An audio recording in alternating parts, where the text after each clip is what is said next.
Time having arrived, I call this meeting of the City Council's Finance Committee to order. Will you all please join me in standing to salute our flag?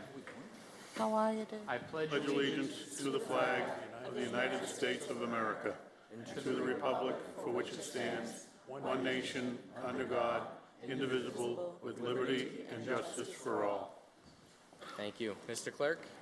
Item 1, we have the appointment of Angela Andrade to the Women's Commission for a 3-year term ending in February 2029. Postponed from Finance meeting February 17th, 2026. And councilors, we reached out to Ms. Andrade, and her situation has changed, and she's no longer interested in serving. Councilor DeRosa. May I make a motion to table it? Second. Motion's been properly made and seconded to table. All in favor of tabling? All opposed? The item is tabled. Item 2, we have the appointment of Susie Barros as an alternate to the License Commission for a 3-year term ending in February 2029. Invited Susie Barros. And there is a scrivener's error. It's S-U-S-Y, not S-U-Z-Y. Ms. Barros? Good evening, Ms. Barros. Is there anything you'd, yep. Anything you'd like to say to the council or no? Can you hear me? Thank you, President, Council President, and thank you all City Council members, and thank you, Mayor Rodriguez. I'm pleased to be here to be appointed by License Commission member, and that's my honor to serve the city where I live, where I raise my child. And one of my goals is to give back what I have learned in the city. And not only as a business owner that I am, but also all the business knowledge that I have that can be able to help other businesses. That's Perfect, thank you. Council, is there a motion? Motion to recommend favorably back to the full city council. Second. Motion's been properly made and seconded. All in favor? All opposed? The motion passes. all right, thank you. Item 3, we have the appointment of Elisangela Texera to the Brockton Advisory Council of Health for a 3-year term ending in February 2029. Invited Elisangela Texera. Good evening. You have anything you'd like to say to the council? Yeah, I'll make it short, though. Hi, everybody. First, I want to say thank you, everybody, for this opportunity. Mayor Rodriguez, thank you very much.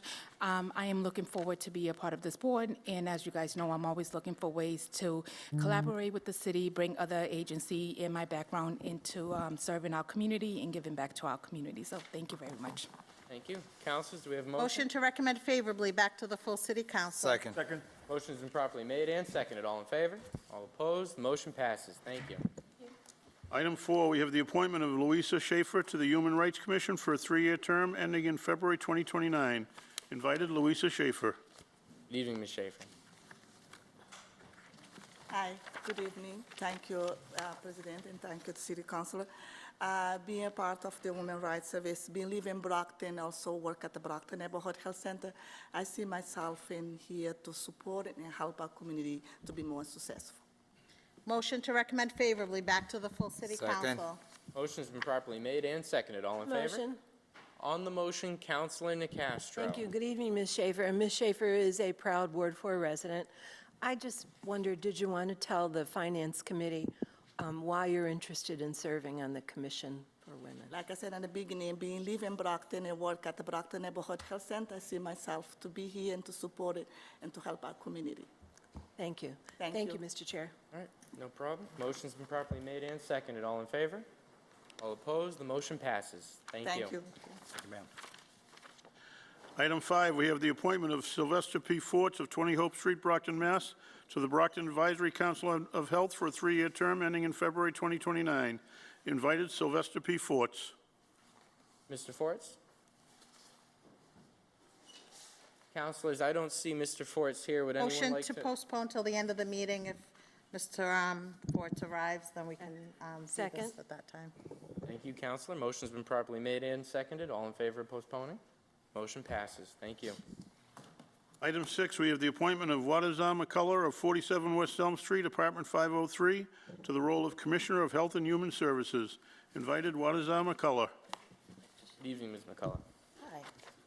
You have anything you'd like to say to the council? Yes. Hello, everyone. My name is Wadeja McCullough. Thank you so much for this opportunity. Thank you, Mayor Rodriguez, as well, for recommending me.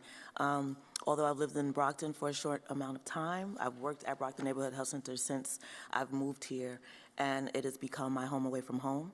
And I know that the people of Brockton, they deserve people who are willing to fight for them, to provide them the opportunities to live a very optimal life with good health. So I hope you all go forward with this recommendation. I think I could bring a lot to the community with my expertise in public health.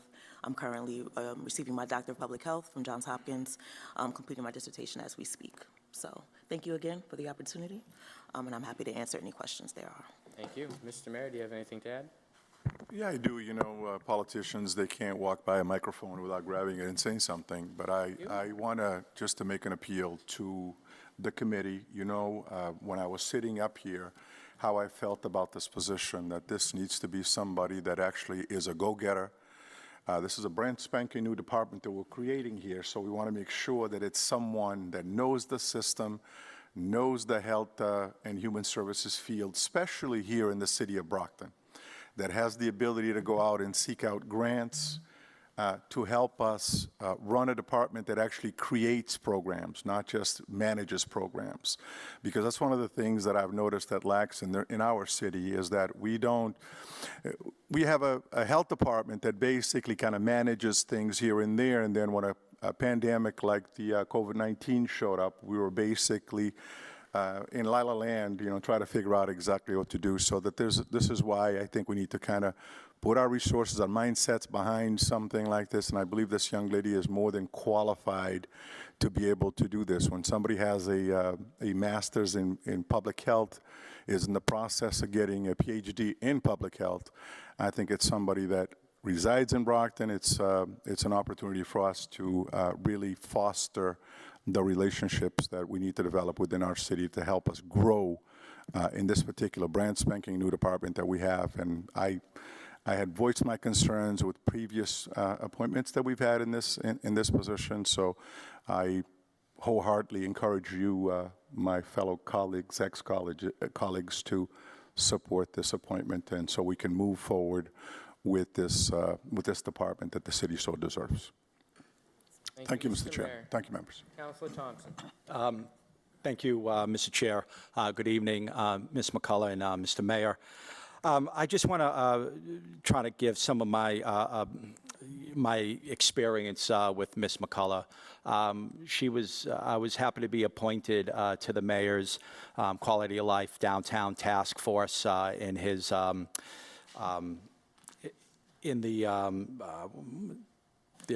inaugural, you know, that time frame. And I'll tell you, Ms. McCullough showed some true leadership as chairwoman of that Quality of Life Task Force. She was collaborative. She's dedicated. She was professional. We got some good work product done, and I'm still looking forward to you working on those issues that we identified during that task force.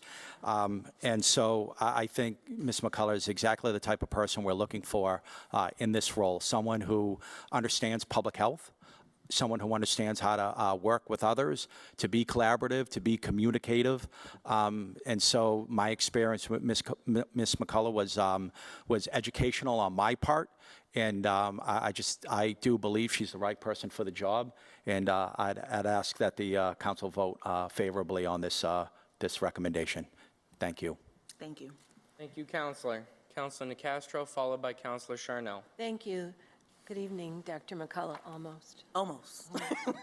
And the mayor has just laid out quite an ambitious job description for you, plus everything else that we have on our ordinances. I was very impressed by your resume, especially by your experience in Montefiore schools in the Bronx, because I had many relatives in the Bronx. Mm-hmm. Yes. And so I just wanted to say I will support your appointment. Come back to us, keep us posted on what you need, because this is a new department. What an opportunity you have. I'm excited. I'm very excited. Thank you so much. Good luck to you. Thank you. Thank you, Mr. Chair. Thank you, Councilor. Councilor Charnel.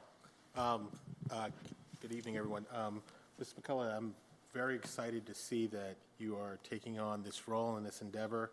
I wish you all the best, but I just have a couple of questions. So in this role, I believe the executive health person will then report to you. Dr. Mondesir, he will report to you in this role. Have you talked to him? Do you plan on, how does that relationship with you and him plan on? Right, so as part of my time, I was part of the Board of Health prior to this. So me and him, we did work together, although it was, we did not do any work together, but we did communicate about a lot of things that were going on in Brockton. So we've had communication, and he also, I have not spoken to him since then regarding this position, but he has always been supportive, even when the position was up to be, when the job posting was originally posted last year, he encouraged me to apply for that position. So he was very supportive then, and I would believe he would be supportive now as well. Yeah, and the only other thing is I'd like to talk offline with you about just some of the issues we're having around the tobacco at certain establishments, and there's some irregularities in how we are enforcing those, because I know that's going to be under your purview going forward, making sure that, it's clear and concise what, these owners, because I think some of the things that, is the misconception of, what can be done, what are the inspectors doing and such, so that's all, but I think you're more than qualified, maybe, and once you get your doctorate, overqualified for Stop this that. position. But, yeah, thank you. Thank you. Thank you, Counselor. Counselors? Counselor Green. Ms. McCullough, thank you for your willingness to serve in this very important role for the other city. And similar to my colleagues, I'm equally impressed by your resume and your experience within the field of public health as a discipline, and also impressed by the context in which you have worked over the years. I think those two things bodes well for the work here in Brockton. One of the things that I am particularly interested in after your confirmation, of which I will support today, one of the things that I'm really interested in is what metrics would you use to define success in this role and for the department as a whole? I know it's something that may take some time or to kind of define those and put those together, but it's something that I look forward to seeing come from you and from your department. But again, congratulations. I'm really impressed, and congratulations on your pending completion of your doctorate and your dissertation. I will let you all know when that day comes. Please do. Please do. Thank you. Thank you so much. All right. Mr. President? Thank you, Counselor. Counselor Azak. Thank you, Mr. Chairman. Good evening, Ms. McCullough and Mayor. Just a quick question. So if all goes well and you are voted your appointment favorably this evening, when would you start your position or have?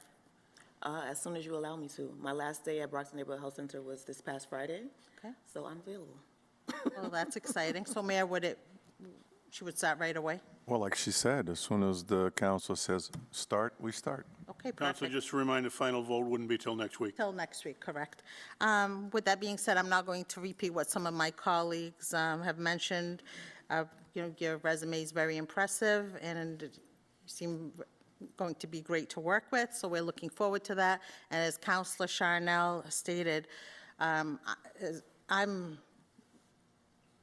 feel strongly about our tobacco licenses, which we've had a major problem with businesses, and that's something that as soon as you get settled, we really need to hit the ground running and figure out what to do with our tobacco licenses, because we've lost businesses because we don't have tobacco licenses to give them. So that's something just to keep in your mind as you get settled. But I'm very excited to see this. Obviously, I'm going to vote favorably, and without any other questions, I will recommend this favorably back to the full City Council. Second.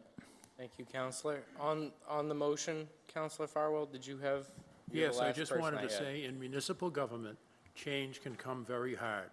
Never get discouraged, just stay determined. So, thank you. Thank you. I appreciate that. Was that a haiku, Counselor? There's a motion properly made and seconded. All in favor? All opposed? The motion passes. Thank you, Ms. McCullough. Thank you all. Thank you. Mr. Mayor. We have the appointment of Marge Shepherd of 29 Hancock Ave, Brockton, Mass., as a full board member of the Council on Aging. Invited, Marge Shepherd. Good evening, Ms. Shepherd. Good evening. Thank you for having me. I am currently an alternate board member for the Brockton Council on Aging. I've been a member of the Council on Aging since 2011 and an active volunteer since 2013. And now I would like to become a full member. It's been requested that I become a full member, and I'm hoping that you will make that appointment. Thank you. Motion to recommend favorably back to the full city council. Second. Motion's been properly made and seconded. Was there something? I need to ask her a personal Councilor question. Farwell, By any on the chance, motion. are you the Marge Shepherd that used to work for the school department? The what? School department? School? Brockton Public Schools? No, I was a labor and delivery nurse. Okay, thank you. So you may have met me there. All righty then. Ordered a good Sam. Oh, this raises all kinds of questions. Motion's been properly made and seconded. All in favor? All opposed? The motion passes. Thank you. Thank you very much. Thank you, ma'am. Ordered, whereas the Lovett Brook area is considered to be a decadent area because of the diversity of ownership, irregular lot sizes, or obsolete street patterns, and also for excessive land coverage. Whereas the city, with the Department of Planning and Economic Development and the Brockton Redevelopment Authority, prepared the Lovett Brook Urban Renewal Plan to support goals and to take necessary action to implement the plan. Whereas the Brockton Planning Board will consider, determine that the Lovett Brook Urban Renewal Plan is based on a local survey and is consistent with the Brockton Comprehensive Plan, a blueprint for Brockton, and approves said plan at its August 5th, 2025 meeting.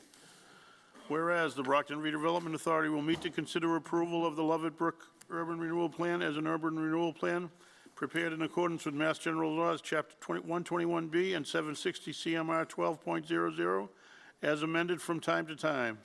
Now therefore be it ordered as follows. 1, the City Council finds that there is a clear need for an urban renewal plan in order to achieve the approved objective of the Brockton Comprehensive Plan, a blueprint for Brockton. 2, that the Lovett Brook Urban Renewal Plan, as described in Exhibit A attached here too, prepared by Ennis Land Strategies Group, Ty and Bond, and RKG Associates, dated October 6, 2025, is an urban renewal plan prepared in accordance with Mass General Laws, Chapter 121B and 760 CMR 12.00. 3, that the City Council approves the boundaries of the Lovett Brook Urban Renewal Plan as depicted in Exhibit A. 4, that the area contained in the Lovett Brook Urban Revitalization District project boundaries is a blighted open area as designed by Mass General Law, Chapter 121B, and as described in the findings and declaration of the Brockton Redevelopment Authority, approved on October 23, 2025, and is in need of revitalization and redevelopment. 5, that the City Council approves the Lovett Brook Urban Renewal Plan, as described in Exhibit A attached here too, prepared by Ennis Land Strategies Group, Ty and Bond, and RKG Associates, dated October 6, 2025. 6, that the City Council requests the mayor to submit the urban revitalization plan, together with such other materials as required, the Department of Housing and Department of Housing and Community Development for final approval. 7, that the City Council requests the mayor to submit an environmental notification form to the Massachusetts Environmental Policy Act, MEPA office, for a MEPA certificate. 8, that upon final approval of the urban renewal plan and during its duration, requests that the Brockton Redevelopment Authority report annually on the status of implementation of the urban renewal plan. 9, that the City Council authorizes the mayor to approve minor, non-substantive language changes to the urban revitalization plan if such changes are recommended by the Department of Housing and Community Development or MEPA office. 10, that this order shall take effect upon the final approval of the urban revitalization plan by the Department of Housing and Community Development. Invited, Planner 2, Evan Sears, Consultant of Inland Strategies Group, Emily Innes, Chair of the BRA, Eliza Wilson. Good evening. Councilors, good evening. As you said, I'm Evan Sears with the Planning Department. I believe most of you know me, but anyone I haven't had the chance to meet yet, hi. With me is Emily Innes from Innes Land Strategies Group. We are here to present the Lovett Brook Urban Renewal Plan. We've been working on this for a few years now. This has come out of a neighborhood land use plan that was adopted up there a couple years back. I've been badgering you guys about this for the last 3 or 4 months, so hopefully we will get going with this. We're not going to go through all the slides, don't worry. We're going to blast through them, and if there are any questions, we can go into detail by request. So just let us know. With that, I'm going to turn it over to Emily, who will walk you through this. Good evening, councilors. My name is Emily Keys-Innes. I'm the president of Innes Land Strategies Group. I'm delighted to meet with you all once again. As Evan said, we are here for the Lovett Brook redevelopment plan or urban renewal plan. We'll be back again with some other components. I believe that the tech is not working quite as it is. Okay, I will let you know which slides to go to. We have tried to give you all the information that has come forward in terms of questions we've heard to date. I'm not going to go through all of the slides, but I do want to hit on some important ones that I think may address some questions that Evan and I heard. So there are also supplemental information pieces in here as well. So if you wouldn't mind jumping to slide 3, please. If I could ask BCA to move to the slides, thank you. So as Evan mentioned, this has been a long planning process. We are coming up to 5 years. First was the Lovett Brook Land Use Plan, and the focus of that was economic development to support the major employers on the site, who are now Eastern Bank and the Boston Medical Center South, to provide amenities for their employees and for the existing neighborhood, which includes daylighting Lovett Brook and landscape and traffic improvements that would support community health and safety, and to have a small amount of mixed-use development on the site. There were 3 implementation recommendations that came out of that. The Urban Renewal Plan, which would unlock the possibility of development in the area. The Lovett Brook Form-Based Code that would address the zoning recommendations in the Urban Renewal Plan, and again, seek to help unlock private development in the area. And the Lovett Brook District Improvement Financing Plan, which captures the value of those improvements and turns it back to support the public infrastructure neighborhood improvements. So those 3 things are those key implementation components. We're obviously talking about the Urban Renewal Plan tonight. If possible, if you could flip to slide 6, please. Slide 6 is a summary of our engagement through the end of 2025. Now, both plans were sponsored and funded by Mass Development. And our first contract extension expired in December 31st, 2025. Our second contract extension and our final contract extension will expire on June 30th, and you will see those. So this engagement that you see is through 2025 because of the contracts. Original vision on the left-hand side and the implementation components on the right-hand side. And you'll see it as a combination of working directly with the project advisory or steering committee, a series of public meetings or presentations for both plans, some zoning related, also public meetings, and then meetings with the redevelopment authority, the planning board, and now with yourselves, the city councilors. If you turn to the next page, page 7, that brings us up to date. Now, we had this ebb and flow of meeting with the community during the first stage, then going through the municipal approval, meeting with the community again during the urban renewal plan stage, and going through the municipal approvals. We are now in the municipal approval portion of this plan, and when we get to next steps, I'll explain how we transition, of course, assuming the city council votes on this, how we transition to the state. But in the meantime, I want to direct your attention to slide 9, which talks about the different roles. So the urban renewal plan authorizes the redevelopment authority to implement the components of the urban renewal plan, but yourselves as city councilors, the planning board and the city staff all have continuing roles in this. In terms of the approval, once City Council approves the urban renewal plan, again, determining on the vote that the City Council will take. It goes to the state, to the Executive Office of Housing and Livable Communities, used to be the Department of Housing and Community Development, and to MEPA, which is the Massachusetts Environmental Policy Act. So there are state components that work with this. With that, if you turn to page 11, that begins just a short summary of the document. It's a long document. There's a lot of technical information in it. We want to make sure that you have a one-line description of what each of those chapters are. So that takes you pages 11, 12, and then 13 are kind of the supplemental components of the information. I wanted you all to have those single sentence descriptions because I think it's a guide to the document. As I said, it can be quite technical. With that, let's move to page 15, which are the actual components of the land use plan. So this was the original Lovett Brook land use plan. It focused on how the city of Brockton could be a component of the overall life sciences activities that were taking place at the time. One difference is that we have created a level of flexibility for the city and for the redevelopment authority in the existing plan by adding a second option that would keep office and lab space, but allow for additional mixed use, which would include residential, office, and retail. So that is a slight difference from the original land use plan, and that was to preserve the city's flexibility in changing market condition. And the zoning and the DIF program are in there.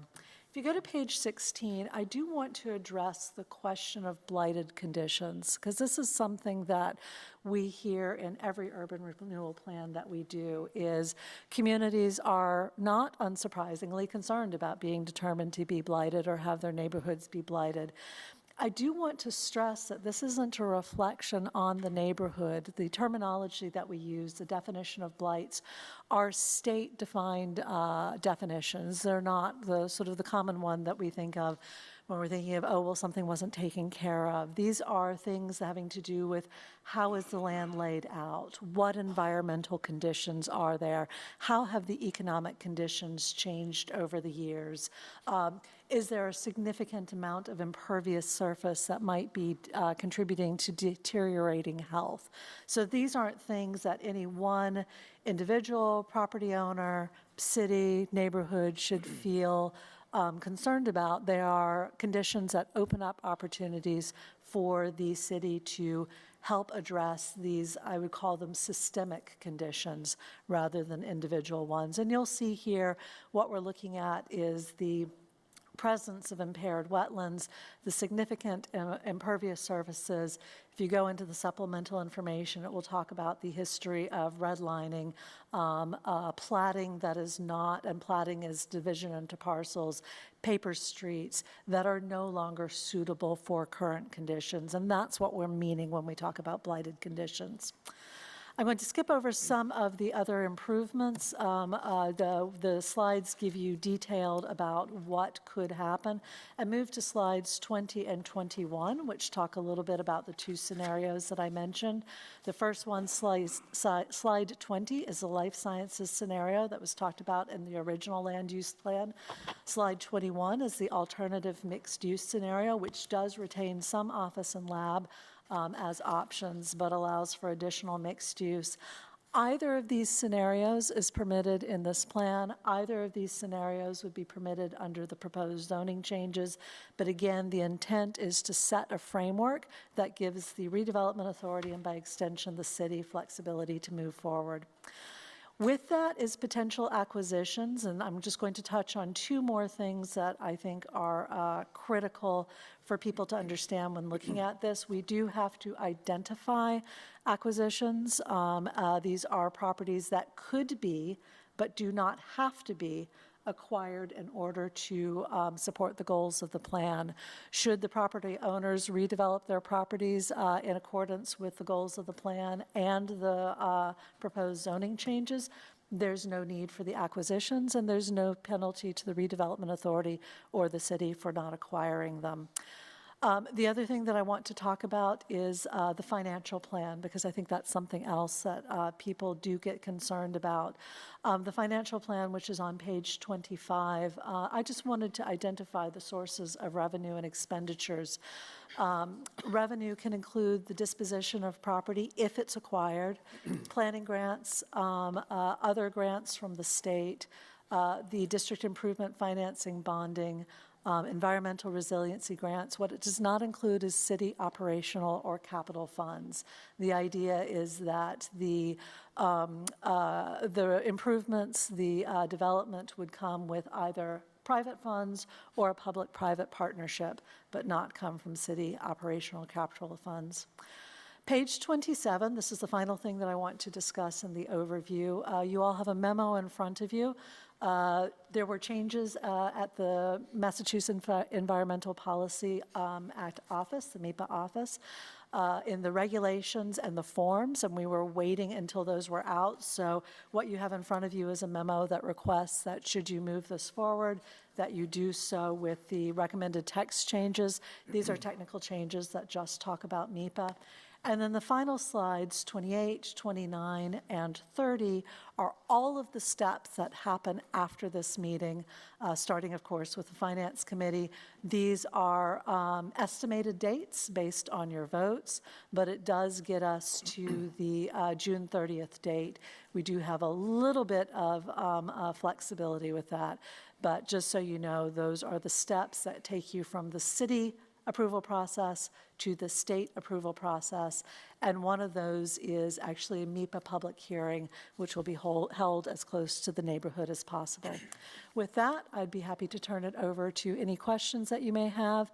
If we can't answer them tonight, or if you think of other questions, please send them to Evan, and we will do our best to answer them for the next meeting. Thank you for your time. Thank you. Councilor Thompson, I believe you and Councilor Green sponsored the matter. Yes, Mr. Chair, and thank you. And good evening, Ms. Ennis. And first, I just want to start off by thanking you for the multi-years of work that's been put in this URD. And it's been a pleasure working with you over that time. You've been a wealth of information, very responsive, and I think you put together a really great plan here. Now, we just went through that plan relatively quickly. I think there was a 105-page URD that we just wrapped up in 5 minutes. But we have been talking about this as a council, as a city, and specifically this area for multiple years. So I think there's a general understanding of what we're trying to accomplish here. But in an effort to kind of slow it down a little bit and make it simplify it for our residences, I want to talk about a few different things. Number one is this URD is pretty complicated. It's a complex URD. Now, we are, as a city, working on a similar URD, the Trout Brook area in Ward 5, but I don't see that as complicated as what we have before us, due to the fact that this property itself has multiple economically viable businesses, including a large hospital, and it has single-family residences in a portion of this URD. And so I just think, you know, when people hear urban renewal district and they hear that gives the city the power of last resort of taking, you know, in my experience with the one we're dealing with at Trout Brook, that causes a lot of anxiety. People spend years, decades of their lives investing in either a business or their home, and then now all of a sudden the city's coming along and saying, you know, hey, we're putting you on notice that we now do have the power to take that property. And so I know that's not what we're looking to do. Obviously, it's a you know, option of last resort, but I don't think there's really any intention of doing that to any specific business right now. But I want to talk, number one, about kind of the existing property, and I believe it was slide 16, if we could put that back up, to kind of have an overview of what exists today. And really then kind of talk about why we're moving forward with... BCA, can you pick up the computer screen again? and why we're moving forward with the URD. What is it about this property that we've identified as a city that makes it, applicable or best use of a URD? And some of those things, as you talk about in the plan, is the issues of the diversity of ownership, and basically everything's been all chopped up into small parcels that really are not economically viable in their small parcel setting. And also that it looks like essentially that the original plan, or at least the residential area, or some of these other areas, may have come together in the 1800s, but never really, developed outside of a plan. And so there was paper streets and potential residential neighborhoods that were intended for this property, but never really came off the ground. And so that's why it's chopped up into these small little parcels with paper streets and creating frontage issues for existing businesses. And so I'm hoping that we could just have a quick conversation about why does the URD make sense on this property in the specifics. I know we went over it kind of quickly, but this property really has some issues with it that just does not make it economically viable or developable without a city's, the tools in a city's toolbox, both at the local and state levels, to really assist the existing companies or the existing businesses to develop this property to their benefit and to the city's benefit. So why this property? And if you could just talk a little bit about what makes this property unique. I'd be happy to, Counselor, and you're absolutely right. For anybody who's looking further on page 57 of this presentation, which clearly I didn't get to, you start to look at the those street pattern developments. This was actually from the redlining map, which is a term that describes maps that showed where banks would and would not invest in the earlier parts of the 1900s. And what's so interesting about that map is I've actually laid out the existing streets over what's shown. And you could see that it was starting to be laid out. When you look at other maps, you can see it was starting to be laid out. These streets were coming to, there's clearly an expectation that this was going to be developed as a neighborhood. And as you keep moving forward, the 1954 Sanborn fire map coming into play, and then starting to think soon after that when the highway exits come in. And suddenly this neighborhood that looked like it was going to be developed is split off from where it was going to be developed. You have Old Oak Street, which is really much of a driveway now. That's why there's an Oak Street extension, is because there was originally an Oak Street. You have a bunch of streets that just disappear because the highway comes in. You have a brook that is now culvertized, impaired. I believe part of it may actually flow under the 7-Eleven in there. So there's a lot of things that were planned to happen that didn't happen. And because they didn't happen, now you've got these weird parcel shapes. And I'm glad you mentioned the viable businesses, because it's important for a plan like this that there is some sort of economic viability in the area. It's just not moving to the next level. And there are very definite businesses that are healthy there. Our hope, as we explained in the plan, is that if anything new happens, there's swing space so that they can stay in the area where they already have customers and a presence, but move to a newer building that would give them that opportunity.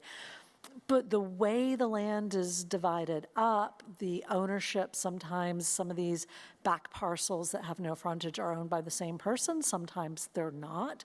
The fact that a movie theater was there, it was torn down, there's nothing coming in, or it would already have done so. We're seeing evidence that things aren't moving here.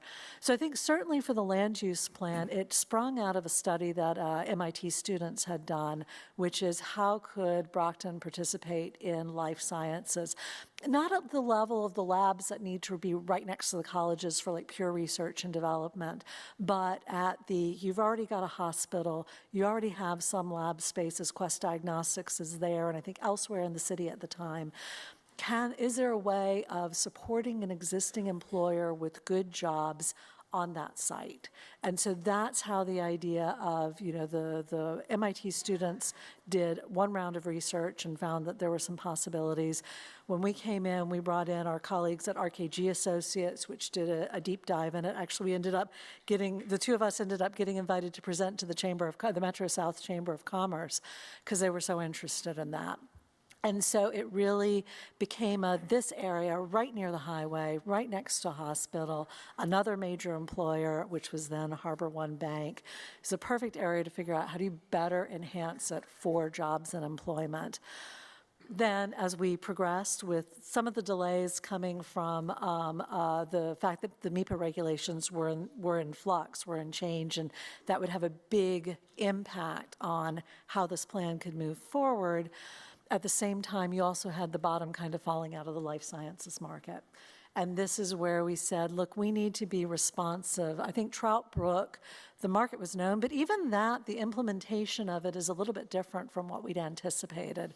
So while the plan at the time was much simpler, we know things are changing. And so that idea that what was happening at Trout Brook, which we also worked on, and the need for flexibility really informed this one. And so a discussion with the new businesses, with Eastern Bank rather than Harbor One, with Boston Medical Center South rather than Good Samaritan, realized that we needed to build a little bit more flexibility and therefore complexity into this to allow for the changing market conditions. We didn't want to lose the life sciences, and in fact, Mass Development, who partnered by funding, and I can't say enough about Amanda Newmiller as their project manager, who's really been through this all the way with us. So, clear we want to keep the life sciences in, but can we allow for flexibility? Is there a way that maybe by allowing some residential that could help support the office, the lab, some additional commercial, which would then support the adjoining neighborhoods? That's where the complexity comes in.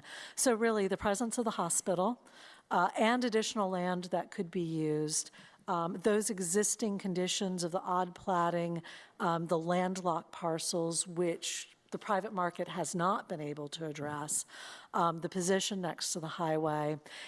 And another thing that came in was the idea, and this is kind of the final piece, the idea that if you had the downtown, maybe even Trout Brook, as kind of an incubator area of new businesses coming in, could Lovett Brook be a landing place when they wanted to expand, at least in the short term?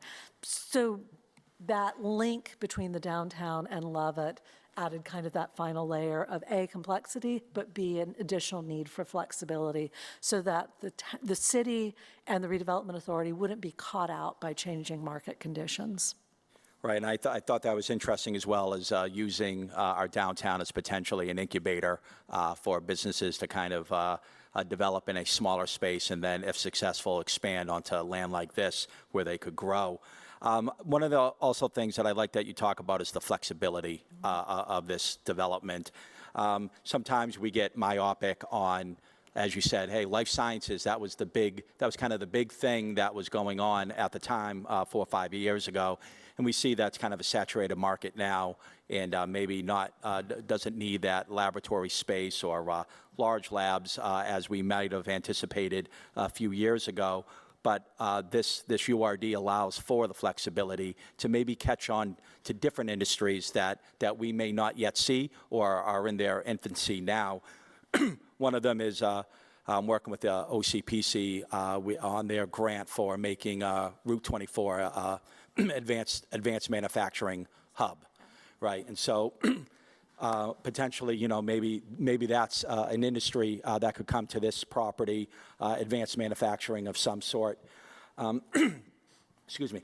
So to try to implement the flexibility on this land, it's going to take more action by this council, namely the form-based code that's going to be coming before us in a few weeks. And basically that would unlock that level of flexibility that we're looking for on this land That way, we're not locked into, one residential type or one commercial type. And so I think that's going to benefit this plan when that comes into fruition. Part of your plan also talks about transportation improvements, because right now, anybody who's ever gone to that Oak Street, North Pearl intersection at the corner of this URD, you got so many curb cutouts. You're trying to get into the gas station or Dunkin' Donuts or the different restaurants that are just a little bit behind that. So talk about the transportation improvements. How does creating the URD then attract the type of improvements that would be needed in this intersection and along both Oak Street and Pearl Street? I think, Councilor, you've hit on the thing that we heard most from the residents, a little bit from the employees, but honestly, a lot of the employees drive to the hospital and to the bank.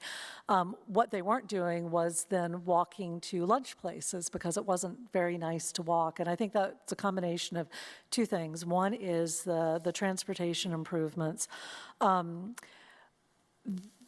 The fact that the street was fast and dangerous, that people didn't feel safe on it, the people in the existing neighborhood didn't feel safe walking in their own neighborhood was huge. And we had Ty and Bond on to look at the transportation elements. And one of the things that we noticed on our site walk was just how many, to your point, how many curb cuts there were, but also sort of long areas where there didn't seem to be any sort of division between where the cars would be and where the people would be. And that's even, there are sidewalks there, but there's just some large openings. So one thing that we thought would be critical is to rationalize where the curb cuts are so that there's predictability about a car coming out here. There are better crosswalks, there's some signalization. So all of these are improvements in the plan. Now, there's a couple of different ways that such improvements could be funded. One is with a MassWorks or a Housing Works grant from the state where the public infrastructure funds are tied to development. So now we need a plan that has development in it, that those can be tied to. And the other way, as I mentioned, the district improvement financing plan. So what this does is a DIF plan basically captures the increase in value of a property. So if you have a property that is worth $1,000, just to make my math easy, and your tax rate is, say, $13 per thousand, the city currently gets 13. If the investment is put into it and the property value goes up to $2,000, then that extra $13,000, because it's 13 per thousand, so it's now 26, 13 still goes to the city. The other 13 can be used to pay for a bond, and that bond would then pay for the capital improvements. So this is where the public-private partnership comes in. Something like those improvements could be funded by a combination of state grants and a district improvement financing plan. And then by doing that, and whether it's the infrastructure improvements for the transportation or for the environmental infrastructure improvements we've mentioned, that creates additional value, not just for the property itself, but that whole neighborhood, not just Lovett Brook, but beyond it, to the existing residents, because they have a better place to walk, safer, shadier. We've got a lot of street trees in there because walking that in the summer is also not pleasant. So that's how those things are linked. So it's the increase in value from the development that leads to being able to pay for the infrastructure improvements. Now, this becomes a DIF once it becomes a URP, or is that further action by the council? Further action by the council. So the way we have it is URP first, because it's the first implementing step. Form-based code second, because that's the second implementing step. You could pass the form-based code without the urban renewal plan, but it just makes sense to keep them in this order. And then the DIF would come at the end. Really, you wouldn't have the DIF unless you had already unlocked the zoning and the urban renewal plan. And would this also be eligible to become an HDIP geographic area? You could look at overlaying an HDIP on it. Absolutely. That could be a next step. Well, again, amazing work on this URD. I fully support this plan. I asked my fellow councilors to support it as well. I think it's going to bring, it'll bring jobs, it'll bring residences, it will make an area of land that is kind of even economically viable, but we could do a lot better with it, and we could bring out the natural beauty of this area, and I think that's also important, make it more walkable, more connectable, and easier access by residences and businesses. But one last thing, and this is for another conversation, but in the URD, what I found fascinating was the discussion about Brockton itself, the statistics that you brought regarding residences, the fact that we're losing households, but we're increasing household sizes, the demographics now and into the future. And so I think, I encourage my fellow city councilors to read through some of that statistical information in your URD. It really opened my eyes to, this is what Brockton's facing. How do we set up our city for the future to address some of these issues? Brockton, I think you have 45% rental community, and that's increasing every year. And so, how do we bring more home ownership to the city of Brockton and not just make it a rental community as it seems to be progressively moving towards? And so I look forward to working with you, maybe and potentially having that discussion on other ways that we can, meet the challenges of the future. Thank you, Councilor. Yeah. Thank you. Thank you, Mr. Chair. Thank you, Councilor. Councilor Farwell, I had you next. Thank you, Mr. Chairman. Good evening to both of you. I spent probably 20 hours going over this material back and forth, rereading, making sure that I didn't miss anything. And I tried to look at it from two different viewpoints, as a resident, but also as a counselor. And one of the questions I always ask myself is this easily or readily attainable? Is this something that we're going to be able to show the residents it's going to be of benefit to them? The other thing I want to say, and I texted this to Mr. Sears, my comments and observations tonight certainly aren't directed at you. You inherited this plan. You inherited the carrying the ball over the goal line, so to speak. So I just want you to know that nothing here is directed towards you. It's probative of what is contained in the plan. So let's go on to, and this is page 9. In order to have the qualifying conditions, one of them is a decadent area. And let me back up for a minute, because we may have people listening to this program who are sight impaired and didn't see the slide presentation. This is Oak Street from the Route 24 overpass, westerly to North Pearl Street, southerly on North Pearl Street, around past the medical center to the Route 24 overpass. So that whole area where there's a mobile station at the corner and there's a gas station with a car wash in that area, there's a marijuana dispensary, that for those who are sight impaired, and I want them to know that we're talking about that area. So a decadent area, which is included in your report and it's in the state statute, an area which is detrimental to safety, health, morals, welfare, or sound growth of a community because of the existence of buildings which are out of repair, physically deteriorated, unfit for human habitation, or obsolete, or in need of major maintenance or repair, or because much of the real estate in recent years has been sold or taken for non-payment of taxes or upon foreclosure of mortgages, or because buildings have been torn down and not replaced, and under existing conditions, it is improbable that the buildings will be replaced, or because of a substantial change in business or economic conditions, or because of inadequate light, air, or open space, or because of excessive land damage, land coverage, or because diversity of ownership, irregular lot sizes, or obsolete street patterns make it improbable that the area will be redeveloped by the ordinary operations of private enterprise or by reason of any combination of the foregoing. We already have businesses in that area. Chinatown, International Deli, Tommy Doyle's.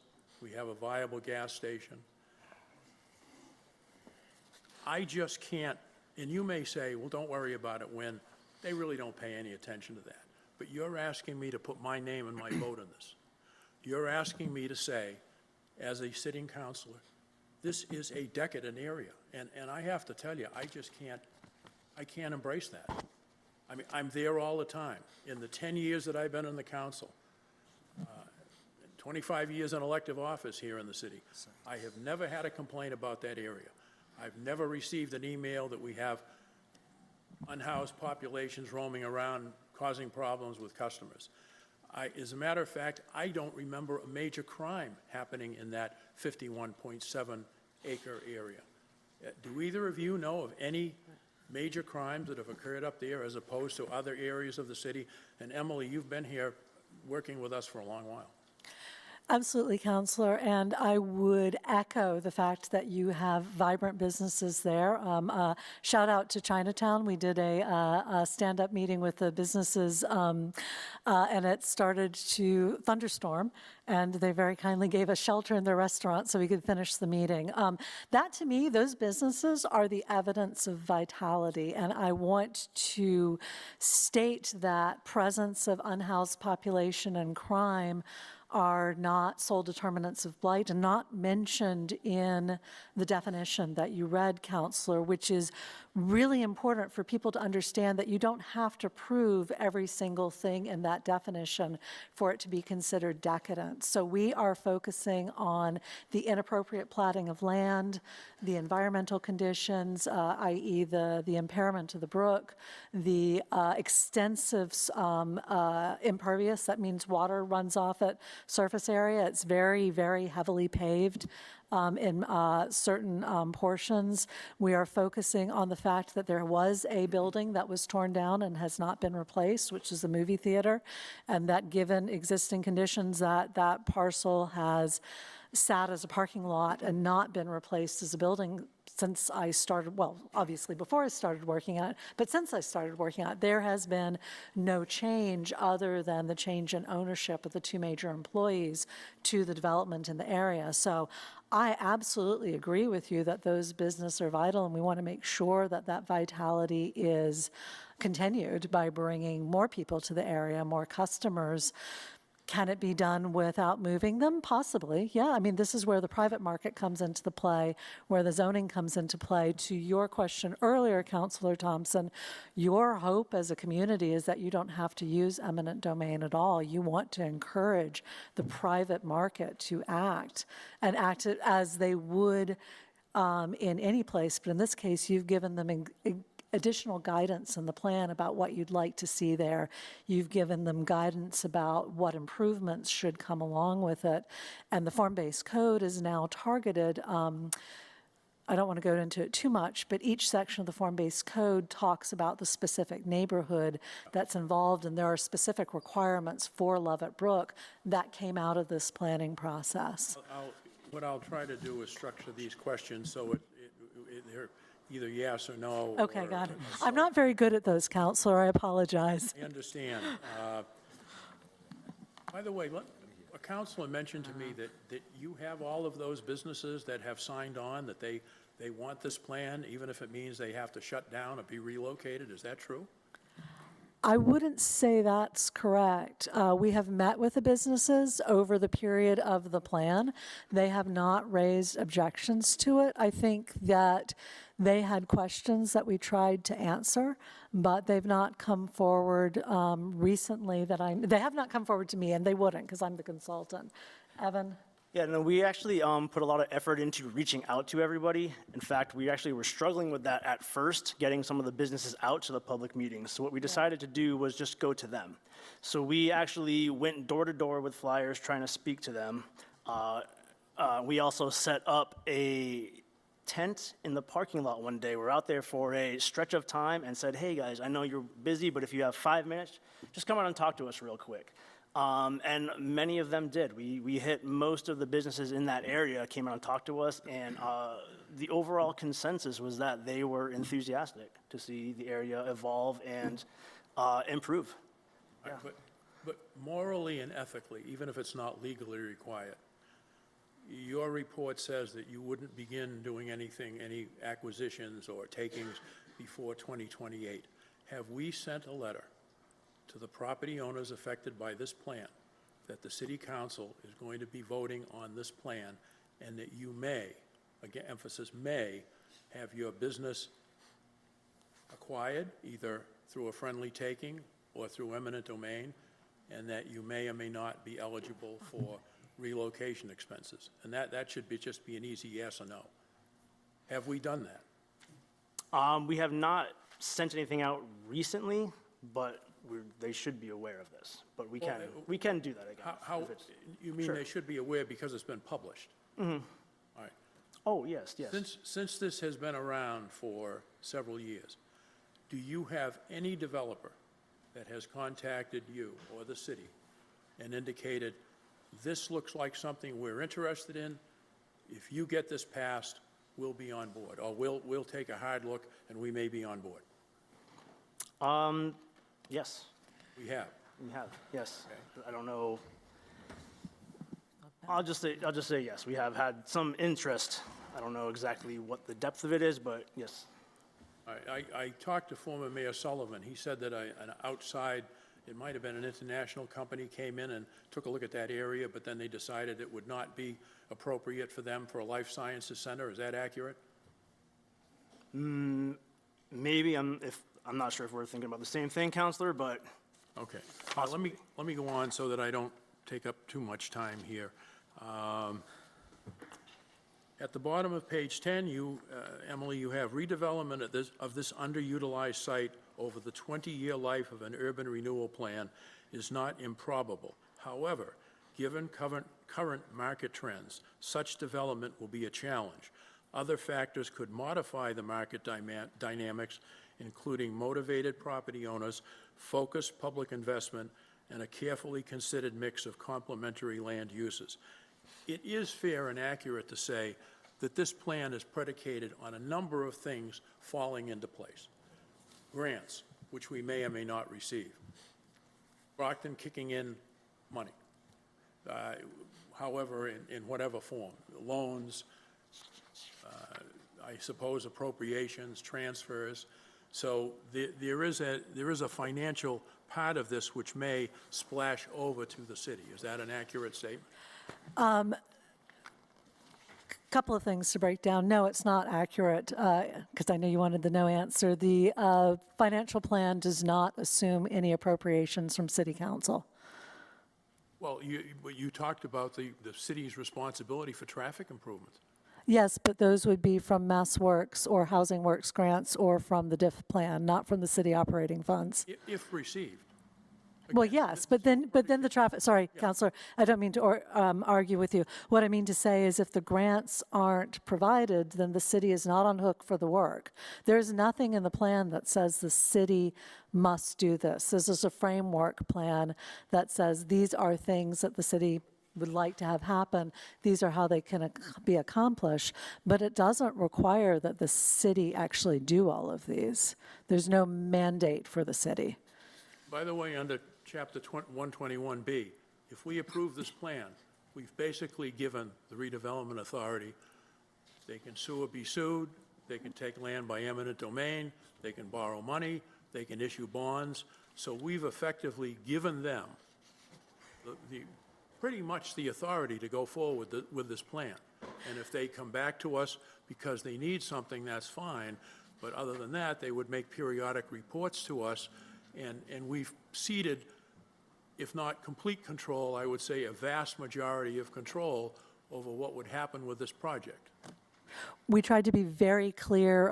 It's one of the things I'm now adding to these types of plans is very clear about who's responsible for what in the plan for precisely the reasons you just mentioned is just so everybody knows who would be, and that is absolutely true. An urban renewal plan does authorize once adopted or once approved by the Executive Office of Housing and Livable Communities, it does authorize the redevelopment authority to be able to take certain actions. Some of those actions, however, are already theirs by virtue of being what's also called an operating agency, which is covered by 121B as well. There is some overlap between an operating agency and an urban renewal agency, but it is the urban renewal plan that gives them some of those additional authorities. And the reason I asked that, I'm being very transparent, we just had to cover $1.6 million in overspending by the Brockton Redevelopment Authority. That's number one. Number two, I know the members of the Redevelopment Authority. They are fine people. I don't know anyone on that authority who has ever planned, organized, directed, coordinated a project of this size. I don't know of anyone in the BRA who is an engineer. I don't know anyone in the BRA who has environmental science background. I don't know anyone in the BRA who has experience with large construction projects. So they would be, I hate to say held hostage, but they would be so dependent on a consultant or consultants hired. Without that experience, they probably wouldn't know what questions to ask. They probably wouldn't know what sequence they'd want things done. They would have to depend upon the consultants who are hired because they've just never done a project like this. And that bothers me. I mean, we're talking about a wonderful area of the city that, to me, is already successful. So, and I'll get into that a little later. All right, now, on page 11, middle of the page, however, recent changes to market demand for life sciences required an alternative plan for redevelopment of the Lovett Brook area. This alternative plan envisions mixed-use buildings in place of the proposed life science manufacturing in the original build-out. The mixed-use buildings would include a combination of retail, restaurant services on the ground floor, office lab on upper floors, with the potential addition of residential above the office lab space. These buildings would include parking for the proposed uses within their cores. So it is fair to say life sciences is out. No, sir, it is not fair to say that. We tried to keep both options in the plan. I would say that the market cycle for life sciences has shifted. Doesn't mean it won't come back, which is why we wanted to have the flexibility in there. I understand that, but you thought it important enough to put this in the report. We wanted to give an alternative option for how that could be. We were on a phone call with the representatives from Eastern Bank, I'm just making sure I get the new owners right, Eastern Bank and Boston Medical Center South, and they did indicate an interest in mixed-use development. We thought it would be prudent, given the shifting markets, to put both of these options in the framework plan. Again, if everything goes as anticipated and it is a private market developing it, they would be developing it under the new zoning, which will allow for any of these options. These are just concepts rather than requirements that show different ways that the site could be developed over that 20-year life. So for the benefit of my fellow councilors, we have this document, this 104-page document, but we're really not voting on anything specific. If we approve this, you might do this, you could do that, this could happen, that could happen. So what specifically am I voting on other than granting authority to the BRA to take over this area and do with it as they see fit? You are voting on the goals and objectives of this plan and saying that they are consistent if you vote for it. Let me just provide a caveat for that. If you vote for it, you are saying these are the goals and objectives that the city has for this area. These are the public improvements they'd like to see. These are the types of uses they would like to see. This is the benefits that the entire neighborhood would receive if it is developed in such a way. And you are sending that message to both the Brockton Redevelopment Authority and to any developers who may be coming in here. I think it is very important to note that this type of plan cannot be adopted solely by a redevelopment authority. It requires the city council vote on that. You're also specifying the process under which such development would happen, and if there is some sort of public-private partnership on the acquisition of land. You are specifying the conditions of the land development, the land disposition agreement under redevelopers' obligations. You are also, should the city council vote for the zoning, you are also putting in place the regulatory requirements for how such development would be governed over time. And those regulatory requirements are tied to the goals and objectives of this plan. That means when the redevelopment authority comes to report to the city council, you can hold them responsible for meeting the goals and objectives in this plan because that's their remit. Their remit is governed by what is in this plan. I guess let me rephrase this. If we adopt this plan, you said it's our goals and objectives, but there is a shotgun smattering of goals and objectives of this plan. We haven't narrowed it down. We're giving authority from the council to the Brockton Redevelopment Authority to take all of the goals and objectives that are in this plan, and if we pass form-based code, and then saying, you go ahead and implement what you think is the best thing to do. With respect, Counselor, I think the goals and objectives are fairly clear. I think what the options show is that there are different ways of meeting those goals and objectives. As I understood it throughout the planning process and working with the Project Advisory Committee, the steering committee, city planning staff, of course, listening to people. There were some very clear goals coming out of this. One is support employment, support good jobs in Brockton. One is to address those neighborhood-specific safety questions about the transportation, the street traffic. One was to support those good jobs by providing amenities for employees that also happen to support amenities for residential. In the final call that we had with the two newest employers, they were very clear that they wanted to be able to provide those amenities to their employees.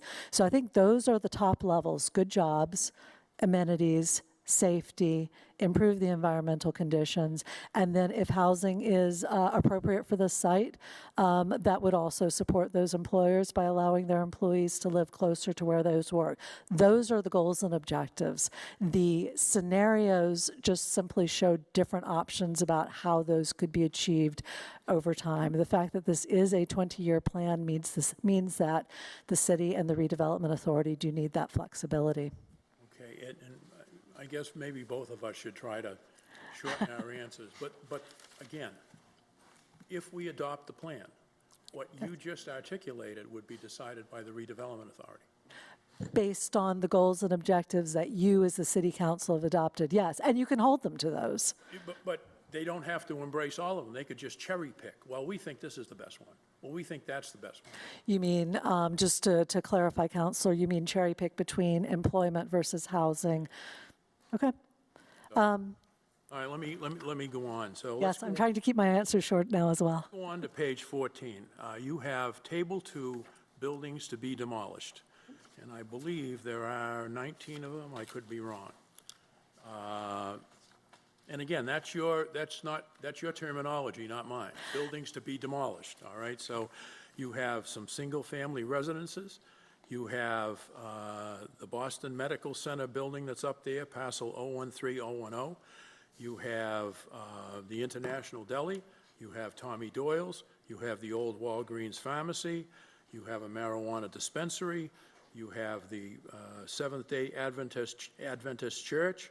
You have an Oak Street Realty building, and you have the mobile station at the corner of North Pearl and Oak. And again, I hope this is just a yes or no answer. If we adopt this plan, the BRA would be able to decide if all, any, or none of these are demolished, correct? This is the report. No, it's the report. So just two clarifications. One is that's not my terminology, that's the state's terminology. So the Executive Office of Housing and Livable Communities has certain requirements for what's in the plan. Those buildings could not be demolished. So The redevelopment authority, yes, would have the authority to do that, but they would have to have the funding to buy those properties. They would have to have the funding to do the relocation plan that is mandated under both state and federal law, and they would have to have the funding to do the clearances. Now, unfortunately, and the legislation for this was written back in the 50s, 60s, 70s when the federal government was giving those sorts of funds. Those funds aren't available now. So typically what would happen is they would have to work with the developer, and the developer would be responsible. But yes, that is correct. That is why they're listed in a public document so everybody knows in advance. And again, I can see the headlines. City Council votes economic development plan, and the following buildings might be demolished. That's my point. We're being asked to put our imprimatur, our vote, our office behind something. This is the way it's worded, and I just find it problematic. I mean, I do, but let me go on, because the report is the report. I will just say, Counselor, I do understand your concerns. I know that I'm giving you answers, and some of them are disagreeing with some of the things that you say, but I do understand your concerns. I would also be happy to meet with you to go through it point by point in person if you would prefer. Happy to continue doing it here. I mean this with the greatest respect, and you'll hear a little later about it. There are so many pressing issues in this city that require immediate attention, not something that might happen 20 years from now, that I think that's why, having lived through the financial crisis of the 1989, 1991 era, that concerns me. I was also in that crisis. I remember it. I completely understand, Counselor. The other thing is on page 77 for my counselors, the BRA is exempt from the requirements of the Uniform Procurement Act when acquiring or disposing of real property in accordance with an approved urban renewal plan. If we approve this plan, they don't have to follow 30B. I mean, that's just the law. That is law, correct, Counselor? Now, anticipated acquisitions, that's on page 78, 79. There is quite a list of buildings to be acquired. There is one that I would caution you about, and that's 013010, 824 Oak Street. You have an assigned value of $1.5 million, and that was based on 2025. That assessed value is now $2.4 million. Thank you, Counselor. You bring up an important point, which is we had been waiting for final votes to update all of the assessed values. The last time we did this, it was just the fiscal 2025 information that was available from the assessors. What we do before we submit it to EOHLC is just we will double check to see if the fiscal 2026 numbers are out and then update it one more time. But it goes even further than that, Emily, because you have done a number of these reports and projects. You know by the time we got to these acquisitions, these values are going to be considerably higher. That 2.4 million could be 3.1 million. And we don't know what businesses, what property owners up there, they could be trying to borrow money now to improve their property, to expand their business, to improve the equipment in their business. We don't know that. So this, I don't know if it's a pro forma or this projected value could vary widely, and we don't know that. I mean, we're sitting here possibly adopting a plan, and the amount to acquire these properties could be much, much higher than appears on your budget sheet.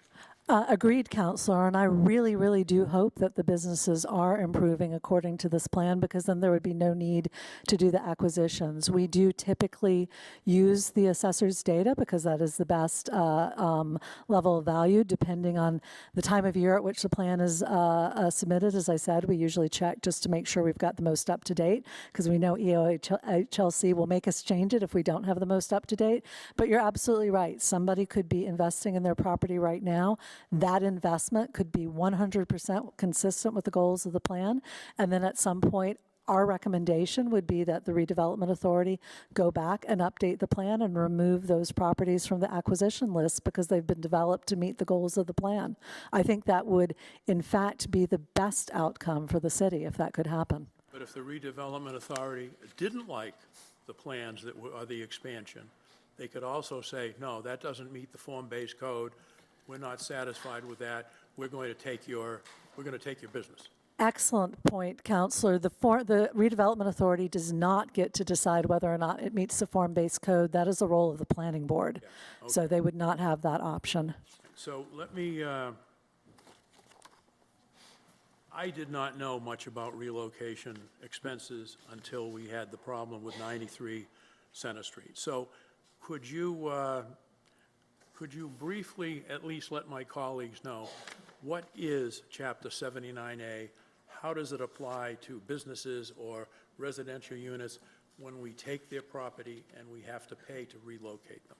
Absolutely, Counselor. So this is very important in that if the redevelopment authority were to acquire a building, especially if it is acquired by eminent domain, they would have to pay to relocate those businesses to another site. So they can't just say, or if it's residences, they can't say, look, we've acquired your property, you are no longer allowed to be here. They have to pay for those expenses.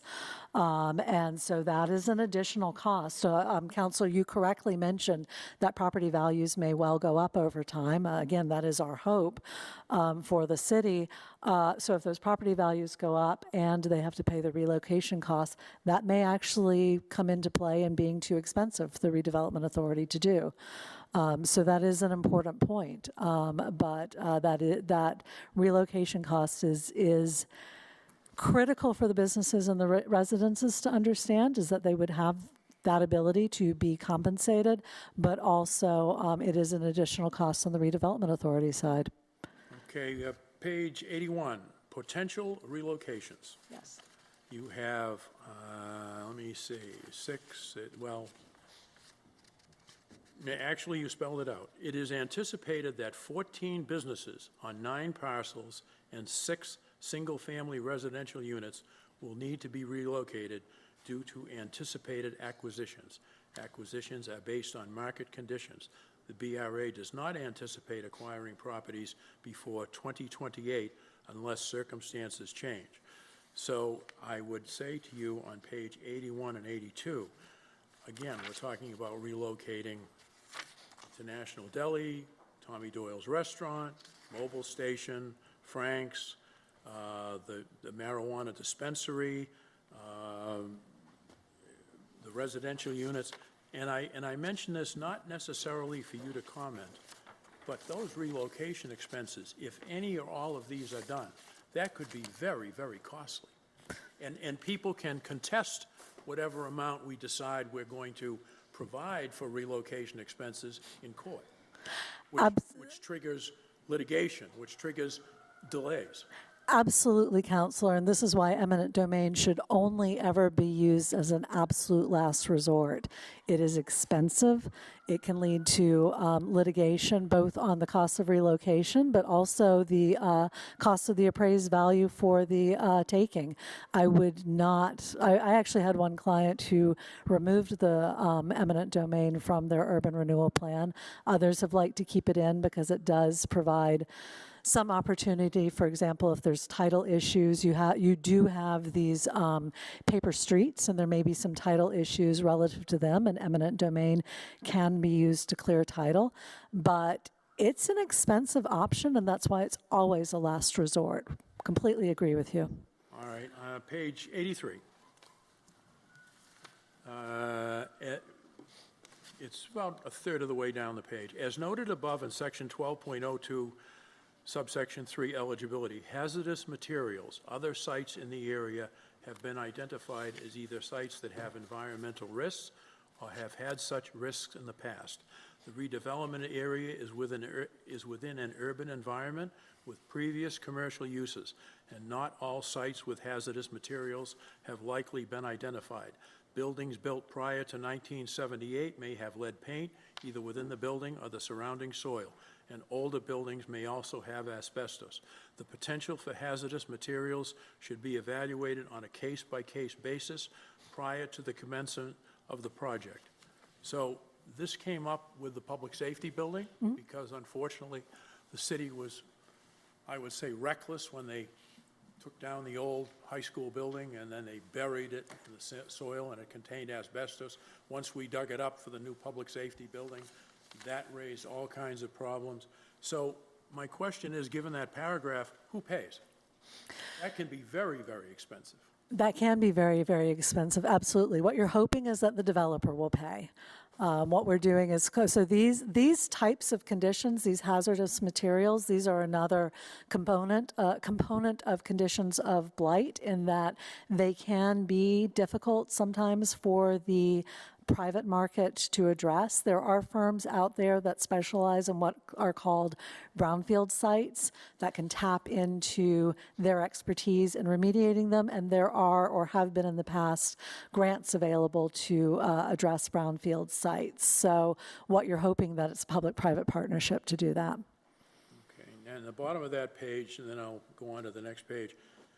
The Lovett Brook Land Use Plan does propose public improvements. The City of Brockton is responsible for proposed traffic and pedestrian improvements, as these are within the city's public rights-of-way, primarily the right-of-way to Oak Street and Oak Street Extension. And it goes on to talk about traffic and pedestrian improvements, and then it indicates city action may be needed to accommodate any right-of-way needed to address the existing failing operations at Pearl and Oak Street. Down the bottom, the Transportation Improvement Plan, which may be funded through city budget or state grants, should include additional traffic analysis to develop a comprehensive phased transportation management plan. The plan should include recommendations for additional turning lanes, additional signalization of site driveways, access management, et cetera. Now, I know I have been critical of this site, and I hope I'm, after all these years, somewhat in touch with what people in this city think, because I like to interact with people. If I were going to do signal improvements, if I were going to do pedestrian improvements, if I were going to take a hard look at where I'm going to spend money, or I'm going to borrow money, or I'm going to focus my attention, it wouldn't be there. We've had people killed on Main Street at intersections. We have people crying for intersection help where they live to facilitate the flow of traffic, to increase public safety, to address where children walk to and from school. And there may be some that walk from that area, but I would suspect they're bused. And so when I see something like that, the bell goes off and it says, when? What do you think the residents would want?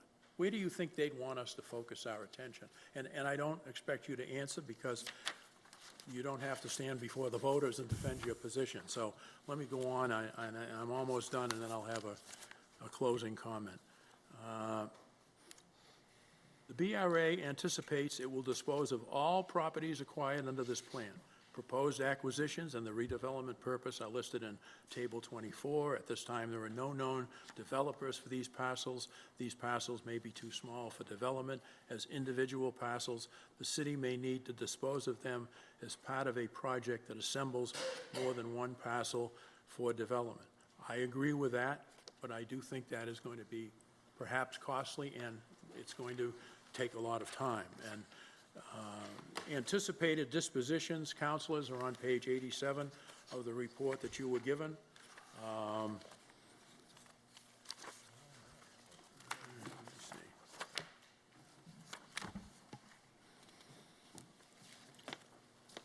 Oh, financial plan. That's right. I'll close with financial plan. So you have a plan here that starts on page 93, property disposition, one-stop planning grant, MassWorks housing grants. Again, all speculative. We may or may not receive them.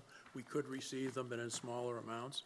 And so you have total revenues for the life science build-out funds, $33,430,816. And Emily, this isn't directed at you, but I'm always a little careful when I see someone give me an amount right down to the dollar figure. I mean, who knows, 2 years, 5 years from now, what that figure would be. And if you're that good, we're going out and buy lottery tickets tonight. Counselor, I probably should have rounded up the 20% contingency. That's where the number, the down to the dollar comes from. Now, you have traffic signal improvements, 1.15 million. I can tell you with land takings, with surveys, with engineering costs, with the cost of the intersection improvements, I would not be surprised if that doubled. It's that expensive, particularly since time is going to pass by the time this is done. And then finally, I want to talk about DIF, District Implement Financing, and this is to my colleagues. We live in a financial house of cards here in Brockton. And by that I mean that each year we take the revenues that we receive through property taxes, fees. We are so heavily dependent upon state aid. Mr. Clarkson is here, Dr. Clarkson is here. I believe we receive about $174 million in real estate property taxes for a $618 million budget. The rest is made up of water, sewer, refuse fees. The clerk's office processes a lot of documents for which we charge a fee. If one little card is pulled from that house of cards, if we don't control labor costs, if the costs of goods and services go up, if the state doesn't come through with a level of state aid that we deserve and we usually expect, if Chapter 78 is down because we've lost students, and that is determined by the number of students, the house of cards fails. Counselors, I understand some of you want to be the economic development counselor, or you want us to be the economic development council. I want us to be the council that exercises prudent thought and analysis, that makes sure that we don't do something in the short term that's going to hurt the city in the long term, that we guarantee that we are in an area where we can budget accordingly for the city services that people deserve, and that we give them something. We have a downtown that is being transformed, I hope, with a public safety building. With the honor and privilege of sitting here and criticizing this project, I think I owe you some recommendations very quickly. I would take the downtown area, and we're losing the battle down there. If anyone wants to tell me we aren't, you know where the complaints are coming from. You know the emails we get. You know the people are begging for relief down there. I would use that $120 million building, along with two-way traffic in Warren Avenue, and I would focus my attention there. And then once I really had some tangible movement downtown, other than just housing, we had commercial development, we improved any signalization that had to be there, I would slowly expand. We absolutely should continue with Trout Brook, now the Charter Development has purchased CSX and the Yellow Cab.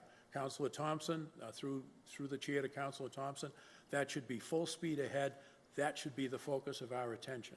But to take a project in an area that is already moderately successful, I'm not saying we've met 100% success in that area, to take an area of the city that's moderately successful and focus our time, our attention, our legal risks, our environmental risks, and all of the work that it's going to take to have everything fall into place to make that a reality, I just don't buy it. I want to do something that I can wrap my hands around, and the following comment is for a gentleman who lives in the city named Clancy. I won't give you his last name. He said, show me something I get for my taxes. Now, we know we have something, great police department, great fire department. Let's give the taxpayers something. Let's get a project that we have already started at least 95% to where it should be before we chase after what could be a dream. My thoughts, my opinion, I will take whatever criticism the public may have, but I thank you for your indulgence. This is important to me.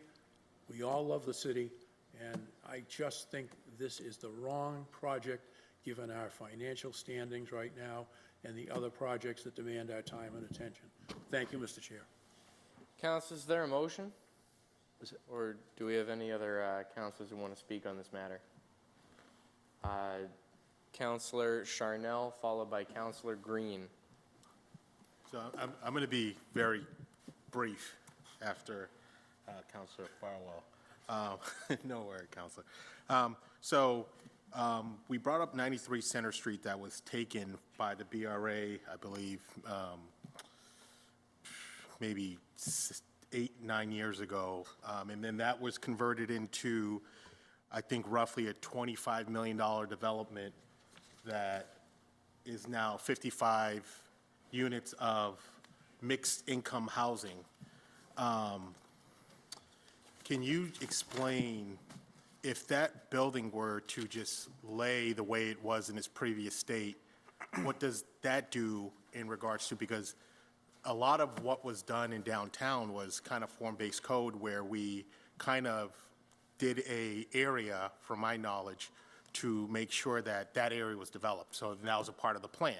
So can just briefly just describe just if we don't plan to do these things, what is usually the outcome of not planning? I think that downtown has a plan and we start development, right? So if we don't plan to develop anything, it's kind of difficult for, a fairly new council like myself to see the vision, because that, what that building would still be a broken down furniture, unutilized piece of property that was habited by more rodents than people. Now we have a vibrant building that is, so just real quick, because I don't want to, I just have one other question.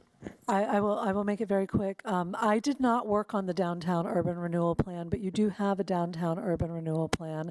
I did work on the downtown Trout Brook urban renewal plan, which was an outgrowth of the CSX area plan. And that is, Charter Development is working with the downtown Trout Brook urban renewal plan. Lovett Brook followed the same pattern of doing a land use study that created a vision with the urban renewal plan as one of the implementation strategies. And to your point, it is this idea of studying an area, that you mentioned the downtown, studying an area, figuring out what it needs, and then creating several levels of implementation plans to help that happen, all working together. In some cases, it's the urban renewal plan zoning, in others, it's the urban renewal plan, the HDIP. It's whatever tools that the city can take advantage of to make that happen. But it starts with the plan if you don't know where you're going. So it's one of the reasons for creating these framework plans with conceptual ideas that says, this is what we want, this is what we'd like to see. We don't know in a 20-year period what the market cycles are going to be. We've all gone through plenty of them, but we know the direction we're going in. We know the objectives we're trying to reach, and that is the purpose of creating these plans. Yeah, and just to further on that, so this, I was trying to find, this planning started in October 14th of 2021. So a lot of the planning that takes place may outlast even a council person that may be here. So what is, again, just real quick, what is, if we do nothing here, I live on Oak Street, so, and again, we've had crime, we've had the unhoused come, move right, actually near the highway, they had to put up fence. The intersection is, okay compared to others. There's way, but it's okay.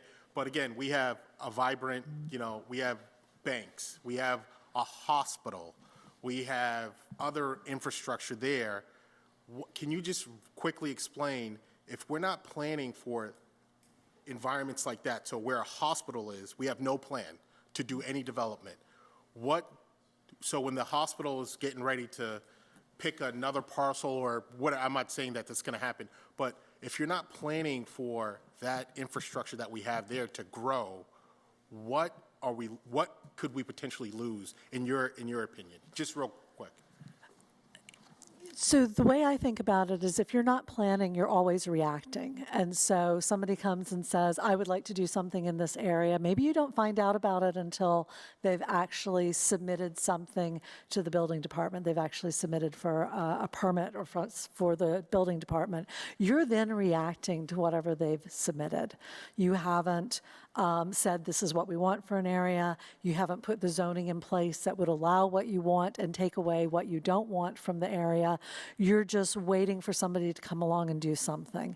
And so then you lose the opportunity to build on what somebody proposes to do. So if you've planned in advance, if you know you want a certain type of development, you want to support the jobs, that gives you the opportunity to talk to the employers, to double check that they're still on board over the length of the plan. It gives you the opportunity, or rather in this case, a redevelopment authority authorized by you adopting the plan, it gives them the opportunity to talk directly with the property owners in a way that's really not possible for a city council as a body to do, to find out what they want to do. Oh, you, property owner, you're thinking of doing a mixed-use development.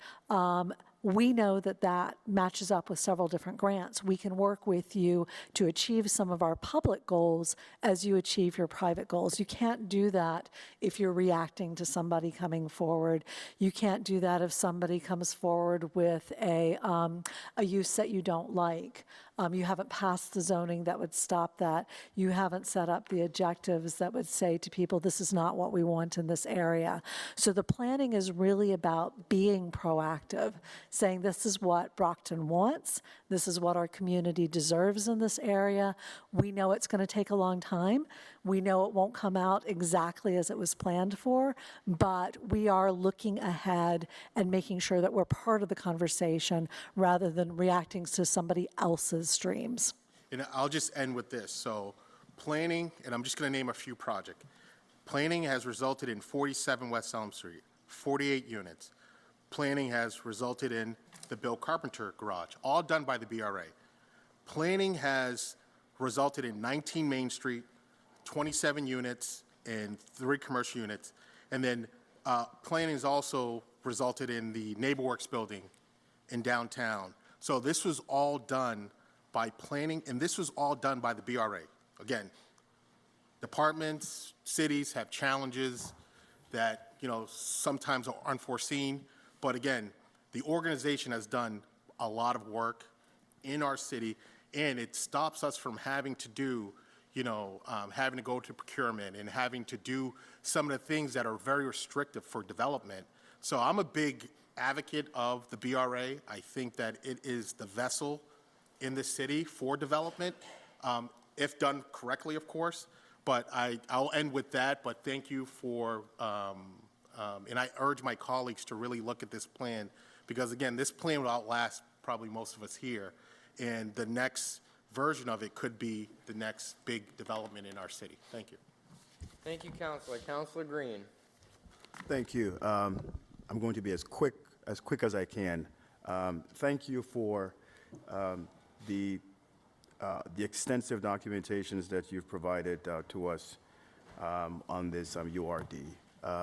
Am I correct that this URD is a 20-year plan, roughly? Yes, sir. Okay. Yes. And you worked on the Trout Brook plan as well.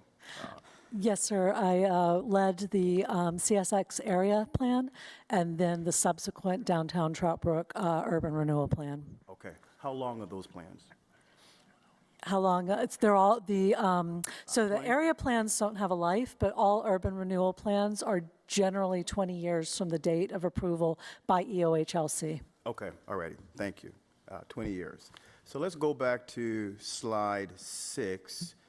And you don't have to bring that up, it's fine. But slide 6, I'm referencing in regards to the public meetings and engagement that you had back in 21, 22, and 24 and 25. Could you just give us a little more detail as to the outcome of those public engagement meetings? What was the sentiment from the owners that you met with? Did you meet with both business owners and residents as well? And I think a church was referenced earlier. Did you meet with the owners of that church establishment? And is that church establishment a part of this URD? I'm not 100% sure, but just give us a clearer sense of who you met with and what was the outcome in terms of their response or their support for this URD. Yes, absolutely. So the full list of meetings is in the supplemental information, so you can see those. The first part of the plan was a little bit difficult. 21, 22 was as people were coming out of COVID. So there was a little bit of a reluctance at the beginning part of the planning process to meet in person.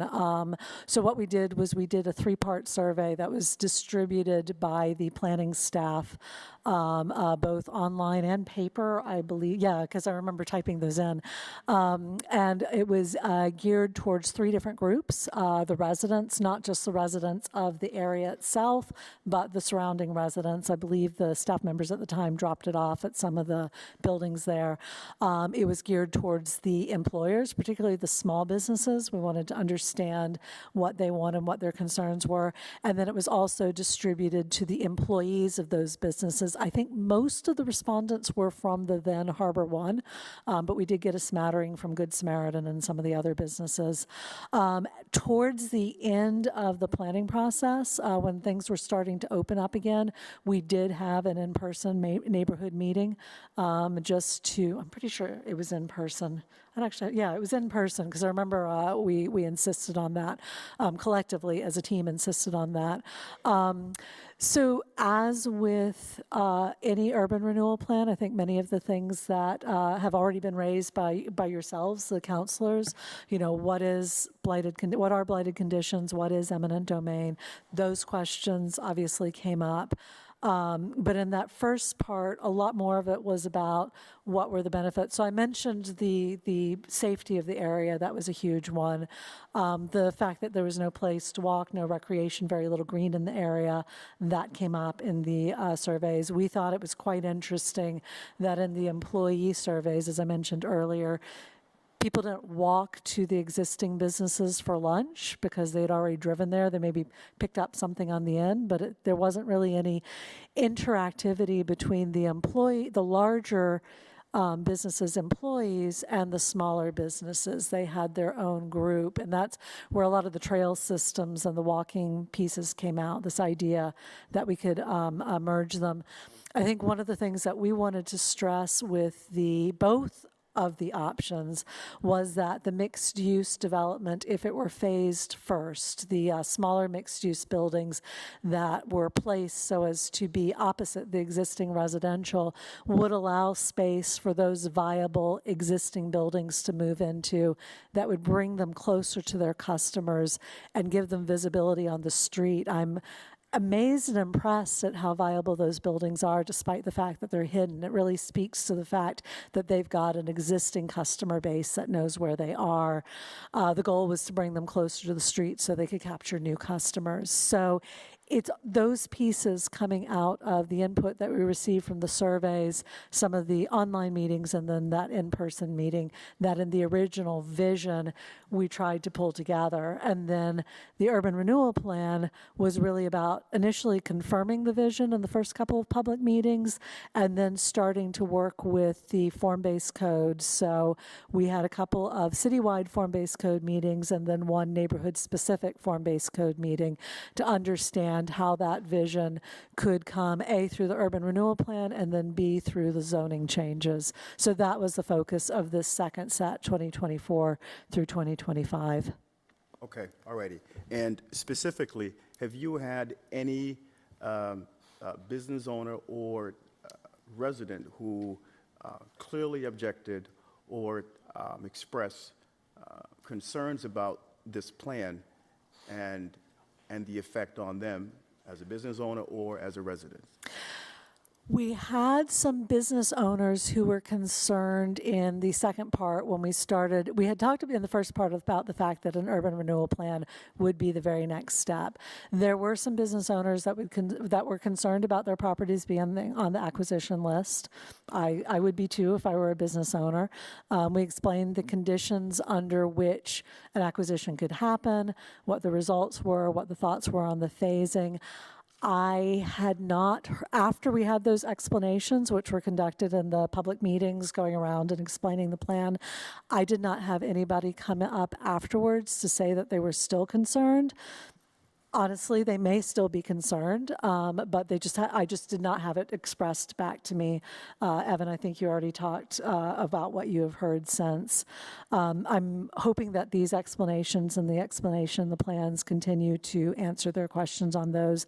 In terms of residents, we did have some that came to the public meetings and just wanted to know more about the plan. Again, there were no follow-up concerns that were expressed to me afterwards. All right, thank you. Are there any plans to do any additional community outreach? At this stage, we're really in the municipal approval process. There will be a MIPA public hearing, and so, if the councilors feel, I think there was the idea of a letter mentioned further. Certainly, that's something that could be discussed. But these public meetings are public meetings for community information, I would say, at this point because of where we are. However, in the plan itself, there is a requirement that we discuss not just the public engagement during the process, but also how the public would be involved once the plan is improved. And so that's a section in there that talks about how the redevelopment authority could make people aware of the meetings. I am a big believer in continuing conversation with the community, and over the 20-year life of the plan, that really should continue to be a priority. Thank you. Let's talk a little bit about potential acquisition. So on slides 20 and 21, and in the larger document, table 26, page 87, you made reference to the two scenarios, the life science and the mixed use.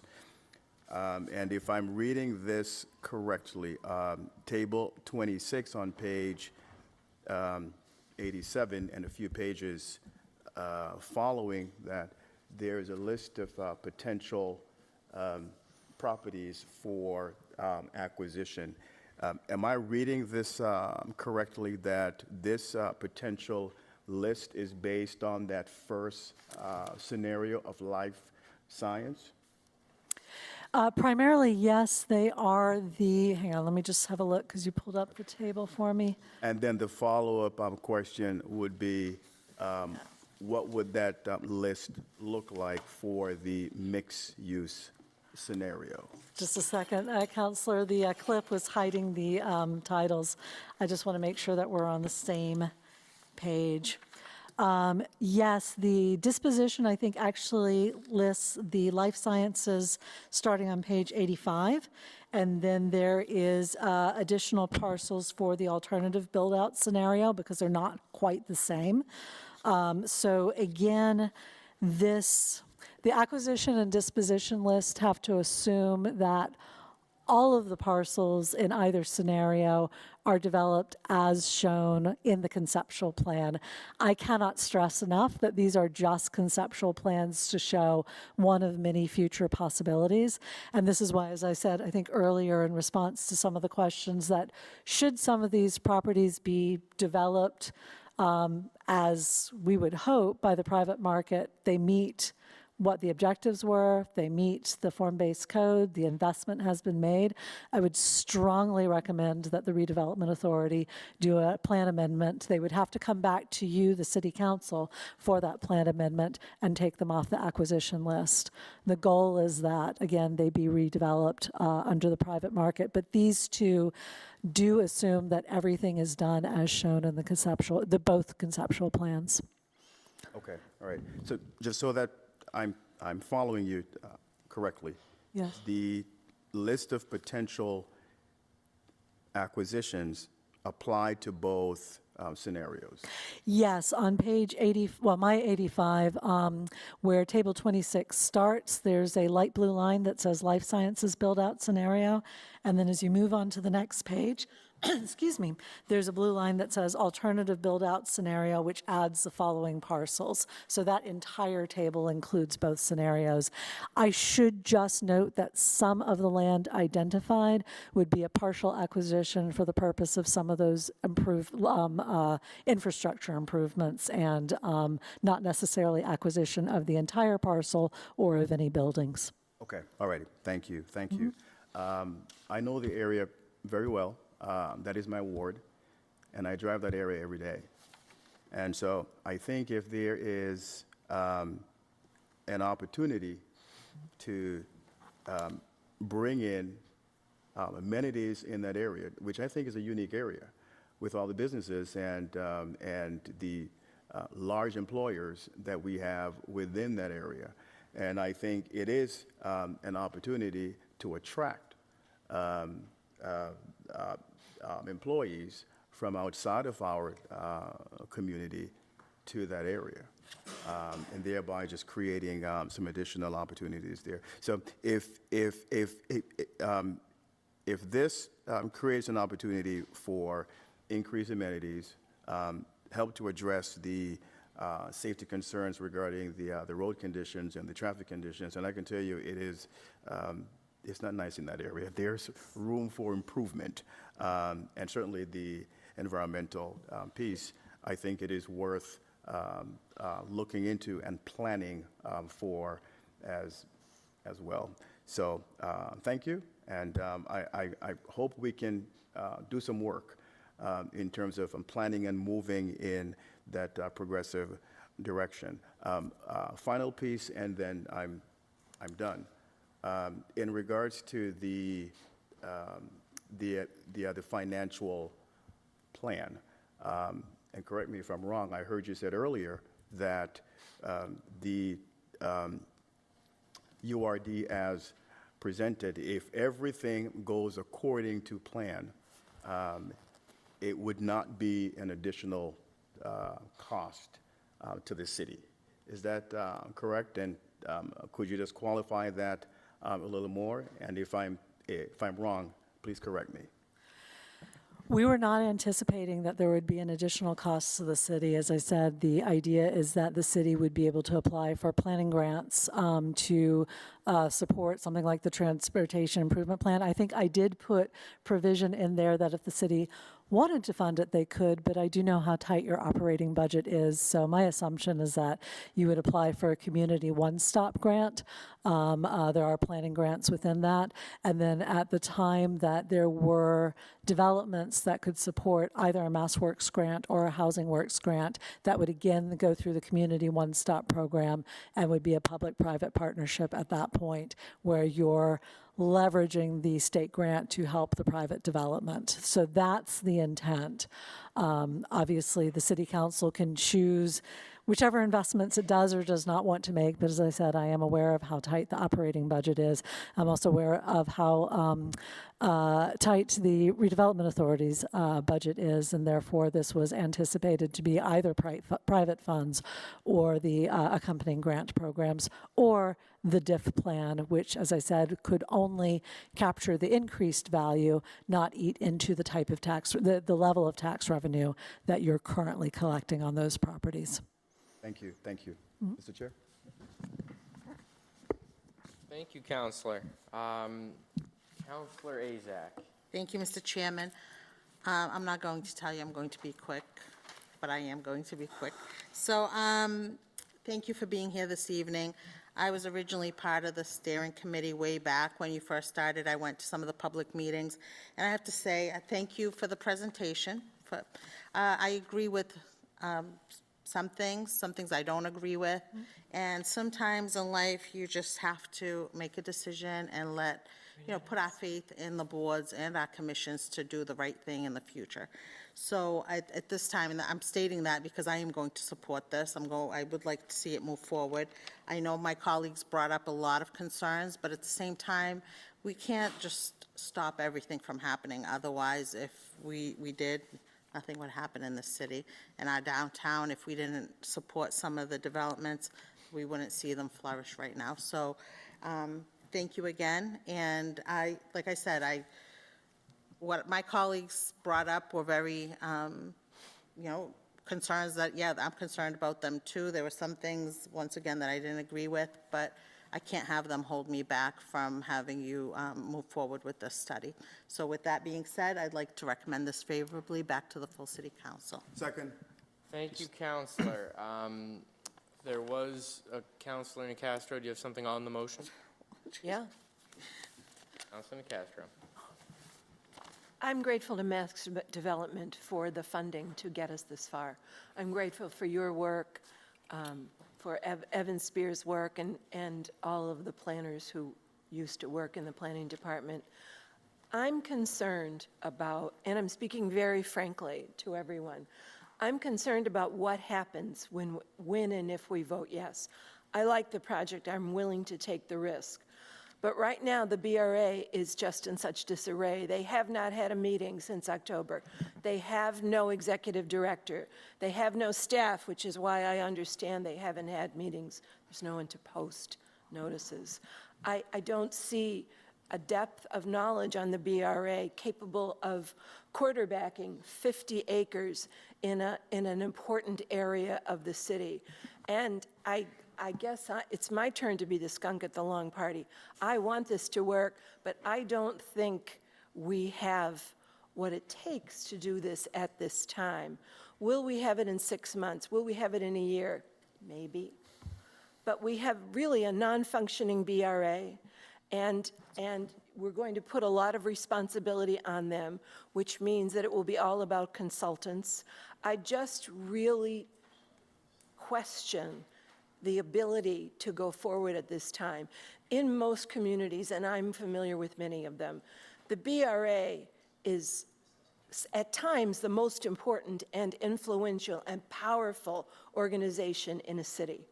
And I just don't see that happening here, and it's 50 acres, and I have to express my concerns. They are very real, and I'm getting a stomach ache from it, to tell you the truth.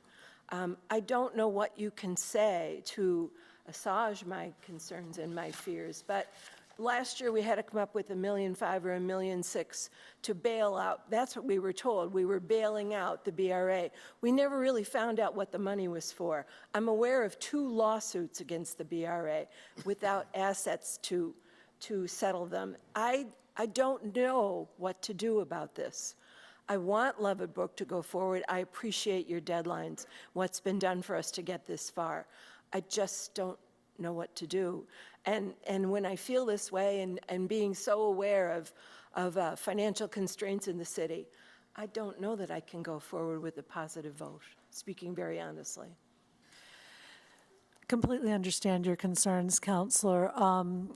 There's no mandate that this has to happen immediately. And I say that because I've also, as you know, worked with several other communities, and Fall River comes to mind. Fall River had taken on the very ambitious project of doing 2 urban renewal plans simultaneously, their waterfront urban renewal plan and their downtown urban renewal plan. And I had taken the very ambitious project of being the project manager for both of them simultaneously. That was quite an effort. But what was interesting about it is that they were taking advantage of a unique opportunity, which is that Route 79 was going from an elevated highway to a ground level highway. And that was going to open up connections to the waterfront for neighborhoods that had never been connected before. It was going to open up, we thought it was going to be 10 new acres of land on a waterfront. I think by the time that Mass DOT finished their designs, it's about twice that now, which is amazing. So I finished those plans before starting Trout Brook, I think. And a few years ago, they were finally in a position, the FRA had done a lot of hard work, but they had a lot on their plates.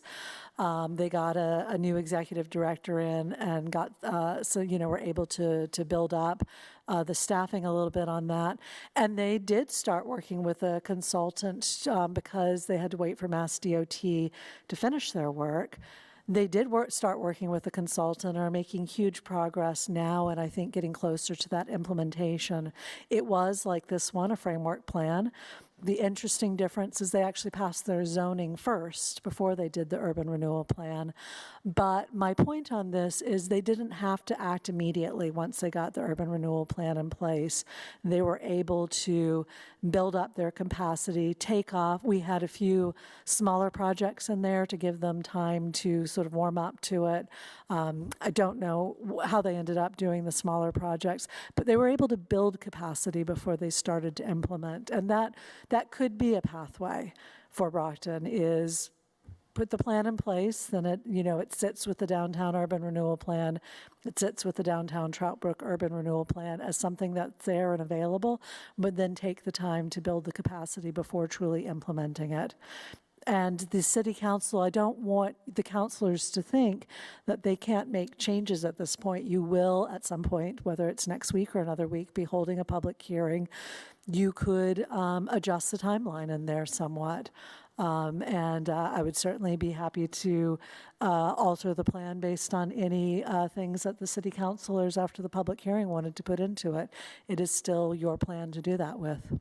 The public hearing would be, Mr. Clerk, next week. Next week is currently scheduled, yes. Yep. Thank you. Counselor? All set? Thank you.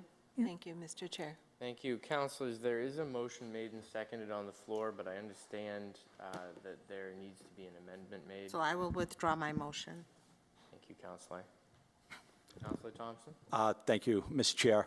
Mr. Chair, the Ennis Consulting Strategies Group provided a memorandum to us earlier today, and I think maybe a few days before as well. In that memorandum, they discussed that the original URD had some blanks in it because some state level regulations were not yet posted that are applicable to the URD. Those regulations have since been posted, and now by reference to the memorandum, I'd like to include them into this current URD.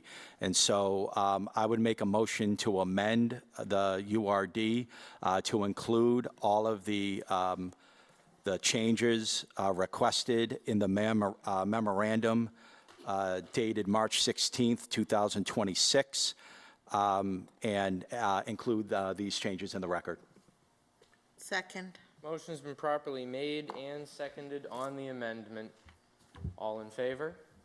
Excuse me, before you vote, I just want to, so your motion is, I see 4 changes in here, is that correct? So we need to add the new Appendix 4? And is that included in here? Yes, sir. Okay. Change 1, the Appendix 4. Changes 2, alters text on page 21. Change 3, alters text table on page 72. And change 4, alters text on page 96. And maybe, Ms. Ennis, if you could just briefly explain what are these changes so the public has a better understanding of what we're doing. Absolutely. Thank you, Counselor. The MIPA regulations were updated and made active as of January 30th. I think the plan had already started moving through the process at this point, and then they released their new environmental notification form, which the city will have to file shortly thereafter. These changes just, add the appendix for the eventual certification based on the ENF, and then the other 3 changes are just replacing the text to explain the history of the MIPA changes, and then to modify some of the analyses and the next steps that came out of those changes. Thank you, ma'am. And Mr. Clerk, if we could just add this memorandum to the record. I know, we're going to have to read it, I believe. So we may do that. I'll have Shannon look at it this week, but at this point, I believe we're going to have to read this into the record, at least next week. It's fairly substantive changes, volume-wise at least. Could it be posted this week for the public's digestion, and then we can read it into the record Yeah. next What I week? prefer is that we don't do the amendments this week. We've got next week to do it. I'd prefer to have Shannon look through it so we get the i's dotted and the t's crossed. In other words, we can't make an amendment, just say, let's add this in. I apologize, but we're going to need to read it in. I want to make sure we delete the proper, so that when we pass this on, we're not getting questioned in 2 years from the state, and we have run into that in the past, saying, show me in your minutes of your meeting where this happened, and we have had it happen several times over the last 2 years, mostly for items that happened in the past, but it's, I'd ask you if we can make the amendments Monday night. We have the public hearing Monday night, and that way I can have Shannon read through this, and we make sure we get it correct, and I think she'd agree with me, that we, Then if that's going to be the case, that we'll actually vote on the amendments. Is there any way that we could request legislative counsel to include this language in the current draft URP and post it publicly so that when we do actually vote on it, the public knows what we're voting on at that point? yeah, we can post it on, I'm going to, Evan, you'll have this on your website tomorrow.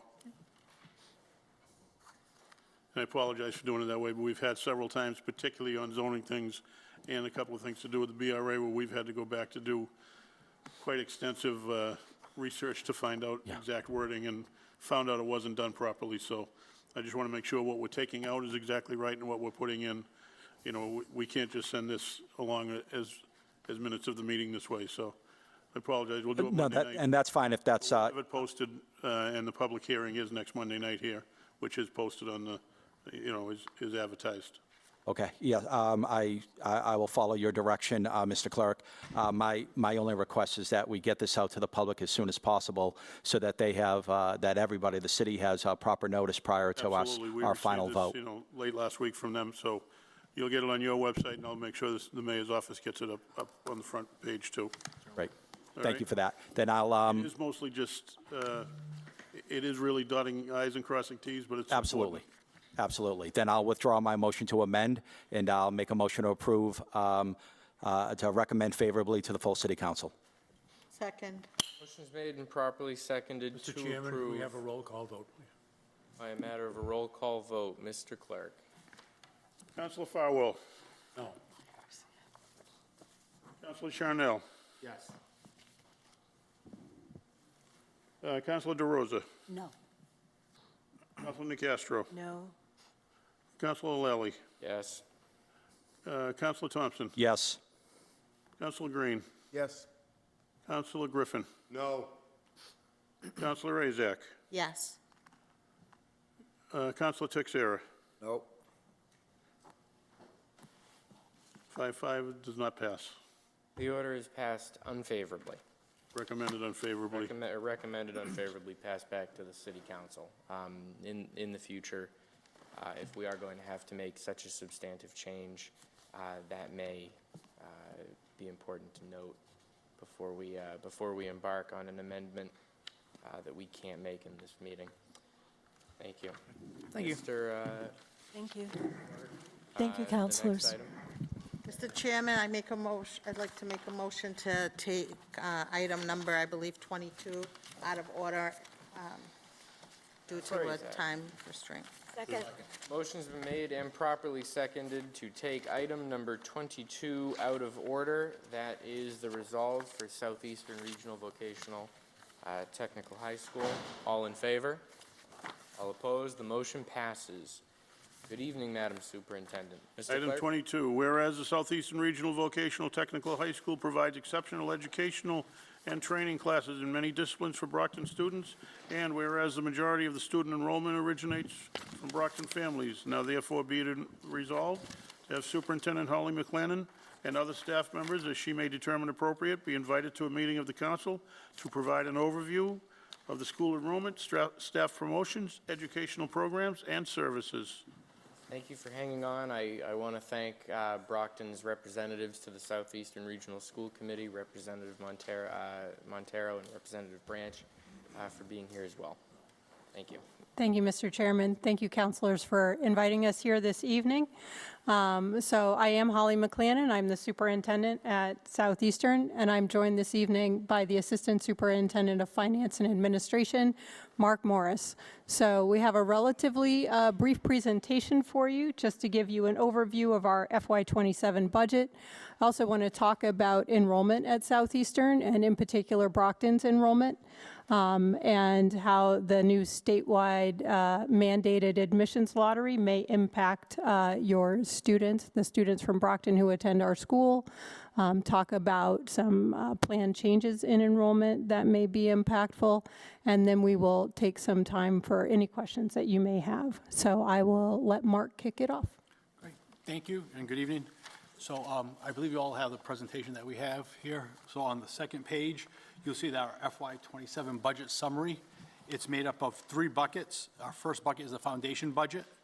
That budget amount is $40,966,418, and that's made up of 2 different parts, the state aid and local assessments. So the state aid for FY27 is $26,183,132, with local assessments being $14,783,286. Then you'll see that the next part of our budget or bucket here is transportation of students. If you recall, we are a regional school, so we cannot charge for transportation. But that being said, transportation is to be reimbursed at 100% by the state. But there is a caveat there, pending the funding being available. This past year, 82% was reimbursed. In our budgeting exercises that we use the exact amount that we received the prior year. So transportation for next year is going to cost $2,405,700. We received $1,613,160 from the state, and then in the local assessments it would be $792,540. And again, we do like to stress that when you do see your legislators, your senators, your representatives, let them know again that regional transportation is very important to the city of Brockton, because if that is funded at 100%, those local assessments would be $0 to our communities. And then other expenditures that we do have an MSBA bond of $305,875. The local assessment is $192,000, which is what I've been at the school since 2009, and even prior to me, that's the amount we've always charged to the towns and to the city. So we haven't increased that since at least 2009. And we're taking $113,875 from our E&D, excess and deficiency, our rainy day fund, to fund the $305,875. Giving us a budget amount for FY27 of $43,677,993. And then outside of our budget, we are required to carry any ESCO payments or bond payments, and that amount is $493,250. That goes back in local assessments. So the increase to the FY27 budget from FY26 is a 5.6% increase. Again, I can take questions now, or at the end we can answer any questions that you have. So I'll just move on to the next page if you have that. So the next page kind of shows that our $43.6 million operating budget is funded, roughly over 60% of that is funded through the actual Chapter 70 state aid formula, and the remaining balance being left out to the 9 communities that we service at Southeastern. So those costs are before the 60% is before any local dollars are assessed at all to the communities. On the next page, we're going to talk about some enrollment, and I'll pass this over to Superintendent McClannon. Great. So when we look at our enrollment, we include both the high school enrollment and any in-district post-secondary students. So we have actually the largest public post-secondary institute in the Commonwealth. We have 10 certificate programs for adult learners. And so the enrollment that our Chapter 70 is based on includes those in-district post-secondary adult learners as well as our high school students. So when you look at the FY27 total enrollment, you have 1,726 students. 1,636 of those are high school students, and the remaining 90 are adult in-district learners. One of the things that I would like for you to take a look at is over the last 10 years, we have increased our enrollment by over 250 students. That was in large part because of a huge injection of capital funding that the state made beginning in FY 2017 to help us modernize our equipment and our vocational shops. And part of the goal of those, there is the Skills Capital Grant Program. Part of the goal of that program is to increase access for students in gateway cities. And I'm very proud to say that of the 258 students increase that we've seen in 10 years, 211 of those have come from the city of Brockton. So we have fulfilled our promise through the Skills Capital Grant to increase access for students living in the City of Champions. Brockton's enrollment this year is up 5.6%. That's a significant increase. We always have the majority of our students from the city of Brockton. On average, over the last 5, even 10 years, it's been about 62 to 64%. The same is true for applications. When you look at our applicant pool, it's between 60 and 65% of our applicants come from the city of Brockton. Last year, however, 68% of the freshmen that we admitted to Southeastern were from Brockton. So that was a pretty significant increase. So that's why you're seeing such a big jump in the number of students. Of those 57 students, 49 of them were high school students. The remainder were post-secondary students. So I want to talk a little bit about enrollment and you may know that last year the Department of Elementary and Secondary Education passed regulations that require us to admit students now by lottery. So we hosted our first admissions lottery Friday night. In advance of that, we did a lot of lottery scenarios, simulations, and one of our concerns throughout the whole process was that every time we ran a simulation, Brockton lost seats. And when we ran our lottery on Friday night, and these are very preliminary numbers, Brockton lost about 35 seats. But what I want to tell you is before we all panic, those are very preliminary numbers. An offer of admission is not a student who's accepted admission. So we have 10 days for the 420 students who were admitted to let us know whether or not they are going to accept or decline that offer. As they decline, we can pull students off the wait list in the numerical order of the lottery selection, and we could see that number for Brockton go up. So we will have a much more concrete number for the city as we get sort of closer to the end of the school year. So it does take sort of several iterations of the application process. But it is something we're keeping an eye on and something we're very concerned about because we are very, very proud to serve the city of Brockton, and we get concerned if there is an access issue for the students who reside here. Another factor I would like you to keep in mind is last year we completed the construction of a STEM addition. We are pursuing approval of a Chapter 74 program in robotics and automation. We have our state inspection as part of that process this spring. If we are approved, then we will admit 18 more students in September. So our freshman class would go from 420 to 438 in September, and we would admit 18 additional students each year over the next 3 years, for a total of 72 over 4 years.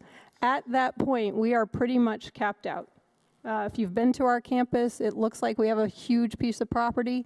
It is all protected wetlands. We cannot build on another square inch. And so our focus will be on making sure that when students come to our school, that they are getting into the programs that they want. Our most popular programs are medical assisting, plumbing, electricity, carpentry, dental assisting, cosmetology. And what we're seeing is we have much more demand from those programs than we're able to meet because of physical space capacity. So we are undergoing a strategic program evaluation to see how we can expand capacity in those programs so that more students who want to be in those high demand programs that lead to immediate post-graduation employment can do that. And I will turn it back to Mark. On the next page, the district aid worksheet, the main question probably many of you have, what is the assessment for FY27 for the city of Brockton? The assessment amount is $5,934,808. That's made up of the minimum contribution, the net bond, the net transportation costs, and the net capital costs. So that is up $548,501 from FY '26, as well as the enrollment being up as well in FY '27 from the city of Brockton. And that being said, on the next page, 5.9 million of local investments. Again, it's the transportation costs, our bond payments, capital costs, and the local contributions. Again, an increase from FY '26 to FY '27, and that's driven by the growth of corresponding directly with the 5.6% increase in the enrollment for the city of Brockton. And that being said, just on the next page, if you just want, I just want to reassure that every year when we build our budget, we take it very seriously, and we take the financial responsibility to stay at net school spending, what the state requires us to spend on vocational education, and you can see that we are at that number. We haven't asked for anything more than what the state has asked us or required us to spend on net school spending and each one of our communities in their assessments. Be happy to answer any questions. There are a few more pages really just for informational purposes.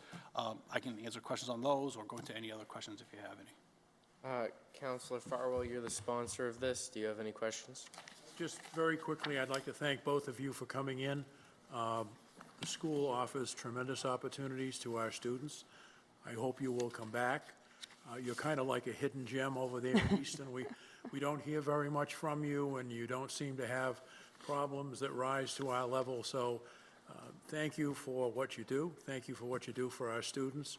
And seriously, email me if you want to come back. There's something special going on.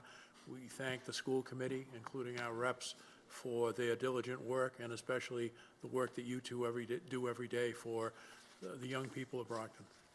Thank you for your support. Thank you. Thank you. Councilors? Councilor Charnel? Just a quick question. So in regards to the lottery process, why did that come to be, and what precipitated having to do a lottery?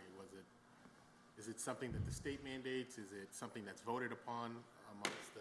This was state mandated from the Department of Elementary and Secondary Education. The department became concerned about equitable access to vocational schools. There's a very, very long waiting list for vocational schools. Most vocational schools do not have waiting lists like we do. We had 1,100 applications for 420 spots. But most vocational schools do have a waiting list, and the state became concerned that students of color, students from low-income households, English language learners, and students with disabilities did not have equitable access in some school districts.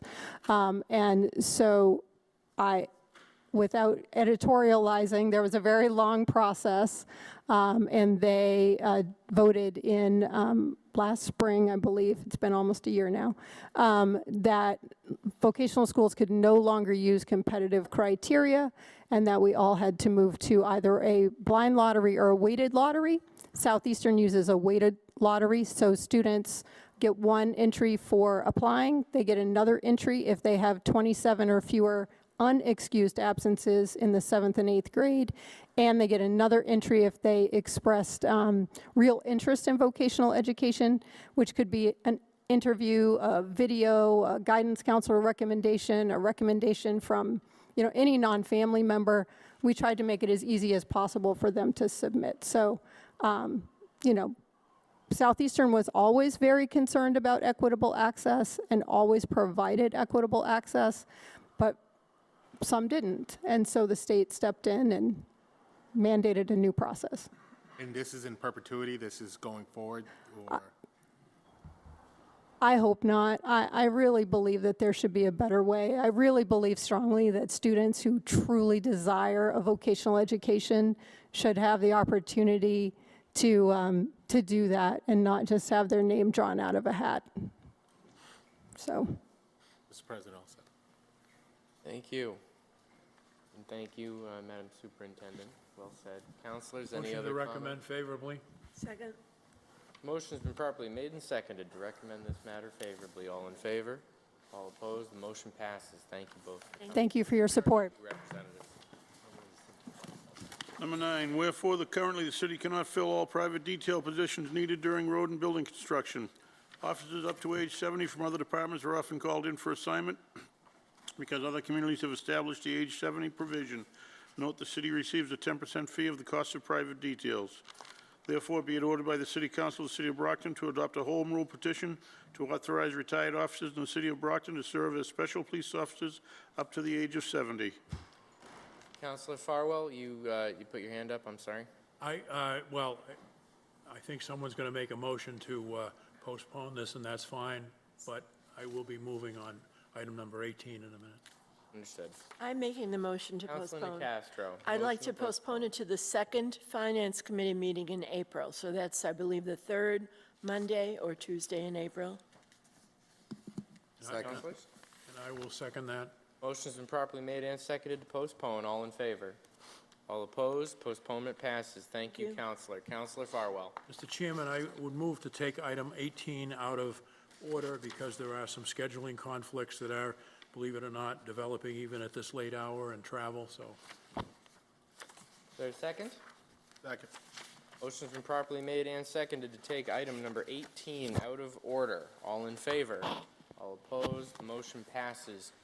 Thank you, Counselor. Mr. Clerk, item number 18. Ordered that the City Council authorize the mayor and appropriate departments to research, develop, and participate in a contract or contracts to aggregate the electricity load of the residents and businesses in the city and for other related services independently or in joint action with other municipalities, and authorize the mayor to execute all documents necessary to accomplish the same.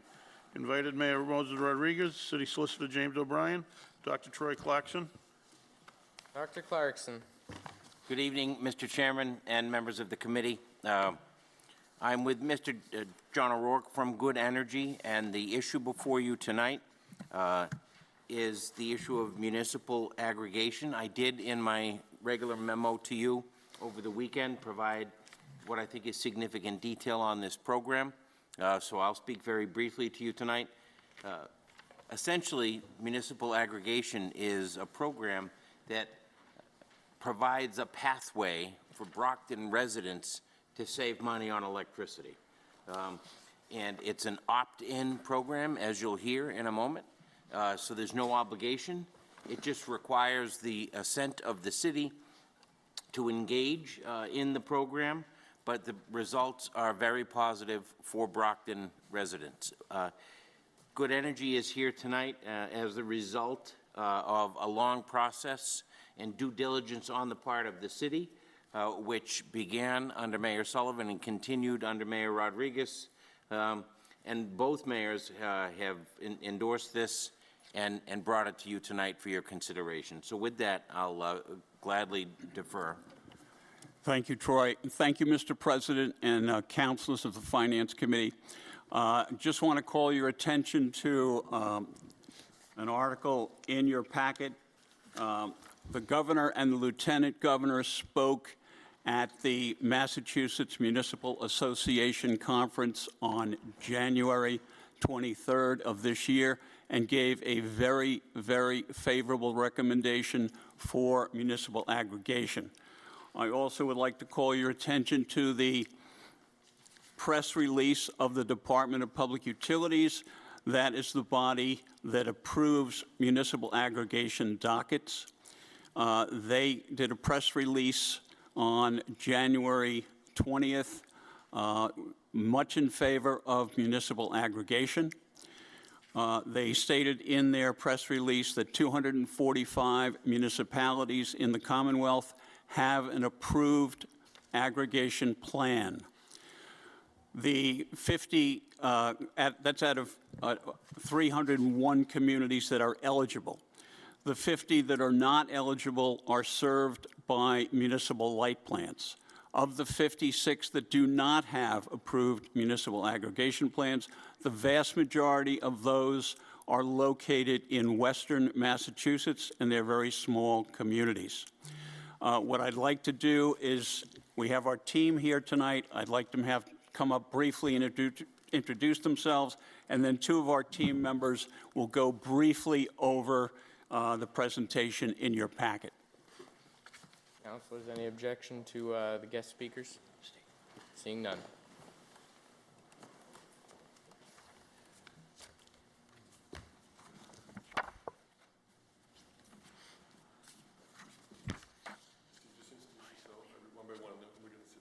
sitting down. My name is Stephen DiNatale. I'm responsible for municipal affairs and acquisitions. I'm the former mayor of the city of Fitchburg, serving nearly 10 years. Prior to that, I was a member of the House as a state representative from the city of Fitchburg in the 3rd Worcester District. My administration was responsible for bringing in Good Energy, who I'm now employed by, and saving the city of Fitchburg, I might add, nearly $7 million over the 4 years that the plan's been in place. That's the intent, that's the motivation, is to bring rate relief to folks like you have living in the city of Brockton. Good Energy does it better than anyone. Of course, you're shocked by my position here, I'm sure. But it's true. Partly because when I was the mayor in Fitchburg, we have a diverse community, very, very similar to what Brockton has. This company does the best when it comes to reaching those individuals. And it's been proven over the last 4 years to certainly be the case. I urge the city of Brockton to embrace this program and save their folks some money. Ms. Courtney Van Huffel. Yes, hi, councilors. Thank you for having us this evening. My name is Courtney Van Huffel. I am the operations and systems strategist with the New England Good Energy team.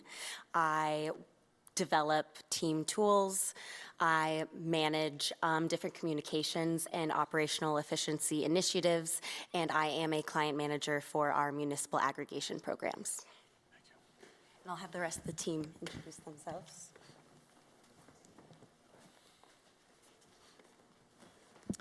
Good evening, councilors. Thank you for giving us some time this evening. My name is Rachel Ferdinand. I am a client success specialist on our New England team. I primarily manage our customer service as well as all of our website operations that all of the programs have. So about 50 different websites for the programs. Good evening, councilors. My name is Rafida Rahman, and I work as the Sustainability and Engagement Strategist at the Good Energy New England team.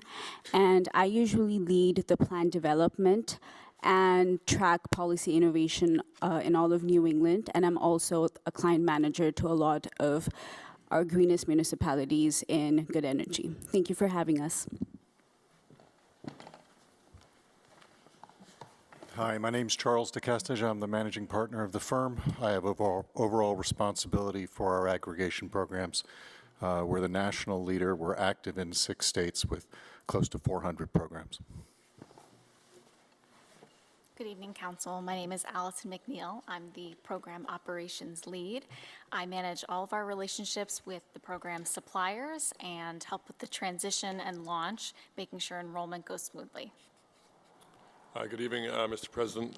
Thank you for having us here tonight. My name is Philip Carr. I'm the Regional Director for New England. Thank you for bearing with us for the introductions.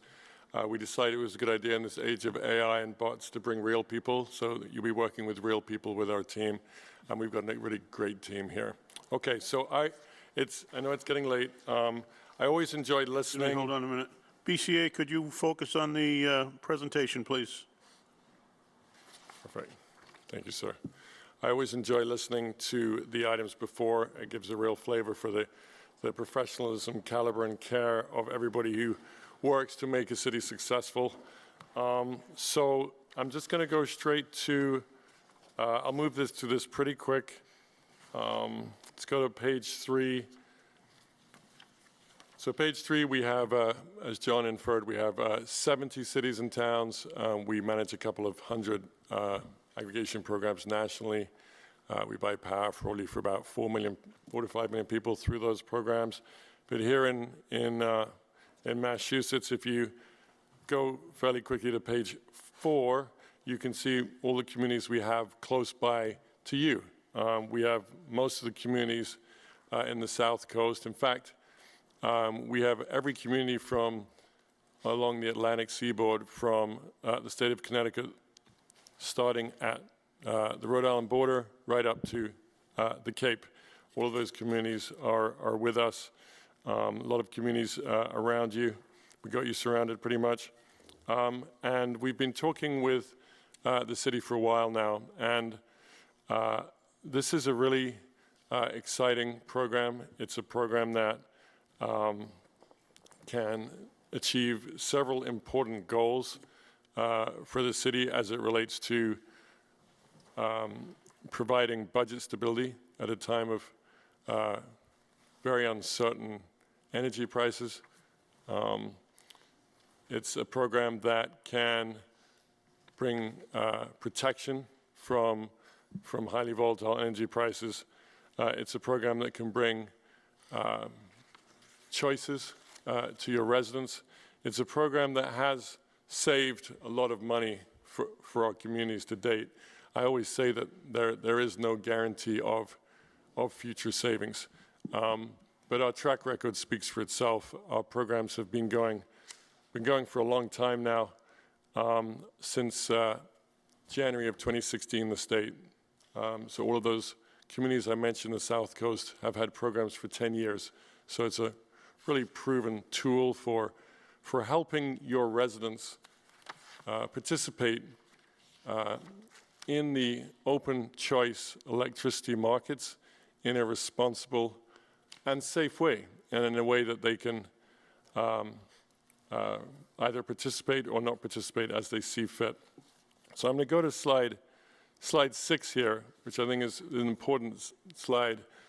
It's the slide that shows the comparison in rates between our program rates and the national grid utility rate. So the national grid rate is in blue. Our rate is in whatever that color is, orange. And as you can see, our rate has been extraordinarily stable, and it has done exactly what it's been supposed to do, which is provide protection. What you see, that big blue spike in late 22, early 23, that is as a result of the run-up in energy prices after the invasion of Ukraine. It was an interesting time in the energy markets, and as you can see, our communities were protected from that. As a result, our communities did save an enormous amount of money. But what I say is, our goal is to give you a strategy. Our goal is to protect you. Our goal is to give you budget stability. And the byproduct of that can be savings, right? And has been savings. But what I would say is that there is no other tool that we know of that could provide such a stable option for your residents when it comes to paying their utility bills.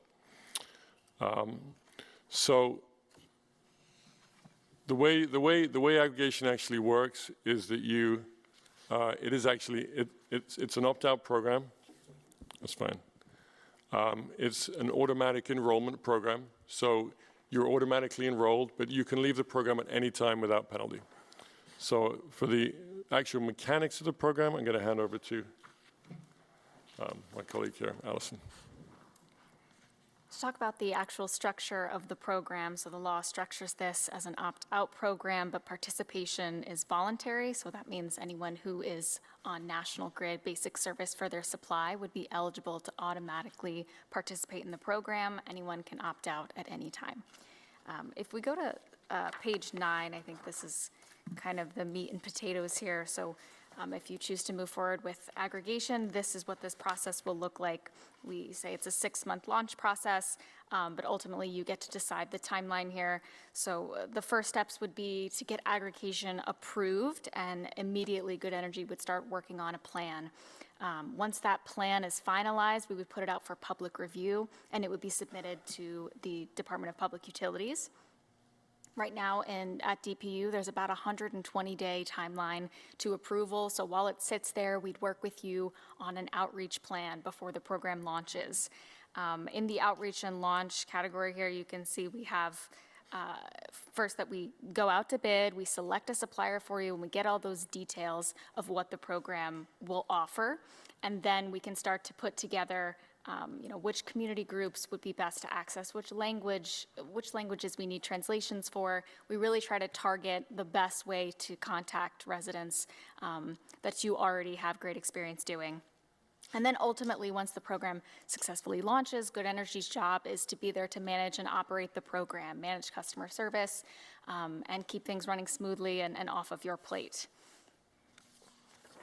On page 10, you can see our little list of our outreach and education pieces. So we can tailor this to whatever works best, but ultimately we have at least a 30-day opt-out period. And essentially what that means is we try to educate the community and give them at least a month to sit with that information, ask us questions, come to a community meeting, and make the best choice for them if they'd like to participate in the program or not. We send press releases, we do city-branded social media, and any other outreach that would be best for you. At the end of those 30 days, when the program launches, anyone who's on National Grid Basic Service would automatically be enrolled in the program.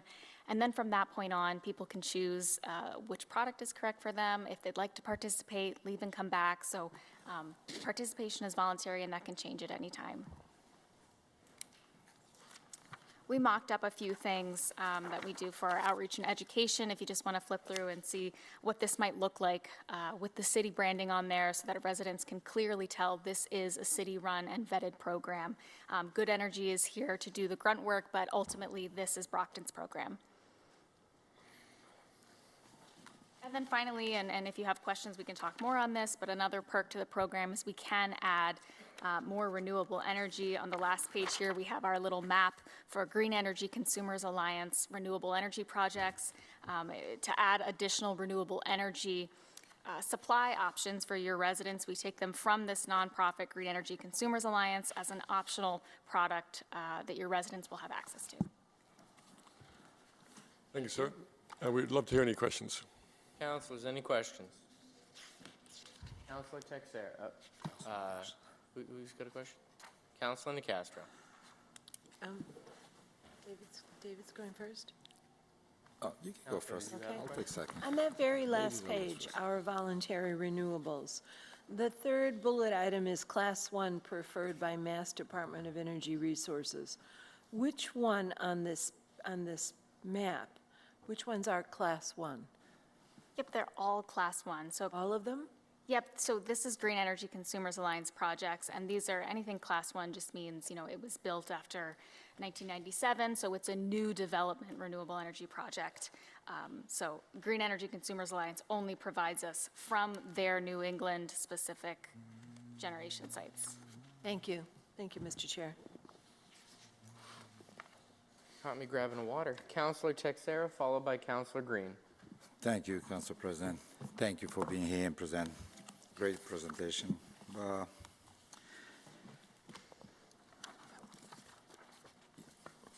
Good Energy is a third party, correct? We're a consultant, yes, sir. Oh, just Independent consultant. Okay. It's just because I signed today, as we speak, I signed per 12.2 per kilowatts. And I see you guys at 14 and change, right? Yeah, the different programs for different rates, yes, sir. So it's a different program. And what's the time frame? Because So we normally sign 2 to 3 year contracts, but suppliers are now going out longer. So we have just recently been signing a 4-year contract with some suppliers. Because we signed 4 years contract today at 12, a little bit of 12 cents a kilowatts. But this is it's a great way of saving money. Sure. Press National Grid, and ton of information here. Also, I was just reading through it. Ton of information, but for most resident that doesn't know, they'll get locked in at 15, 16 cents a kilowatts, but bring you guys good energy to the city. It's going to help our city, the community, and special if we can just advocate for the resident that lives here that, you guys can save money by just doing the switch from National Grid good energy. But thank you for being here, and great information, and I'll keep that in mind. Thank you, sir. Appreciate it. Thank you, Councilman. Thank you, Counselor. Counselor Green, followed by Counselor Thompson. Thank you for your presentation, and thank you for taking the time to introduce your team. I appreciate and value working with people and seeing people, so I do appreciate that. I do have a couple of questions for you. So this is a opt-out program. Yes, sir. So just walk me through a little bit about how the opt-in process work. Of course. Would customers get any kind of notification that they're opt into this program? And if I recall correctly, you stated that there's a 30-day period for them to opt out if they choose to. What's the process for opting out? Perfect. Sure. Sure. So at the start of the program, we like to make sure everyone has all the information they need to make that decision. So that's our 30-day opt-out period. So everyone who has National Grid as their supply receives a letter in the mail, a postcard in the mail. Hopefully they see, a press release. We really try to bombard everyone to make sure they know that this is happening. So after they receive that letter, they have 30 days to make a decision if they don't want to participate. And just to be clear, this is only people who have National Grid as their supply. Anyone who's chosen a third-party supplier isn't affected because they've already made a choice for their supply. If someone would like to opt out before the program launches or any time thereafter, they have a couple options. They can fill out a little card we mail to them. They can call any of us, the Good Energy team. They could call our supplier that's chosen, or they could go online to one of our websites and complete an opt-out form. So we try to make it as accessible as possible to just hop on the phone and get you opted out or whatever participation option you choose. Okay, all right. And I'm assuming the other printed notice, letter, postcard is in multiple languages, Yes. correct? Yep. Okay. Righty. If one does not meet the 30-day window for opting out, what are their options? Sure. So if they do nothing, they'll remain in the program. If they opt out, they'll return back to National Grid on their next meter read. There's no cancellation fees. There's no penalties for leaving. You could leave the program and return to it on your following meter read. So we want people to have the freedom to come in and out of the program. So we protect that. Okay, all right. Explain to me a little bit about for customers who have solar panels. How does that work with your program here? Sure. So net metering customers who have solar on their home, currently, if they're with National Grid, they get credited on that same bill from National Grid. So this is just a supply side program. Each bill has the delivery and supply side. So this just changes the supply. National Grid continues to do all the delivery services, and that includes crediting solar customers at the utility rate. So nothing changes. If you have solar on your home, you continue those benefits. Okay, thank you. Mr. Chair? Thank you, Counselor. Counselor Thompson. Thank you, Mr. Chair. Good evening.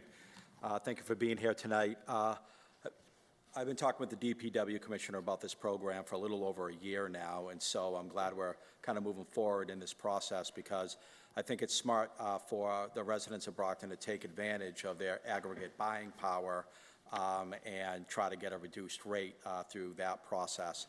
So is this, is it through the city, or do we now pair up with these regional opt-in municipalities to further leverage our buying power, or are we we are on our own island, Brockton only? Yes, so that's a great question. So you are large enough to bid by yourselves. There are some small communities that can benefit from banding together, but Brockton is one of the largest municipalities in the state. So you have the load.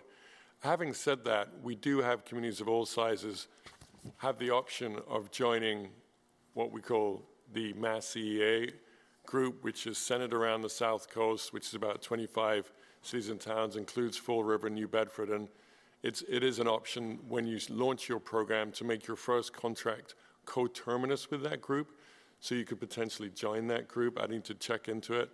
But certainly you are large enough to get favorable pricing from competitive bid by yourselves. Okay.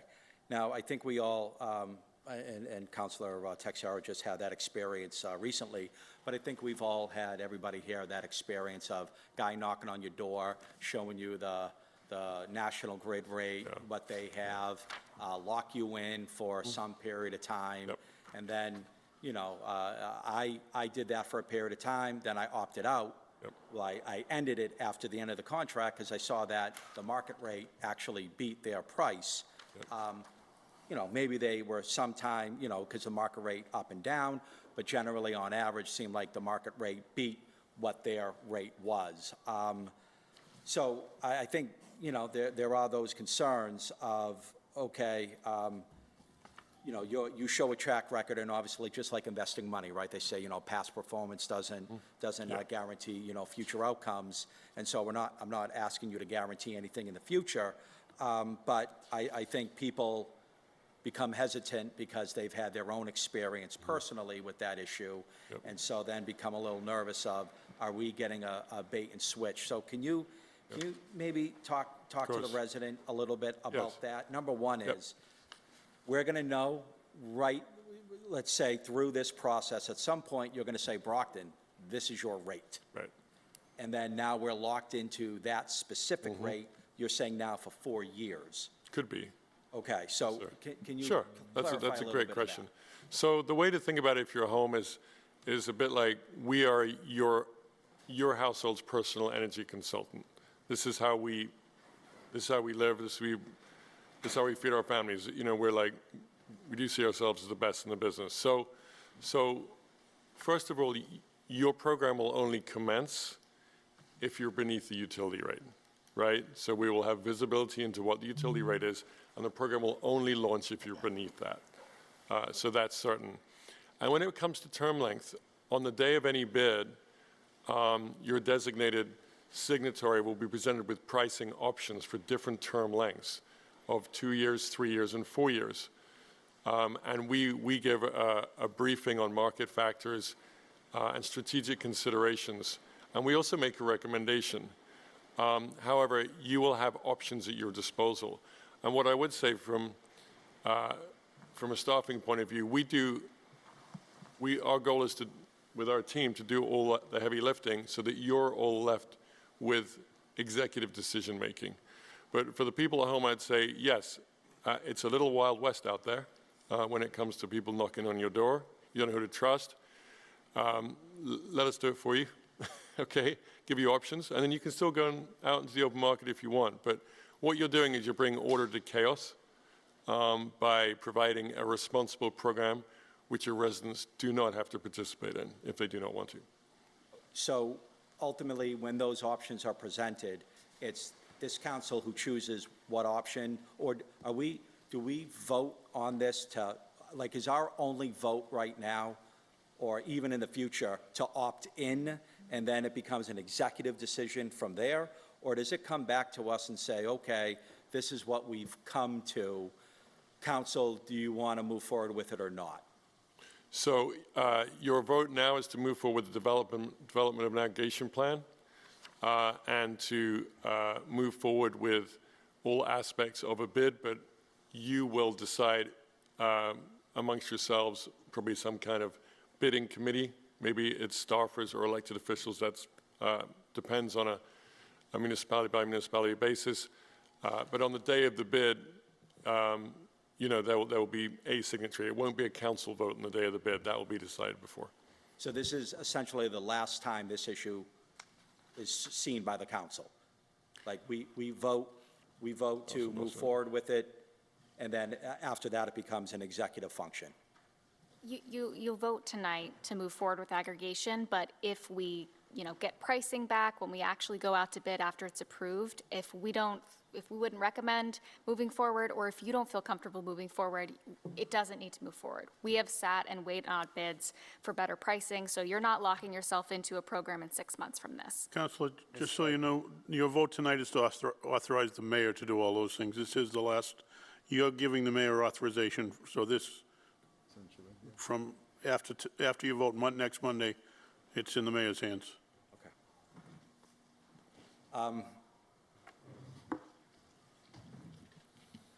Okay, all right. Now, your suppliers, who are your, I mean, because as I said before, 10 different people, 10 different suppliers. Are you working with multiple suppliers? Tell me who are your suppliers? Right, okay. So the suppliers we primarily work with are Constellation, Vistra Dynegy, and Energy Direct. Those are actually 3 suppliers. They have different names in different states. So we only work with the largest suppliers.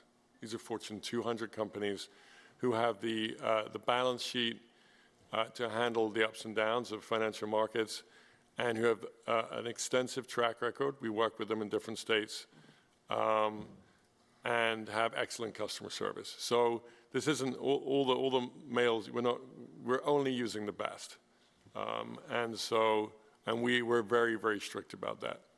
So we're kind of like, that's our job, yeah. Now, you stated that the customer has an opt-out. At some point, does the city have an opt-out?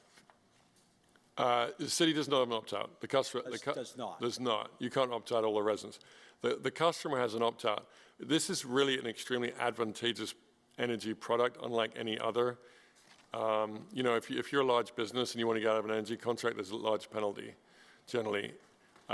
In this program, if every single person in the city, bar one person, opted out, the energy supplier will still have to honor that rate for that one person, right? It is an extremely advantageous product. Quite frankly, I'm slightly surprised they still do it like that, but that's just the way it works. And so, yeah, no, it's a very good deal for the residents. But yeah, the city can't doesn't get a lever they can terminate the program, but the residents can do whatever they want. Okay, understood. When we get to that point where the city decides term and price, that's it. Like the resident doesn't get term and price.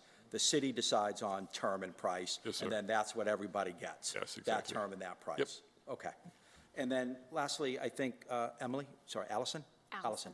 In your presentation, you stated that during your conversations with the customer, that you would decide what product is best for them. Electricity is the product. So just explain, what did you mean by what product is best for them? Sure, yeah, absolutely. So we'll work with you during the plan development, but we typically offer a default and then a couple of optional products. So, one great part of this program is we offer more electricity supply. So we have, the same electricity supply that the utility offers, and then we offer a few different options with additional renewable energy. So that's that last slide in here. So it's really just a sliding scale of what's most important to the customer. Okay, understood. So the product is essentially base product or add renewables? Yes. Okay, understood. All right, and just, Mr. Mayor, just quickly, I don't know if you wanted to grab a mic, but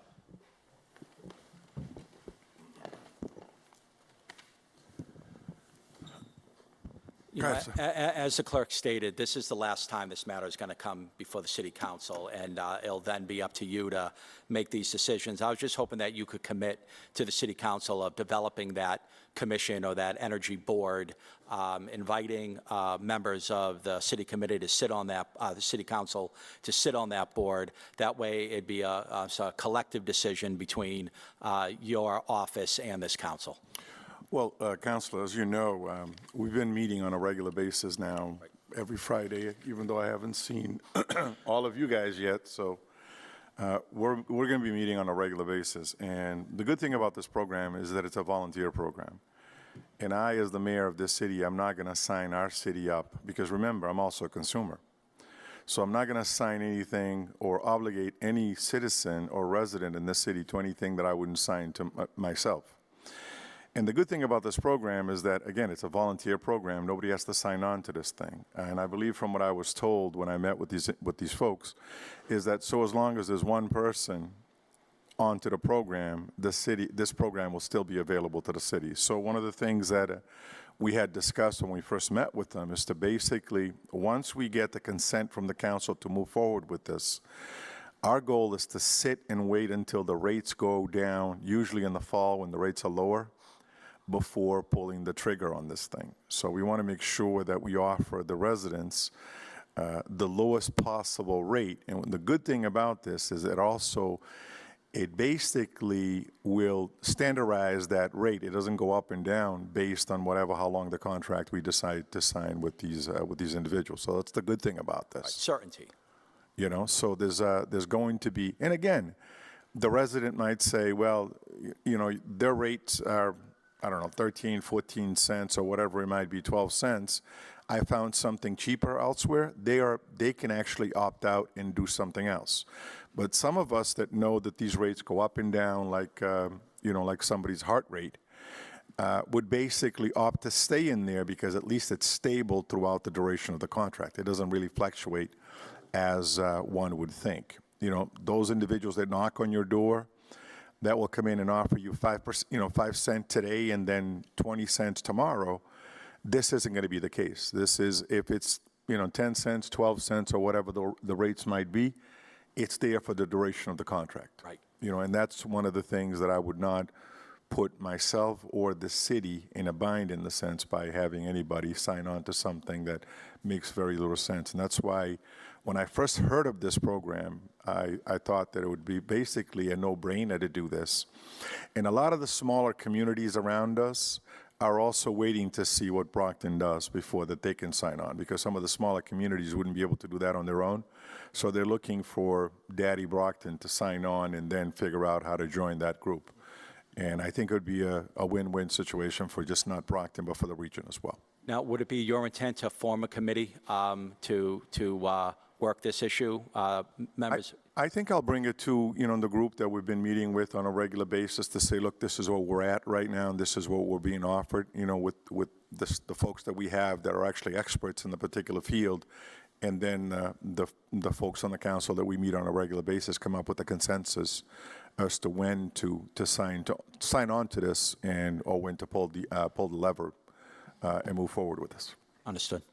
Well, I appreciate those answers, and thank you very much to the Good Energy team for being here tonight. You guys are troopers. We're about 3.5 hours in, and you're still with us, so we appreciate your time and effort this evening. Thank you, Mr. Chair. And I also just put a call to Noah, because I think we're going to need an ark. So I don't think Moses is going to work tonight. So thank you. Thank you. Thank you, Councilor. Councilor Charnel, and followed by Councilor Nicastro.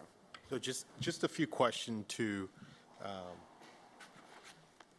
Allison and Philip. So the former mayor stated that his city was able to save about $7 million over the 4 years.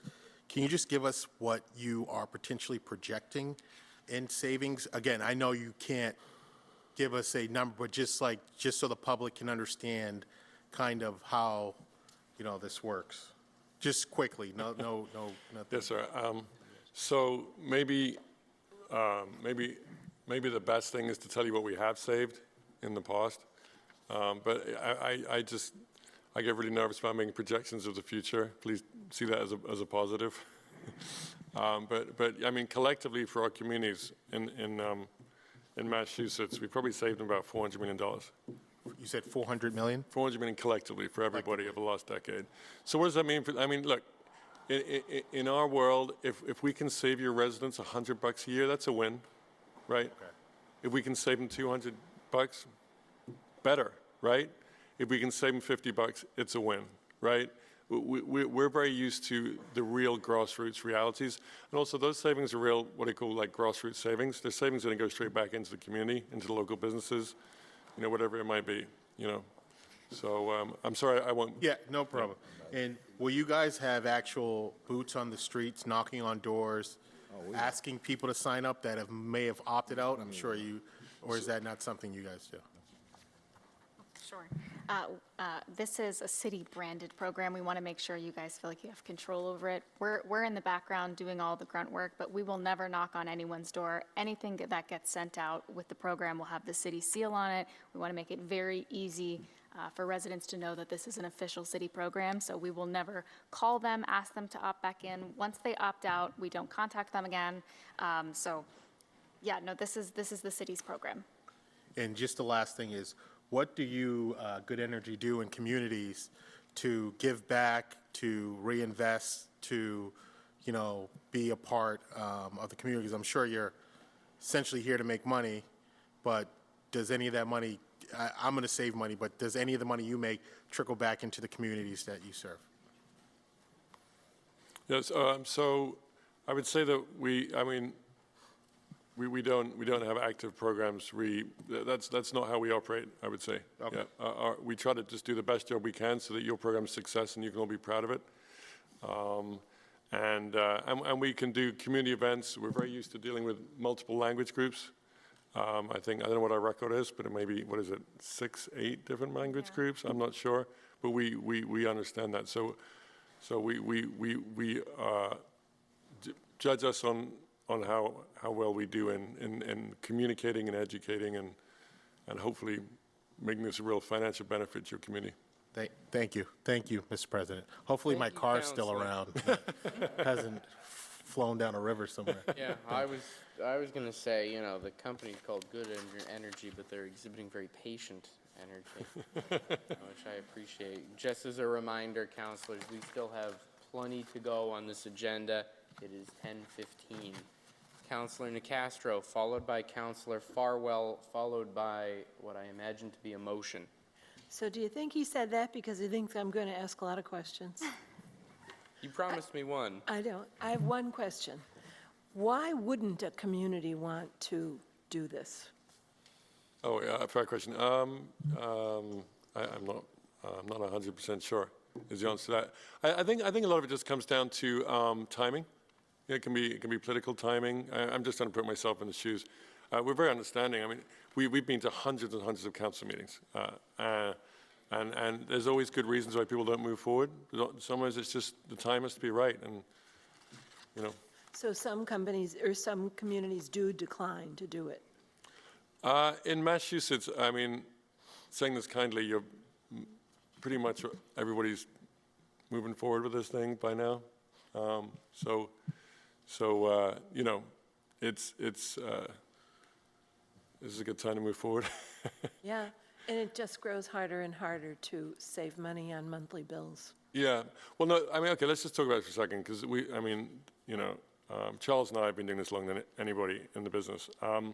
This is a great program. It's a great program, right? It's a brilliant way to help your residents. It's one of the few things you can do. The one I said about bringing order to chaos, I really mean it. It's people knocking your door. Here's your rate. Oh, is it 10? Is it 12? Is it 14? What's the small print? What's the big print? I don't know what's going on.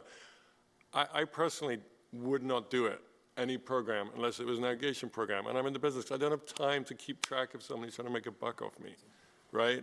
This is a very well-structured, organized program for a professional company that is incentivized. You know, we sit on your side of the table, we're incentivized to be successful. We want to have your business for the next 25 years, right? That's only going to happen if you're thrilled with the way we operate. So it's just a great program, and Massachusetts has been very successful for aggregation, period. So anyway. Yeah. Thank you. Yes, and ma'am. I thank all of you for, you know, hanging in there during our long meeting and being here. Thank you, Mr. Chair. Thank you, Councilor Farwell. The fact that they're still awake speaks well of the company, I think, Councilor Castro. It's that energy. For those of my fellow residents who are still awake, in simplest terms, this is economy of scale. Yes, sir.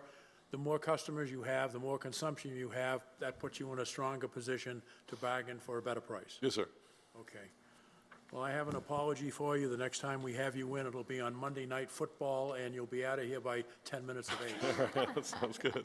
Motion to recommend favorably. Second. Motion is properly made and seconded. All in favor? All opposed? The motion passes. Thank you very much. Okay, thank you, sir. Thank you so much. Have safe Clerk, travels. item number 10. Item 10, wherefore the Boys and Girls Club raised millions of dollars to construct new facilities in Brockton on land at Eldon B. Keith Field. Therefore, be it ordered by the City Council of the City of Brockton to adopt a home rule petition as follows. That the following petition be approved and submitted to the Great and General Court, an act authorizing the mayor of the City of Brockton and the Brockton City Council to grant an easement over land known as Eldon B. Keith Field to allow for construction of a new facility by the Boys and Girls Club of Mr. Metro Chairman, I South. make a motion to waive reading. Second. It's already, he's done reading. Would you have a well, motion to postpone? Yes, I have a motion to postpone to the second meeting in April. Second. Motion's been properly made and seconded. All in favor? Motion passes. Thank you. Mr. Clerk, item number 11. 11, order that the following named sum be and the same is hereby transferred, the same was submitted by the mayor as follows. Transfer of $285,000 from the sale of lots and graves to cemetery goods and supplies. Inviting Acting Superintendent of Cemeteries Timothy Carpenter, Dr. Troy Clarkson. Mr. Superintendent, Dr. Clarkson, good evening. Good evening, ladies and gentlemen. Welcome to the lightning round. All in favor? Just very quickly, Tim is here to answer any substantive questions you have, but I think he provided you some excellent information in a detailed email. I supplemented that in my memo to you, so I'm happy to answer any questions. Questions or a motion? Motion to recommend favorably. Motion's been properly made. I need a second. Second. Second. Motion's been properly made and seconded. All in favor? All opposed? The motion passes. Thank you. Fine job, Tim. Thank you, Mr. Superintendent. Item 12, ordered that the following named sum be and the same is hereby transferred, the same was submitted by the mayor as follows. Appropriation of $35,590.86 from Human Resources Benefits to Planning Personal Services Non-Overtime, to DPW Water, DPW Engineering, Board of Health and Public Property, and all of those are personal services non-overtime. Invited Director of Human Resources Sandra Knight and Dr. Troy Clarkson. Good evening, Dr. Clarkson. Evening, Mr. Chairman. Ms. Knight was not able to join us tonight due to a personal commitment with family, so I'm happy to represent her and me in this. Again, in the memo, this is the latest in settling a one-year contract for one of our unions.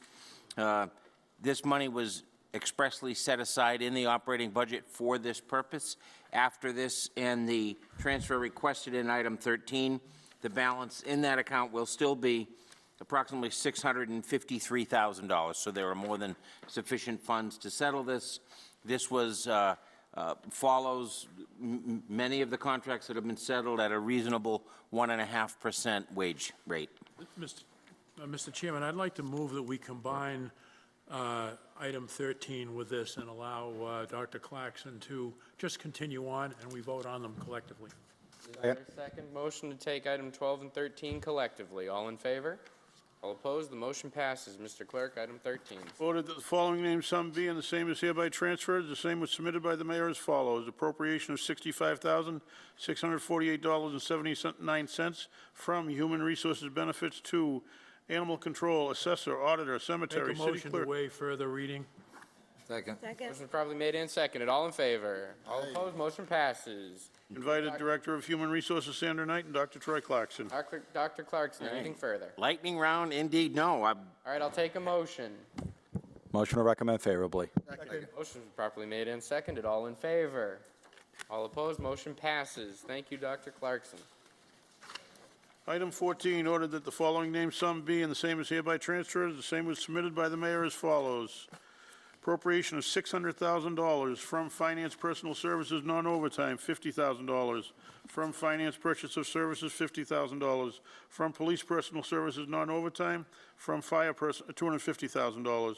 From Fire Personal Services Non-Overtime, $250,000. To Law Property Insurance, $600,000.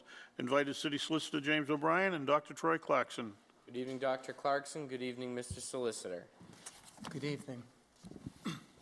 Happy to have my new but very busy colleague, the solicitor, here with me tonight. Since we don't do hazing, I will gladly answer questions related to this. But this is very straightforward. Auto and property insurance came in much higher than expected, as they did in general.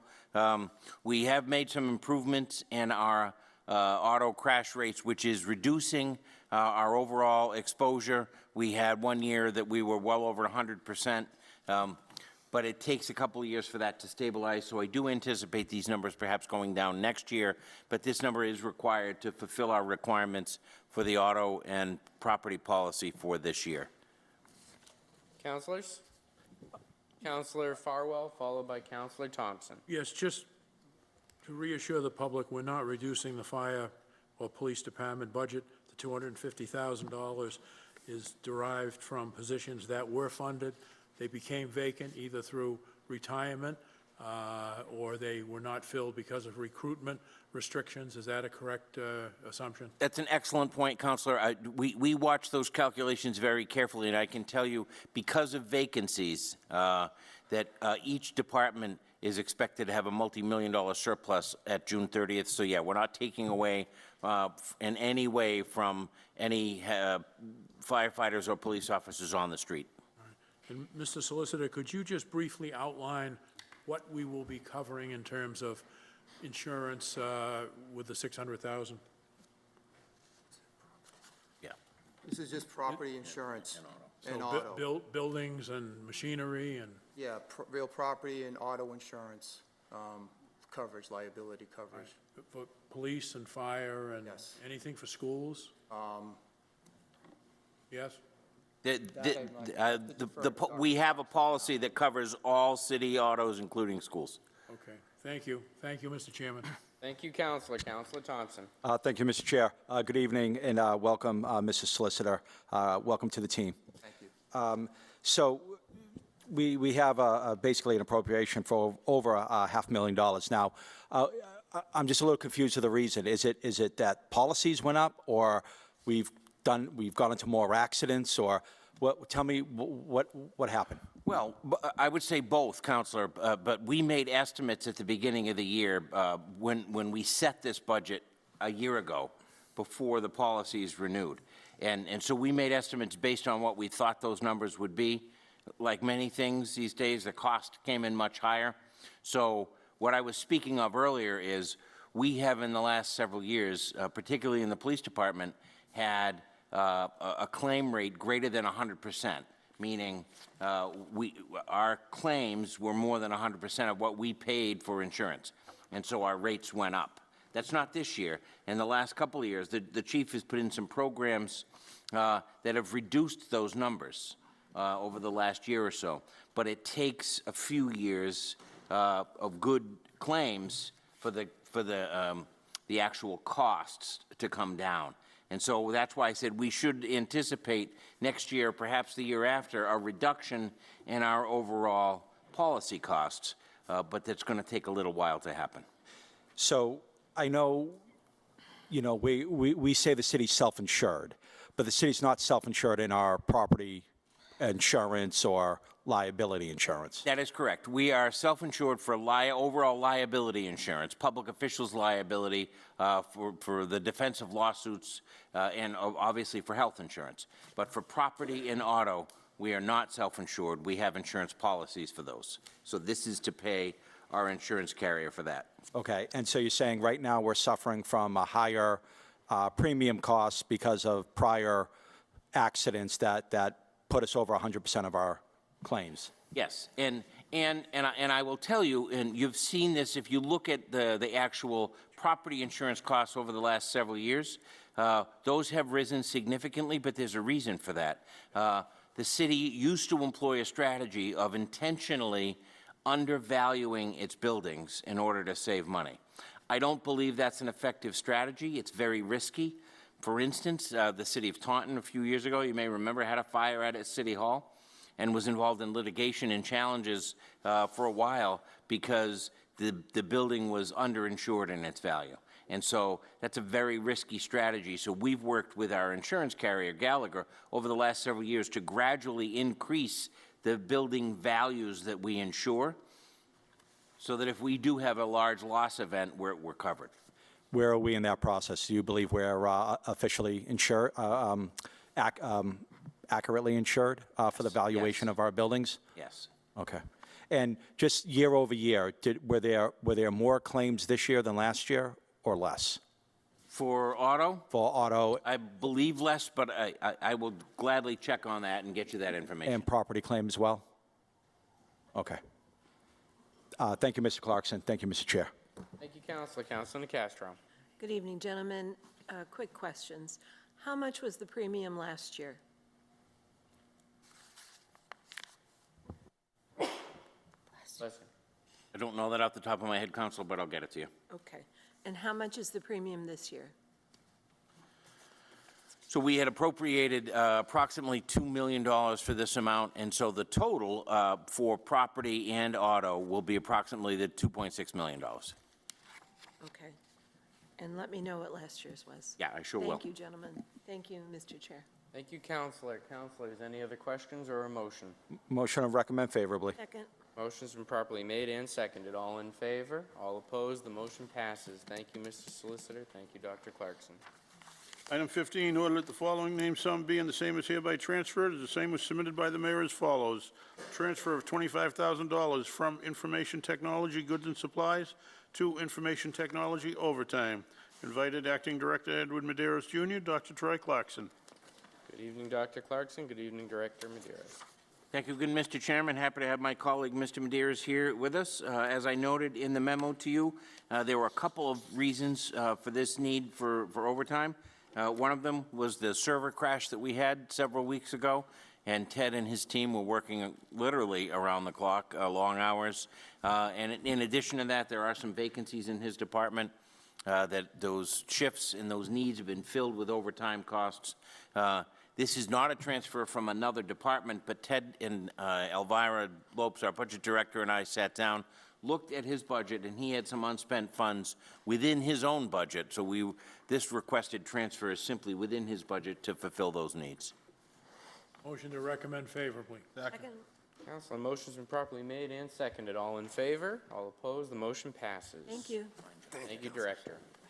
Item 16, ordered that the following named sum be and the same is hereby transferred, as the same was submitted by the mayor as follows. Transfer of $15,000 from Police Personal Services non-overtime $7,500, from Fire Personal Services non-overtime $7,500, to Emergency Management Personal Services non-overtime.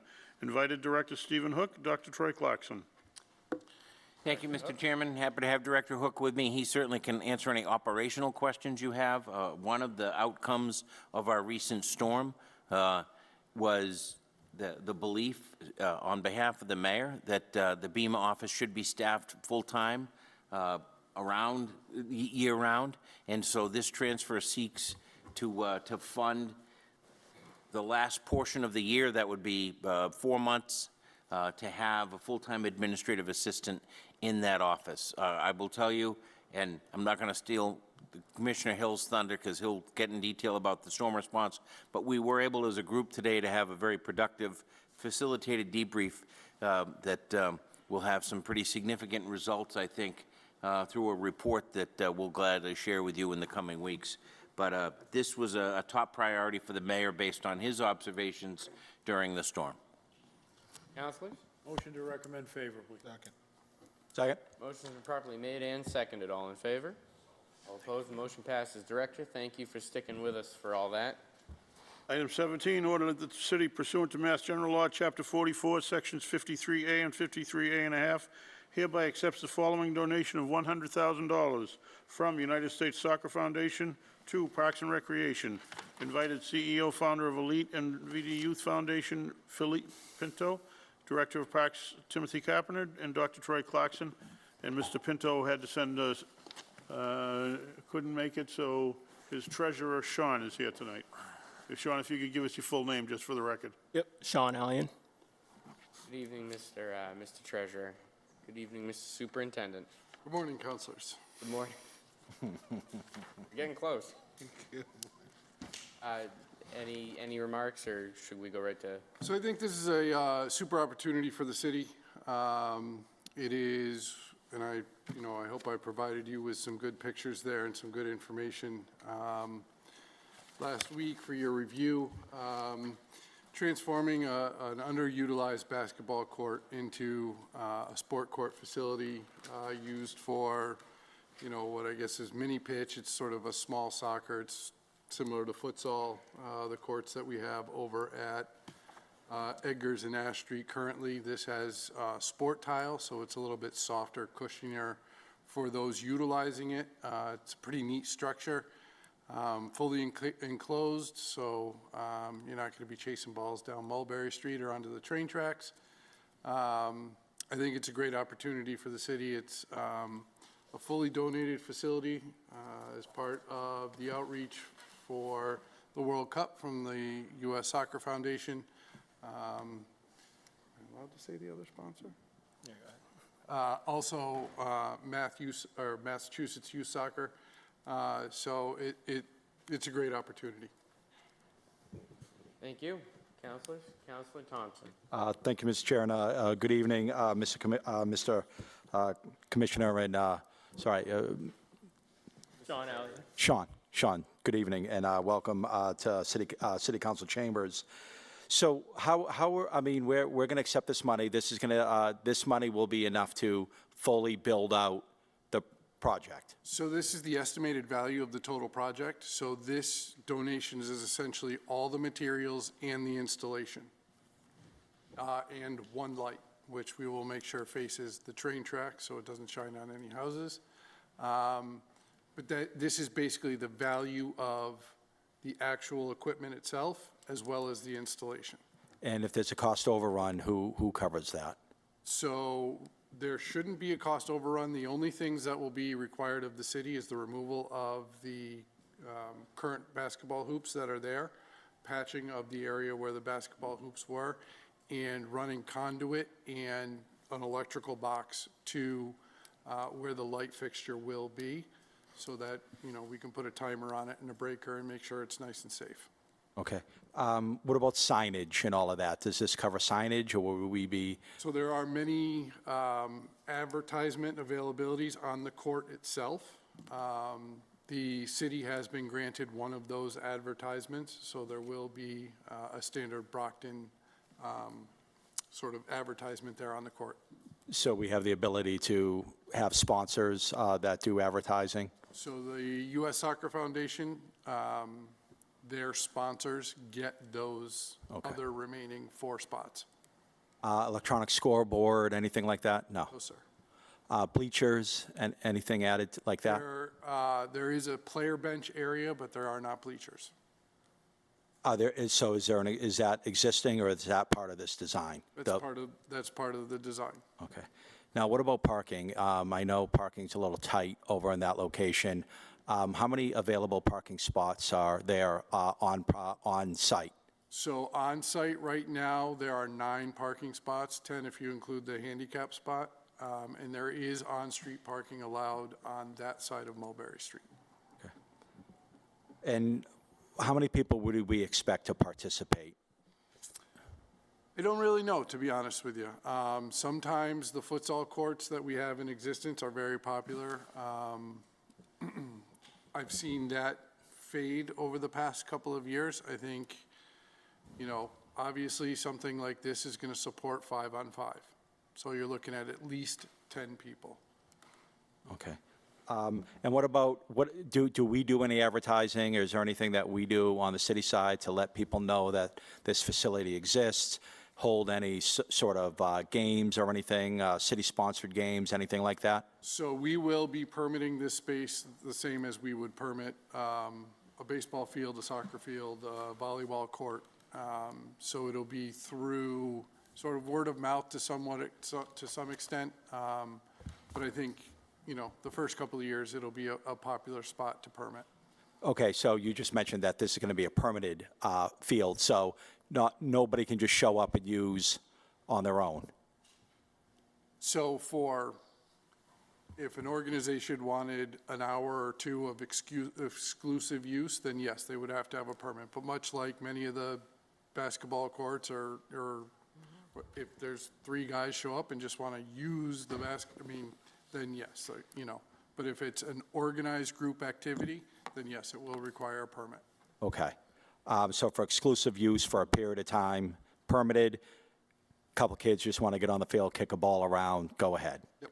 All right, and so what about, you said it's enclosed, or? So yes, there are sort of enclosures around, so you're not chasing the ball all over the place. But it's not locked at night or anything where nobody could not use it during certain hours? No, that would be something that, I'd have to either call staff back in or Right. what, but no. Okay, so then the only prohibition of use would nighttime and lights are off, essentially? Correct. I mean, it's in a park, and hours of operation of the park are, open from dawn till dusk. So if the light goes off at shortly after dusk, that's when the park is closed. Okay. And for those that we do permit, is there a fee attached to that? If it's a youth organization, the park department does not currently charge youth organizations. If it's an adult organization, then yes, there would be a fee of $25 per usage. Okay. All right, understood. Thank you to the United States Soccer Foundation for this donation. It's much appreciated, and I'm sure the city will get good use out of this park. Thank you, sir. Thank you. Thank you, Counselor. Is there a motion? Motion to recommend favorably back to the full city council. Second. Motion properly made and seconded. All in favor? All opposed? The motion passes. Thank you, Councilors. Thank you. Thank you for the investment. Item 19, ordered the City of Brockton grants to Eversource Gas Company of Massachusetts, doing business as Eversource Energy, an easement over and under city-owned land identified as Assessors Parcels IDs 110-017 and 110-016 to provide certain limited access over or under the identified parcels as more particularly described in the proposed easement attached to this order. The City Council authorizes the mayor to execute the attached easement and to take other actions as necessary to carry out the terms, purposes, and conditions of the same. Invited Mayor Moses Rodriguez, City Solicitor James O'Brien. Good evening, Mr. Solicitor. Good evening, Council, once again. What you have before you is a routine request from Eversource to provide a 20-foot easement on two small city-owned pieces of property on Crescent Street.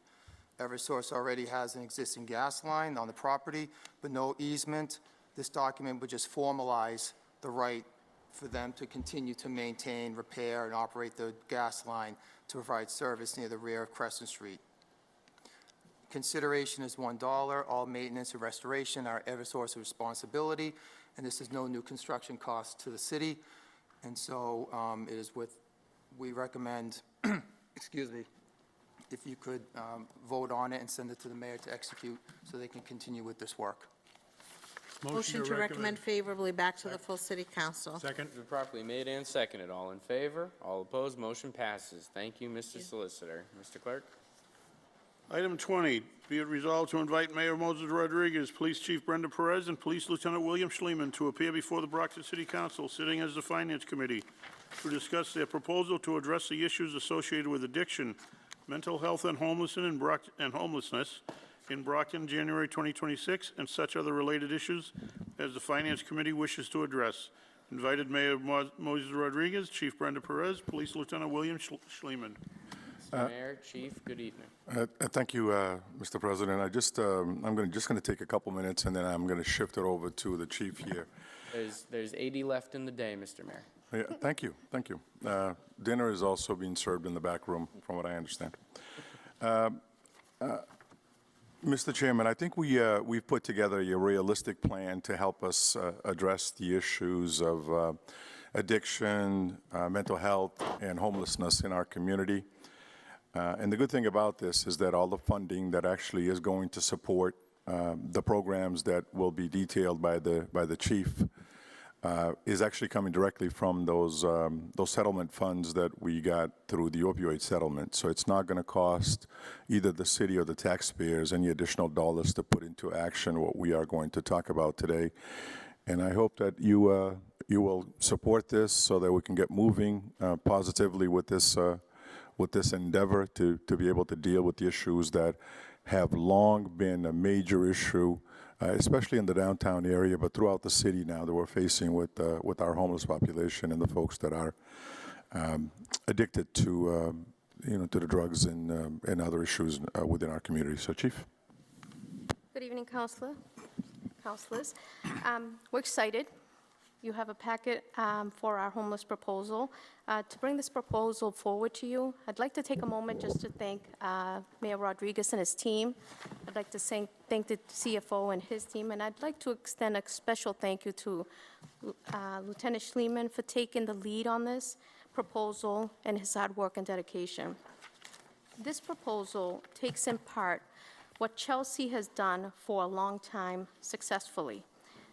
Taking into account the resources that we have in the city and making it to work for our needs. And to what the mayor just said, it's realistic, it's a comprehensive plan with a full complement of staff that includes 2 community officers, 2 clinicians, 1 victim specialist, 2 navigators, and 4 harm reduction specialists.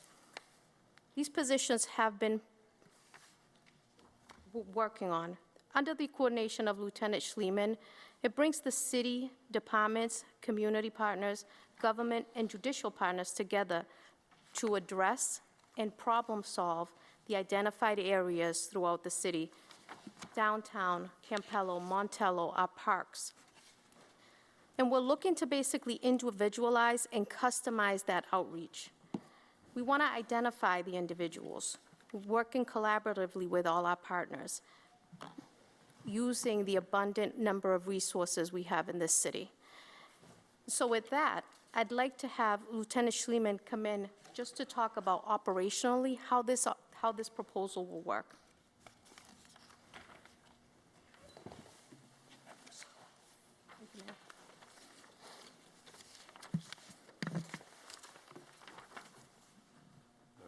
Good evening, councilors. I'm going to discuss the operational components of the proposal before you.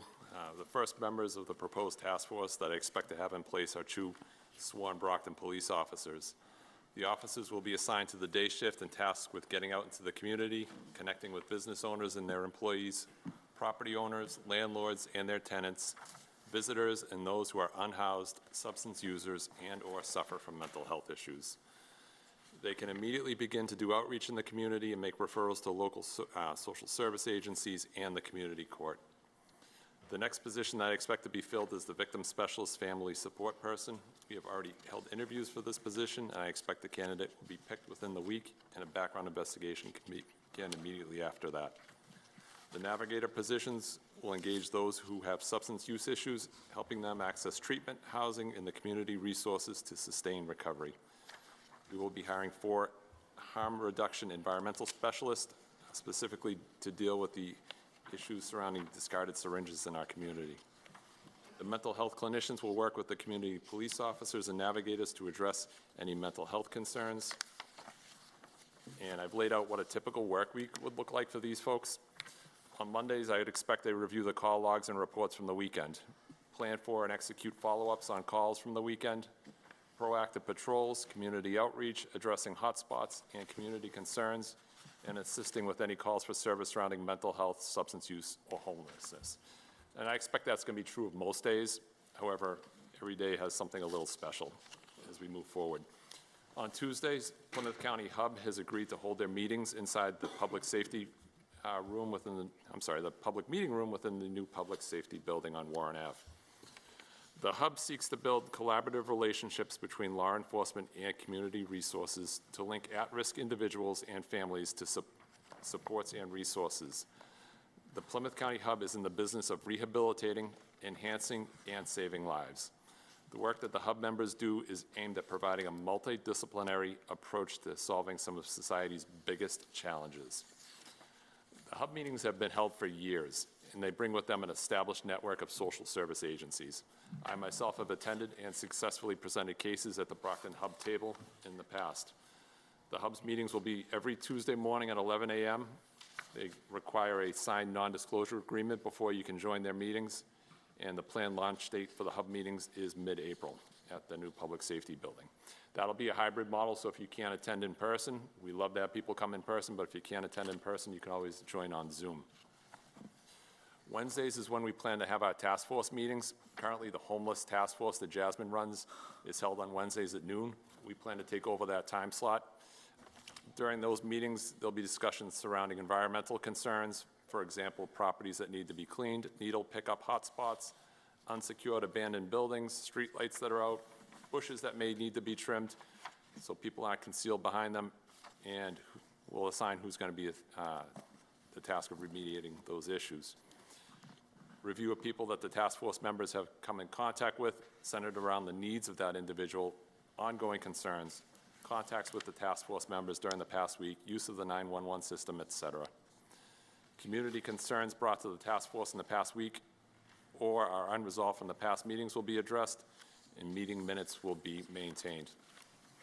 On Thursdays, they have the drug court at Brockton District Court. I myself have gone to that court many times. It's a moving experience. If you ever had the opportunity to go there, I suggest you do. The judges that sit on that bench have a remarkable ability to connect with the folks that come before them. My plan is to assign one officer and one navigator to the district court. They hold case conferences every morning at 11:30, talking about what's on the docket that afternoon. The court sits at 2 p.m. in the afternoon. That's a great opportunity for our new employees and our existing officers to go in, give good feedback. You know, we encountered this person out in the community. They were hopefully doing the right thing, and just have that communication and help hold them accountable where needed or praise their successes when they happen.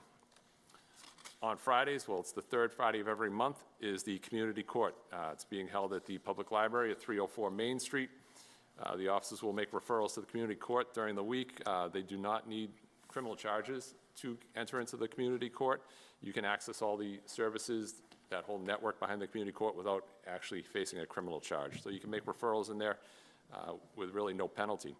The community police officers, clinicians, and navigators will spend Friday mornings reminding those who are out unhoused, have mental health issues, substance use issues, or other concerns that the court will be open that afternoon, and those social service agencies will be present. I've done a lot of outreach with Jeff Smith from the DA's office, who runs the community court. He's an amazing individual. He has a great way of connecting with people, and we try to drive people into that community court when we can. As far as metrics, at the conclusion of every week, we plan to collect data to be evaluated in several areas, including the number of new people we've identified in need of services, number of syringes that are picked up, the number of referrals we make to the community court, the number of people contacted for services by the navigators, number of contacts by our mental health clinicians, the number of community meetings attended, and the number of people placed in either temporary or permanent housing. Our expectations over time are improved coordination between agencies, fewer unhoused individuals, lower crime rates in our identified areas, fewer overdoses, cleaner identified areas and parks. And I believe the biggest value out of this proposal is the individualized outreach to an identified person, because there is no one-size-fits-all approach to these complex issues. And I'm happy to answer any questions you may have. Thank you for the presentation and for the work involved, because I can tell that was a lot of effort went into that. Councilors. Councilor Nicastro, followed by Councilor Green.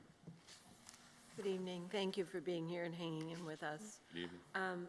I sponsored this resolve. I think it's a terrific idea, and it's beautiful because it's simple, and it will be staffed with an adequate number of people with specialized skills, and I only wish you success. And I just wanted to say I'm going to invite you in 6 months to come and tell us how the initial 6 months went. Excellent. Thank you, and good luck. Thank you, Mr. Chair.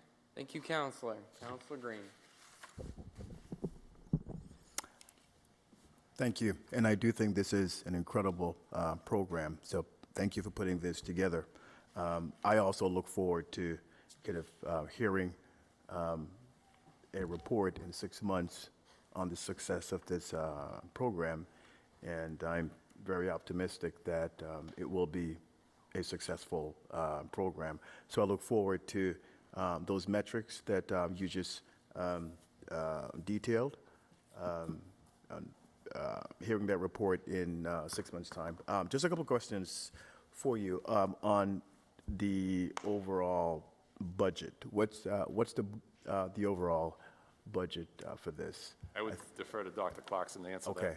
So I think I'm calculating at least $500,000 if I'm correct. So what's the overall budget? And all these positions, are these 1 year or multiple years? Good evening. So currently for the positions that Lieutenant Schliemann had run through, we have it budgeted out for about $630,000. And then there are also supplies that are going to be included, which will include assisting people getting government IDs and vital records, short-term housing support, including sober housing, as well as transportation to different programs, which would be about another $100,000. So we're looking at about $734,000, give or take, $735,000. In addition to another $625,000 that has been allocated to a bunch of different programs that were reviewed by Mayor Rodriguez that will tie into a lot of the services here to be able to better coordinate service provision. Okay, all right. How long is this program? Currently, the contracts will be a year long, and then as we get additional funding in, and we're able to review progress for the different aspects of the program, we can reevaluate as we go. Thank you. You all set, Counselor? Yes, I'm all set. Thank you. Counselor Thompson. Thank you. Mr. Mayor, did you want to talk first? Go ahead. I just wanted to add, remember what I said when this program is being funded through the opioid settlements that we actually had. When we first came in, there's around $2 million on that budget that we found in. So we're basically chopping this stuff up and kind of breaking it down, breaking it up for multiple years worth of programming in our community. So this is actually, based on what we have here, it's supposed to be like going into the 30s, basically, in 2030 plus. So it's not just a 2-year thing. We're going to evaluate the program on a yearly basis to see how it's going, but the funding will be available on an ongoing basis beyond just the first couple of years. But I also just wanted to add something that the lieutenant talked about, the harm reduction individuals. They're also going to do a lot of cleanup in the city, so that they're not just there to pick up needles. Needles will be one thing that they'll pick up, but the goal is also to clean up the city. And we've had several meetings with the social service agencies that we're actually going to be a little more demanding of those social service agencies into how they're going to handle the people that they actually bring into their programs, because often they're getting individuals from outside of the community. Yeah, I see that, Mr. President. They get people from the various communities that actually move into Brockton for services, and then they are basically left in our streets. So we've talked to these agencies to basically work with them to see to it that people go back to the communities that they come from. So the individuals are going to help us in the cleanup process. So it's not just the needles and the needle pickup. Thank you, Mr. Mayor. I appreciate that addition. I think this is a great program. We've met before on it, and I think what I like about it the most is that it's Brockton focused, that Brockton is running this program. I think we've outsourced some of this stuff a little bit too much to our social service, not our social service department, but other social services providers throughout the city. That we don't always work together, we don't always coordinate, we don't always share information. And so to have a program in which it's run in the capable hands of Brockton PD, that all of the employees are Brockton employees following Brockton orders, focusing on Brockton specific issues.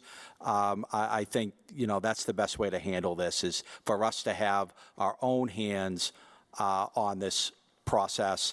That way we can take that destiny in our own hands. And then secondly, I foresee probably a lot of initial investment in this program up front as we start addressing the problem, finding more efficiencies as we work the problem, and then get to a point where essentially we have less of a problem. And so if we have less of a problem, we don't have to direct as many resources to the problem. So I don't see this as something that's going to cost $1.2 million every year. Hopefully it'll start, just start reducing that cost over time as we become more efficient and the problem becomes smaller. I just want to thank you, Chief, Jasmine, Lieutenant. Thank you for all working so hard to put this together. I think we need to keep reminding the public that, we have developed a plan and a strategy for downtown. I think we haven't had an overall strategy. And so now that we do, I'm looking forward to its implementation, that 6-month meeting to see where we're at. And you have our support. Whatever you need from this council, we'll continue to support this process. And I'm just really excited for the residents of downtown, the businesses of downtown. We're going to show the change that they've been asking for a long, long time. And I think we finally have a plan, a strategy to accomplish that. So I appreciate your efforts in this. Thank you. Thank you, Mr. Chair. Thank you, Counselor. Is there a motion? Motion to recommend favorably back to the full city council. Second. This is properly made and seconded. All in favor? All opposed? Motion passes. Thank you all for being here. We have one last item, and counselors, I will advise you that I have been made aware that some of our microphones are running low on battery. So we are. That's a good thing. We're doing our. Yeah, it might be, but we're getting there. But we will hit this last item. Please, if keep the time in mind. If someone has asked a question, do take note of that and take it off of your list. Item 21, resolved. Be it resolved to invite Mayor Moses Rodriguez, DPW Commissioner Patrick Hill, Traffic Commissioner Captain Mark Porcaro, and BEMA Director Stephen Hook to appear before the Brockton City Council, sitting as a Finance Committee to discuss how the City of Brockton can improve its responses to the impacts on the city of recent snowstorms, including clearing streets and sidewalks near schools and throughout the city. Specific information sought includes, without limitation, the snow removal plans developed prior to the storms, where removed snow is placed, the amount and kinds of equipment and support available in the city for snow clearance and removal in recent storms, the amount and types of equipment and support provided by the Commonwealth and federal government, and the ideal amount of equipment and support needed by the city for this going forward. Invited Mayor Moses Rodriguez, DPW Commissioner Patrick Hill, Traffic Commissioner Captain Mark Porcaro, BEMA Director Stephen Hook. Good morning, Mr. Mayor. Good afternoon. I think it's now beyond the afternoon. Well, councilors, I've been mayor for 2 months, 10 days, and 12 hours now. And I know more about snow now than I ever knew before. So in the first 2 months, first 3 weeks, we get clobbered with some 17 inches of snow. And then just to make matters a little better, we got a 30-plus inches not too long ago, which is technically the largest snowfall we've ever had here in the history of this city. So the work that was put into it, we've learned some lessons of some things that we need to do a little bit better, and I think we're going to talk a little bit about that. So I'm going to pass that over to Commissioner Hill to go over his presentation, and then we'll just have a little conclusion at the end of the program. So go ahead, sir. Commissioner, you're moving right into your presentation? Yeah, I think that's probably the BCA, can you focus on the presentation, please?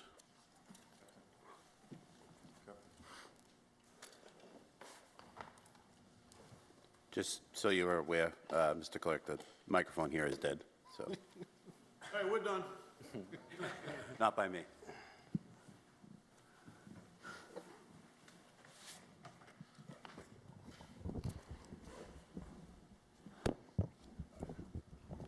Good evening, councilors. Good evening.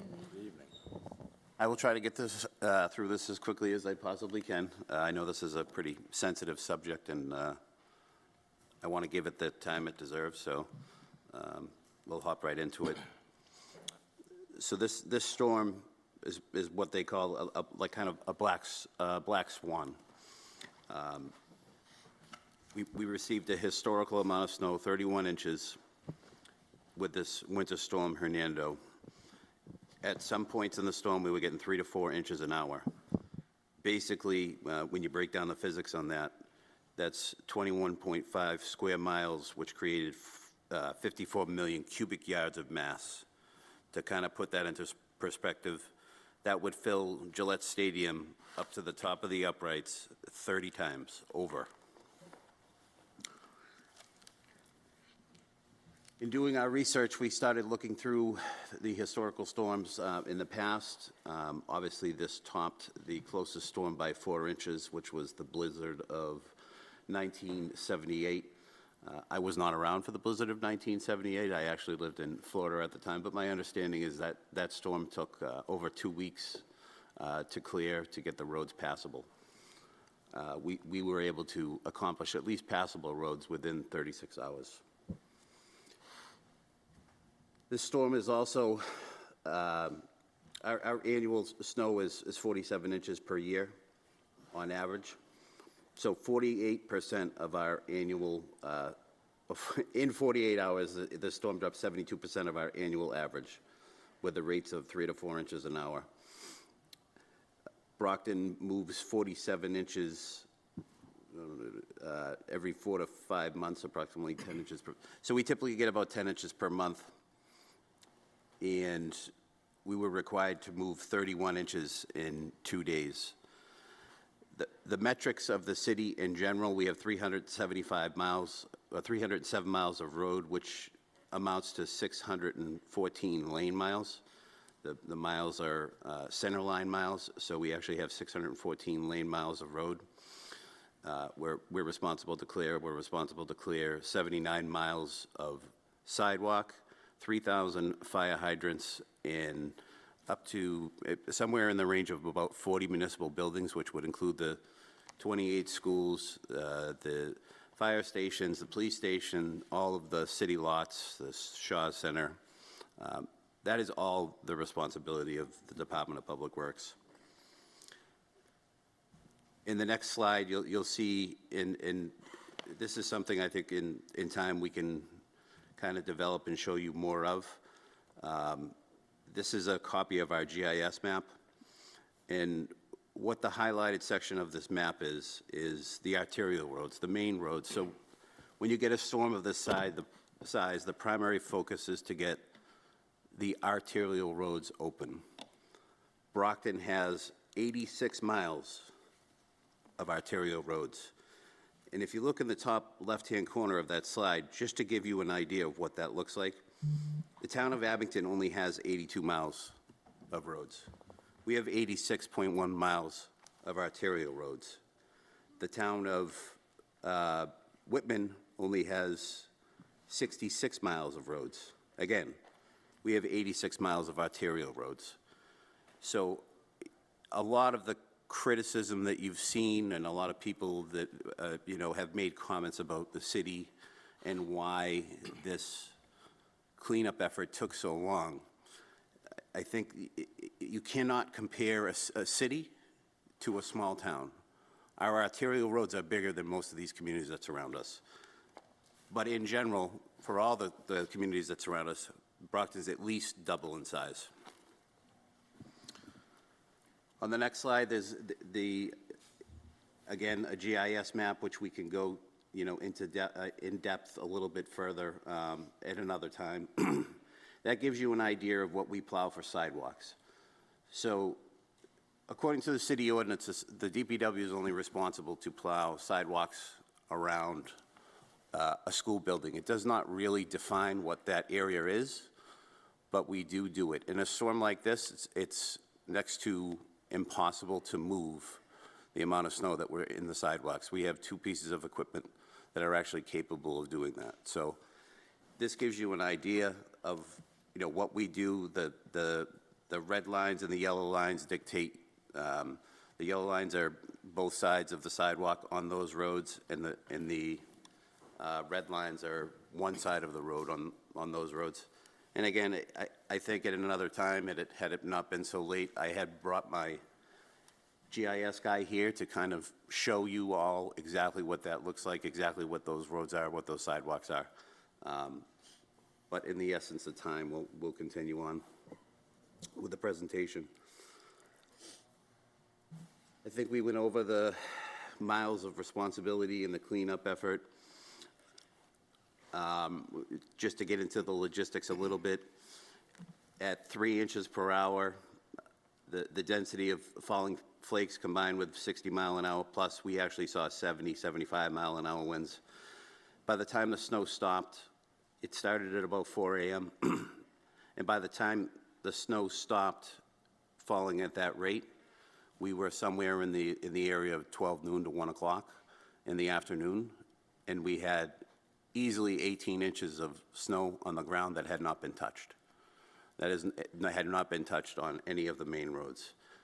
And we bring this up because in order to move snow, dense snow, on any road at 18 inches, you need to have big, big equipment.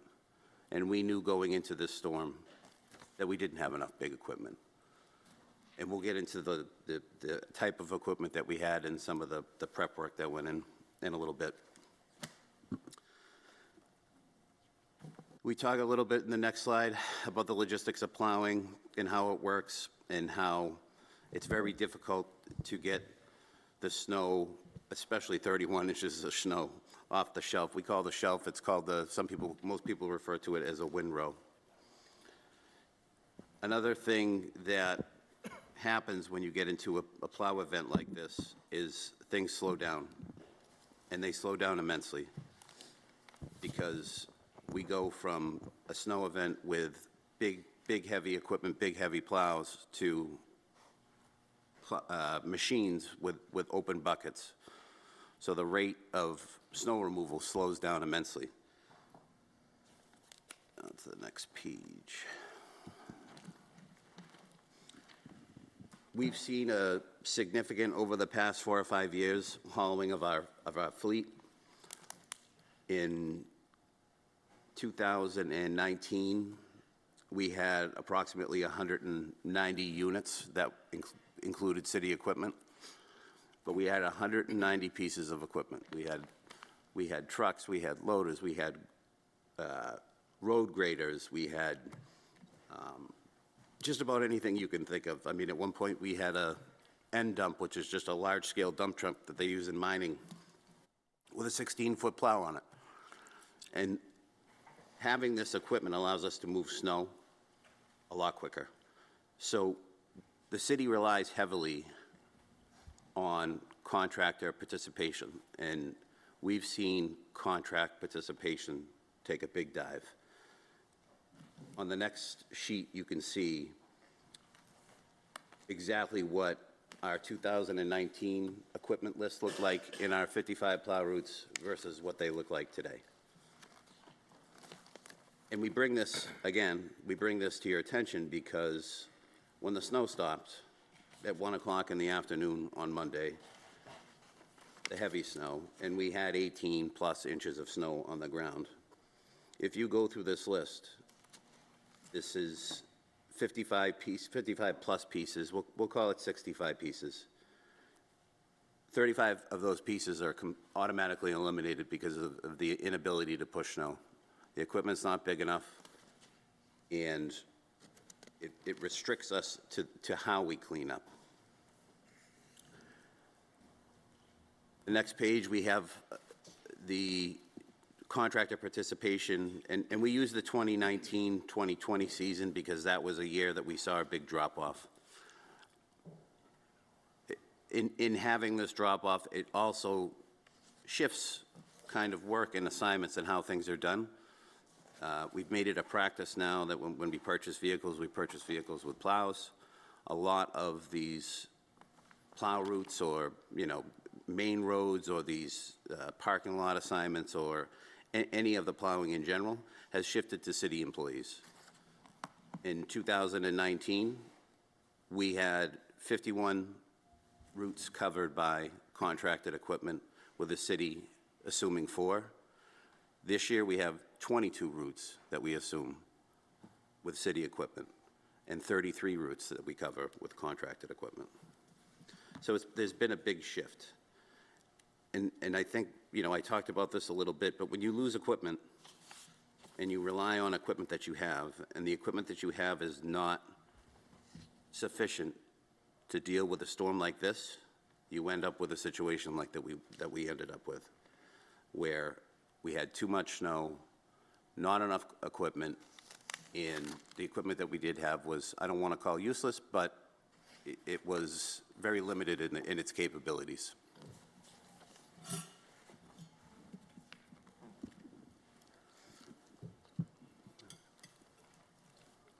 So the next slide talks about pretty much the roster that is on the prior page that shows pickups and backhoes as opposed to larger scale equipment that we had in 2019. You know, big, heavy, large scale loaders, the road graders, a 6x6 dump trucks, equipment that's more suited for plowing in a large scale event. To the mayor's credit, in this storm, which we've never really seen, we had some state agencies come in. So when the Emergency Operations Center came in, when we opened the Emergency Operations Center, the mayor was on the phone constantly talking with the governor, the lieutenant governor, and we had people from the Mass DOT, the guy who's the head of snow and ice operations for Mass DOT, his name is Mark Goldstein, really nice guy.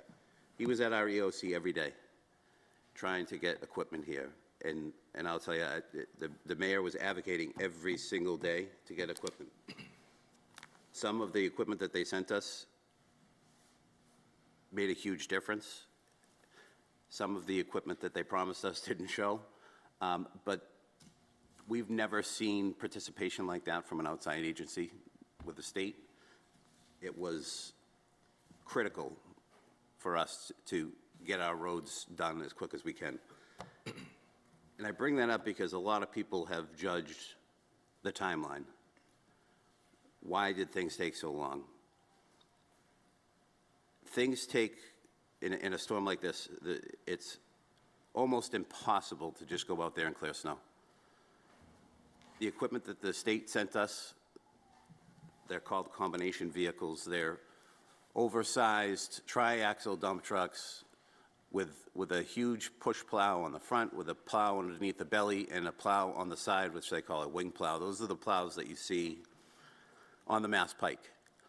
And on Tuesday evening, I met Mark Goldstein, one of his coworkers, and 10 of these large combination plows. And those combination plows ran for 24 hours straight. Without them, we would never have gotten our main roads cleared. We had a lot of what's called hard pack after the initial plow. We treated it with salt, as you have to get that hard pack off the ground before you scrape it. We had a travel ban in place, which we'll talk about in a little bit, but the travel ban went in too late. It didn't go in till the end of the storm. And honestly, when Tuesday morning came around, it was like they were offering free scratch tickets or something to people to get on the roads. We've never seen traffic like that. There's a picture in here of Belmont Street and just a one-block area of Belmont Street. The cars stopped pretty much our entire plow operation. When you cannot travel at any rate of speed and you're trying to plow and scrape roads, it's ineffective when you're going 1 to 2 miles an hour. So to talk a little bit more about the cars, Captain Picaro and I, you know, we've kind of, I kind of joke around with him, but I tell him I should be going on vacation with him that we talk so much this snow season. But this is something that was very well thought out. We met Saturday before the storm. We were able to get 13 police cruisers on the road at 8 a.m. on Sunday before the snow started. The cars that he had to move were either moved or towed. The streets were in great condition. I think we had we've kind of got into the habit of the way that we do things, and it's been very successful. The mayor has been very supportive of just getting those cars off the road, you know, and that makes a huge difference. Probably 8 o'clock at night, 9 o'clock at night, I was driving around the city in our troubled areas, and we have a very specific list of troubled areas, and most of those are in the densely populated area within probably a half mile of the downtown. The streets looked amazing. They did a phenomenal job. But this slide kind of tells you what happened over the weeks period. When the snow stopped at 12 or 1 o'clock on Monday afternoon, there were 200 plus abandoned cars in the roadway. People just got up and left them. What does that mean? That means that my plow equipment has to go out, help the tow trucks. I mean, we had tow trucks getting stuck. We had fire trucks getting stuck. We had police cars getting stuck. Again, we lost 10 hours, possibly 12 hours, trying to relieve those assets to get the cars off the road, to get the fire trucks off the road, to get the ambulances off the road so that we could do our job. But every time we tie up an asset, it's an asset that could be somewhere else. So I think people need to understand, we reiterated to the public over and over and over again, please, just please stay off the roads, please stay off the roads, please stay off the roads. And I could not tell you how many cars I saw during the storm, let alone after. The next day, it was just unbelievable. On to the next slide. So this is a picture that talks about the travel ban. This is Belmont Street on Tuesday morning. One block. That's from Ash Street looking east. That's what every street, every main road that was plowed looked like. Cars were stuck, cars were parked on the side of the road, cars were trying to go around them, getting stuck, and it's impossible to do what we need to do, which is plow the streets, when we have cars on the road. Nobody, and I shouldn't say nobody, but a lot of people ignored the travel ban. Ignoring the travel ban just made our job 1,000 times more difficult. So we have some recommendations. Obviously, you know, the goal is always going to be to improve our fleet. So we've identified, and there's some items in the back of your packet, some capital outlay costs that we think would be helpful to us. We don't want to over purchase equipment that we may never use, but we know that there's some critical equipment that we need. This does not assume that we will be hiring 20 or 30 bodies. You know, this is pretty much the way that we have things now, could be staffed. And the goal is to try to at least have some more internal equipment to better handle larger storms. Would it handle this storm? Probably not. This is one of those 1 in a million storms. You know, obviously it's the biggest storm that this area's ever seen. I think, to my department's credit, you know, some of my guys, I mean, I can't thank my staff enough. Some of my staff lived here for a week, myself included. You know, I had guys that worked 130 plus hours, 140 plus hours, and that's time that they don't get to spend with their family. And stuff like that means a lot to me personally. But it wasn't just my guys. It was the contractors. It was the state. It was the mayor. It was Captain Picaro. It was the fire chief. It was Steve Hook. Like, people don't understand, like, the cost of this storm, what physical toll it takes on you. And, you know, I don't know if any of you have ever plowed in a commercial vehicle. I certainly have. I've been doing this for 30 years. But it takes a toll on your body. And to put the effort in that the people in my department put in, it's one of those things that you look back at and say, you know, I'm proud to work with these people. And I'm not saying it's every guy that I have, but I'll tell you what, there were some people that really, really stood out, and that goes a long way with me personally, so. But going forward, I think we've already begun, and when I say we, I've already begun, and I've reached out to two larger contractors that have 30, 40, 50 pieces of equipment possibly available for next year. I think we need to engage with those contractors to get we'll call it a signature contractor. We need a large contractor here in the city to have a better response team. I think that's the only way we kind of get there. I think that's the most financially reasonable way to get there. And we'll continue to look at ordinances to better improve our responses. You know, we've talked about,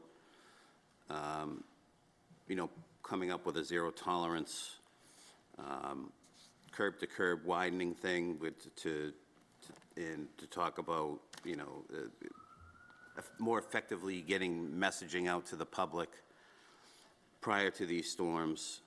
But we're really going to start looking at ordinances and enforcement, because that's one thing, right? Like, we talked about this all the time, that you can change an ordinance, but if you don't enforce it, it's useless. So I think that, you know, we're looking at that internally to kind of determine what a better pathway forward will be for next year. And the last page here, I think we've kind of talked about all this stuff, so I guess I'll go to questions. Thank you, Commissioner, and thank you for the work that you and your team did.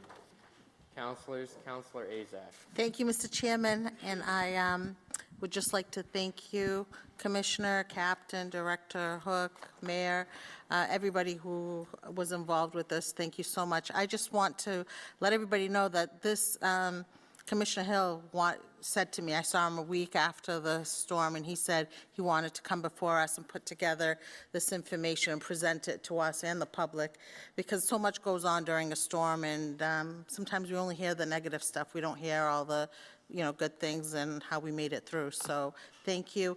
I also have to compliment everybody that came before us this evening. This is the first time in my 12 years that everybody gave us a PowerPoint presentation. It's really nice, and it's easy to follow, and lots of great information. So thank you. I have one of the only live microphones left, so I won't be long. You have that entire side's live microphone. Okay, so I just one wanted to per thank side. you. Thank you again for the information for this presentation. Thank you, and hopefully we don't see any more of that white stuff this year. Amen. Do we need it down here? Thank you, Counselor. Do we have any other counselors? Counselor Griffin, followed by Green, followed by Thompson. Thompson is first. Thank you, Mr. President. Good evening, Commissioner Hill, Captain Picaro, Mr. Hook. I also want to echo my colleagues. You guys did a phenomenal job during this event, and this probably was a once-in-a-lifetime event with that magnitude of a storm, with that amount of snow, the wind, and just the sheer amount of time that it came down in a short period of time. I also agree with the Commissioner that the traffic enforcement, I know I've talked to the Captain about this in the past, and I really believe the Captain needs more resources to really start enforcing some of this. Could you speak on that for a minute, Captain? In a perfect world, what would you need for resources to prevent a lot of this stuff? Because I firmly believe the time to start doing traffic enforcement, no parking, the travel ban's one thing, but this should be done proactively, ongoing. I know you're really strapped for resources. I'd like to see if we can get you some additional resources, because, you know, this is not a once-in-a-lifetime storm, but this happens in New England, so we have to be prepared for it. But I also think giving you more resources in the traffic enforcement could help even during the warmer weather. We have people driving around. We know what comes into the city, drugs and guns, and sometimes these traffic stops can really yield gold to law enforcement and really protect the citizens of the city. So I'd like to have the Captain just talk about the storm, number one, number two, what he would like in a perfect world for resources, and how we can help you achieve those goals. Thank you, Counselor. As far as the storm went, I had about a dozen officers assigned to me from Sunday morning until Friday afternoon, Friday evening, actually, when we were finally released. Regarding the police aspect of things, I was, in my opinion, I was satisfied how we handled business that week. Like I said, about a dozen officers, round the clock. A lot of them hung in there all week with me. We went out there, you know, in the presentation, you noticed we moved about 1,500 vehicles. In order to move a vehicle, you got to run the plate, you got to figure out which house it belongs to or which multifamily it belongs to, knock on a door, get someone to move it. It's time consuming. But that's the preferred way to do things sometimes, just in the interest of time. Just move that car off the street. So about 1,500 vehicles were moved. We towed about 500, a little over 500. So in the course of 6 days, my officers took enforcement action with about 2,000 vehicles. That's a big number. Certainly is. 2,000 vehicles. With the help of the parking authority, we combined between police and parking authority, wrote over 600 tickets that week. So when I look at those numbers, I'm happy. We did our job that week, given the situation, the challenging conditions we had to deal with. So as far as that storm went, I agree. I hope I never see that again. You know what I mean? But if, God forbid, we ever have a storm like that again, if the police perform the way they did a few weeks ago again in that future storm, I'll be happy. And it's not just how we performed, it's how the relationship I have with Commissioner Hill, with Director Hook, with the mayor. It just, we met in the EOC sometimes twice a day, you know, in the new public safety building, and we just had a great working relationship. And then when MEMA came down and the National Guard came down, we continued that great working relationship. So no doubt, Chief Nardelli was there as well all week long in all these meetings. You know, we just had a good teamwork approach, I feel. I left that week drained, but happy that I don't think, as far as the police were concerned, we could have done anything dramatically different to have a better outcome. Do you feel you also had the proper amount of resources? I feel that we did. The mayor was very supportive. At that Saturday meeting, Mayor, you said hire as many as you can get. And I checked with Commissioner Hill. I says, as many as I can get. And they're like, yep, as many as you can get. So the officers answered the call. Sometimes it's a challenge to get people to work snow removal or overnight type jobs, but I'm telling you, they stepped up, and I had no trouble maintaining about a dozen or so officers all week long. So they did a fantastic job. They were out there taking care of business. Another group I want to give a mention to, because none of this works without the tow companies. They are the unsung heroes of these storms. Not just this storm, but all these other storms. A snow ban means nothing if we can't call for a tow truck to get that car out of there. So these poor tow drivers are driving in these conditions, getting to these vehicles, and some of these vehicles, they're buried in snow. They got to dig these cars out to tow them. You know, they're doing their work in less than ideal conditions. So my hat is off to the tow companies and the tow drivers. We towed so much that one of the companies had to tap out. They're like, my lot's full. I have nowhere else to put these cars. I'm sorry. And I'm like, don't worry about it. That's how much we towed. One of the companies actually had to tap out. So police thank you, Captain and Picaro. towing wise, I'm satisfied with what we did. I just want to thank you for the great work you and the men of the PD did, the commissioner. Again, this was a very catastrophic storm. Hopefully never see one again of that magnitude. But I'm really glad having this presentation here tonight, because I think there's a lot of misinformation circling around. People realize that the amount of snow we had in that short period of time, and what you gentlemen were doing during that week, I'm not talking days, we're talking 5, 6, 7 days, was a Herculean effort. I want to thank you all on behalf of the city. Please express my thanks to your staff also and the officers of the Brockton PD, Captain. Thank you very much. Thank you, Mr. President. Thank you, Counselor. Just as an advisory to the council, three microphones left. Counselor Gray.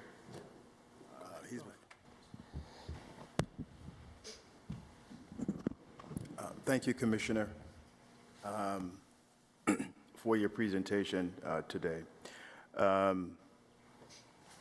Let me first thank you and your team, and to the police department and the emergency management service as well, and the mayor's office.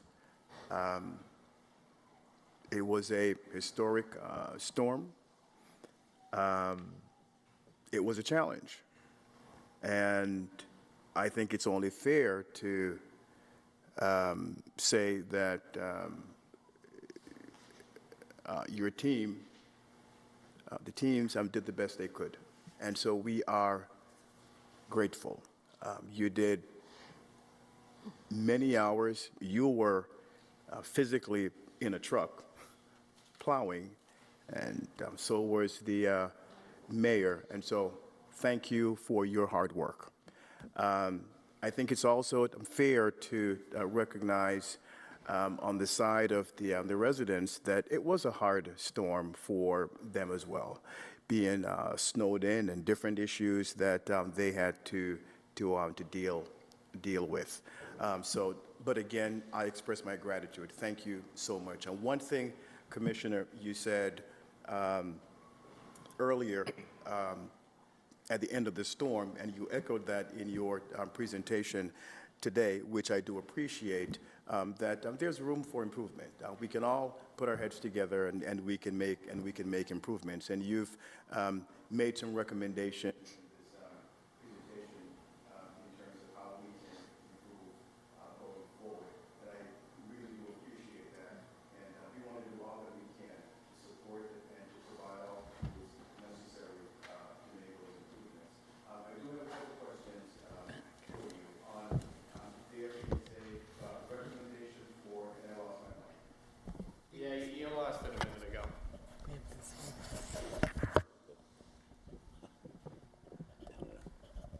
All right, let me be quick. All righty. So you have a recommendation, I think, for about $1.8 to $2.5 million for capital investment.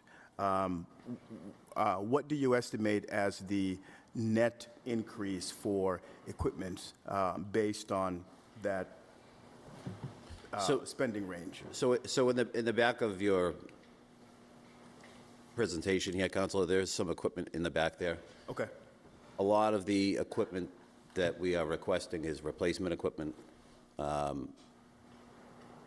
Just to give you an idea, the sidewalk equipment that we need to move snow like that, just 3 pieces of equipment is almost $900,000. They're $290,000 a piece.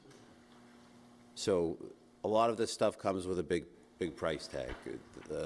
A larger scale snow blower like we've used, I don't know if anybody had the opportunity to see it. We had it out in neighborhoods during the storm to try to widen some roads, but we used it in the first storm down on Legion Parkway. I think it was in the Enterprise. But if we were to purchase a piece of equipment like that, again, that's $600,000. It's a $340,000 front-end loader and a $260,000 snow blower. So we try to be mindful of those things, but those are the things that we see necessary in larger storms. And with climate change, you know, this is unfortunately almost becoming the norm.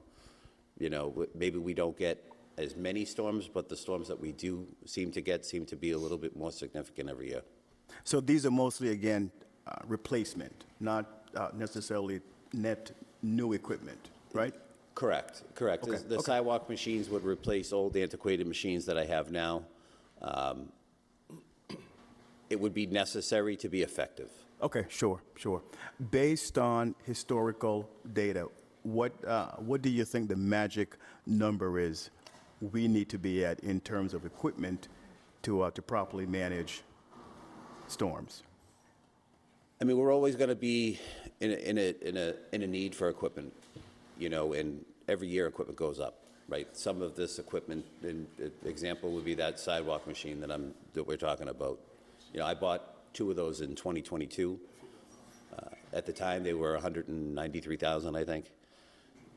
They've gone up $100,000 in 4 years.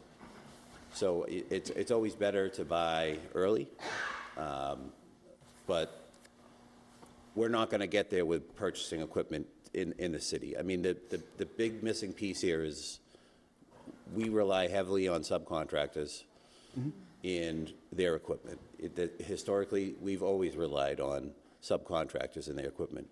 Every city in this Commonwealth relies on subcontractors in their equipment because there isn't enough money and there isn't enough bodies to put in that, to put in that equipment. So going out and spending tens of millions of dollars on equipment that may sit idle for years or that you may not use as much as you should is not an effective response. So we tried to keep that in mind when we put these numbers together for the equipment that we put in front of you.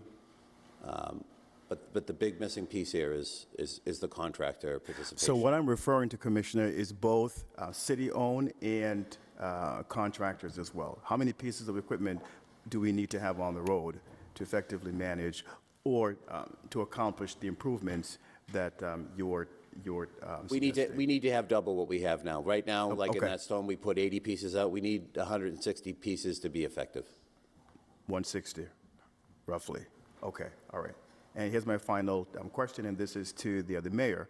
So it's noted in the other presentation that there was a decline in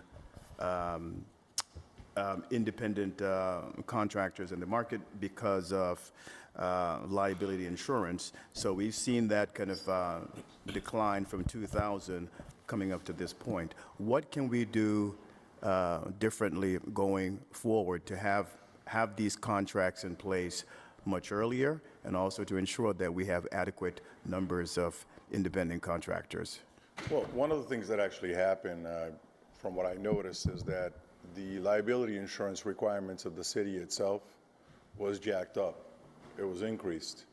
So a lot of these contractors, these little mom and pop types, dropped off or actually went and committed to plowing somewhere else.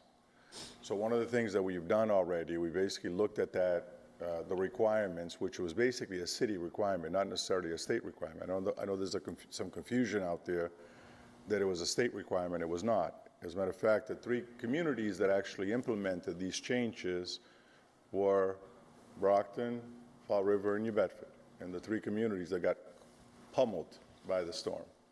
So one of the things that we're doing is basically kind of going back to basics on that and put in the requirements as we had before to continue to do this, to continue to build our contractor base. I also met with our state folks today, the reps and the senator, and basically put in an ask to them to ask for appropriation so that we can go around. As a matter of fact, I think we asked them for $2.4 million in a combination of, so that we can go out and basically rebuild some of the equipment that we ourselves somehow need as a city. But we need to work on building that contractor base, build the relationships early on so that we're not running the risk of, October, November coming by and we're still in the same boat that we're in. And I think between now and September, October, that number should grow, drastically from the relationships that we're trying to reestablish with the contracting community. So we should be able to build that back up again. But ultimately, we have to buy some additional equipment on our own, put some plows on trucks that we don't have plows on so that we can kind of handle the smaller amounts of snow. Like I said earlier, I know more about snow now than I've ever did before, so, not just from the plowing aspect of it, but, what actually goes into plowing nowadays. So I think I'm confident that we're going to build those numbers back up so we're not in the same situation that we are currently in.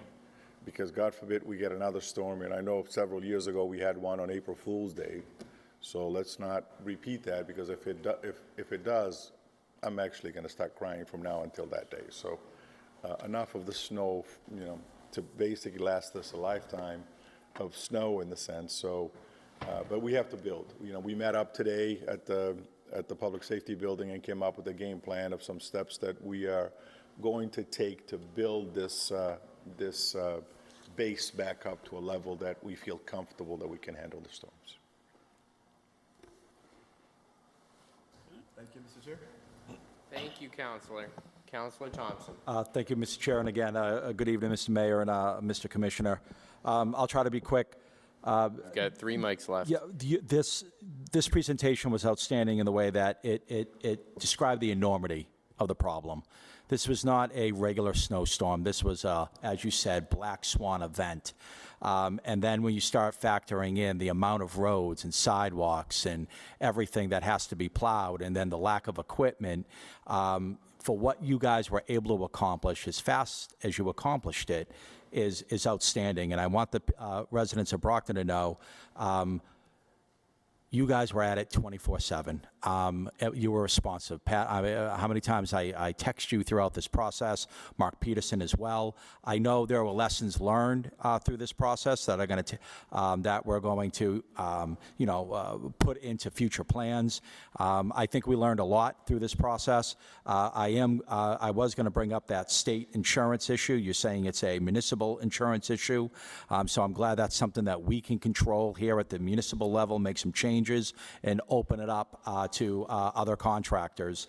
Brockton has a lot of companies, corporations that have this type of equipment. I'm hoping we can partner with Brockton-based companies. I mean, Dorenzo's is one of the biggest in the business, and they're right here in Brockton. So I know you're establishing those relationships, and will continue to do so. Just quickly about, I see that we spent $1.34 million on this event. What did we budget for snow for this fiscal year?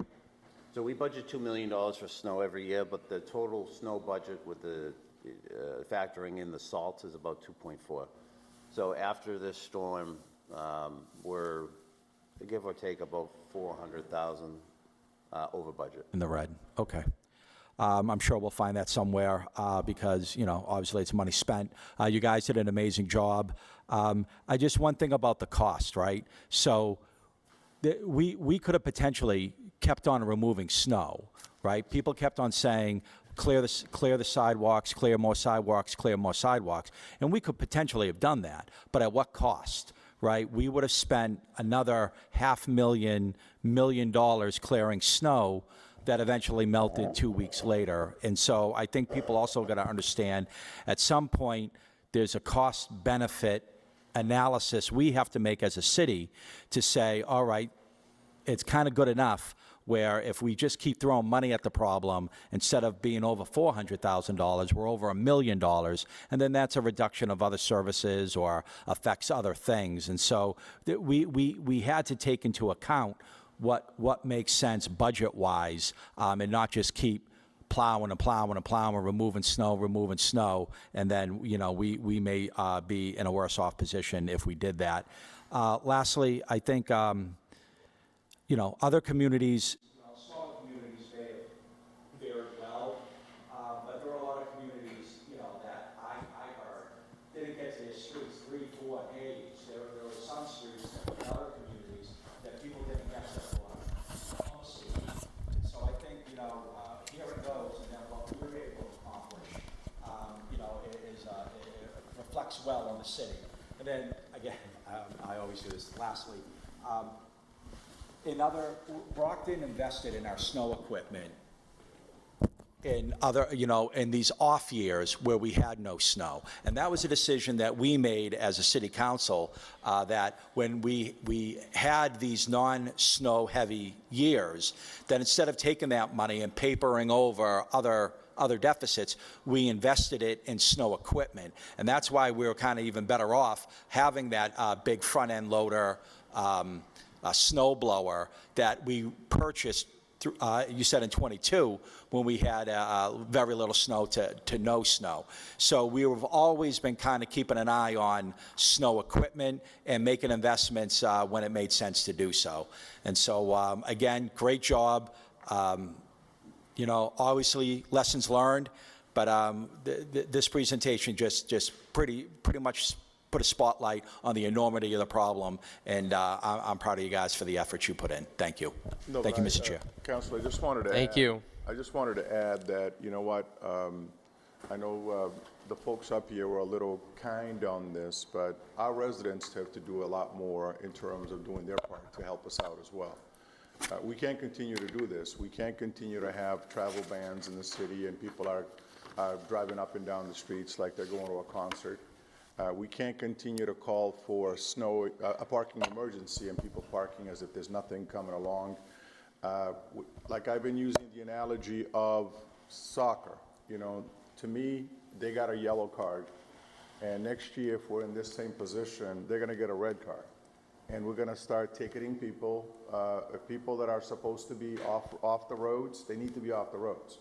People need to start doing their job in terms of clearing their sidewalks as well. And don't clear your driveways and dumping the snow onto the sidewalk or onto the streets as well, because it makes it a lot harder for the people who are doing the cleanup. So the residents also have to do their part to assist the city in that process. When it's a little snow, not that big of a deal, but when we have a monster like we got 3 weeks ago, we need everybody to do their parts, and the residents themselves. The same people that were complaining about not having their street plowed left their cars in the middle of the road where we couldn't get to it. So everybody has to basically do a little bit better as we move forward with this.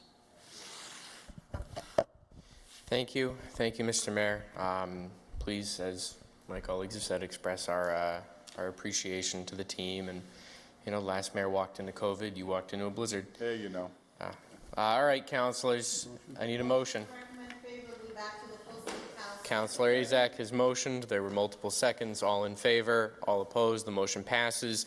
None of you have mics, so there are no moments of personal privilege. Mr. Chairman, at the beginning of the meeting, you posted... Oh my God, yeah, right. At the 4 hours ago, 4.5 hours ago, we did postpone item number 5, the appointment of Sylvester Forts. ...to postpone it to the next finance meeting, as Mr. Forts is out of the country. Second. Okay. Motion has been properly made and seconded to postpone this to the next Finance Committee meeting. Mr. Forts is apparently out of the country. All in favor? All opposed? Motion passes. We're adjourned.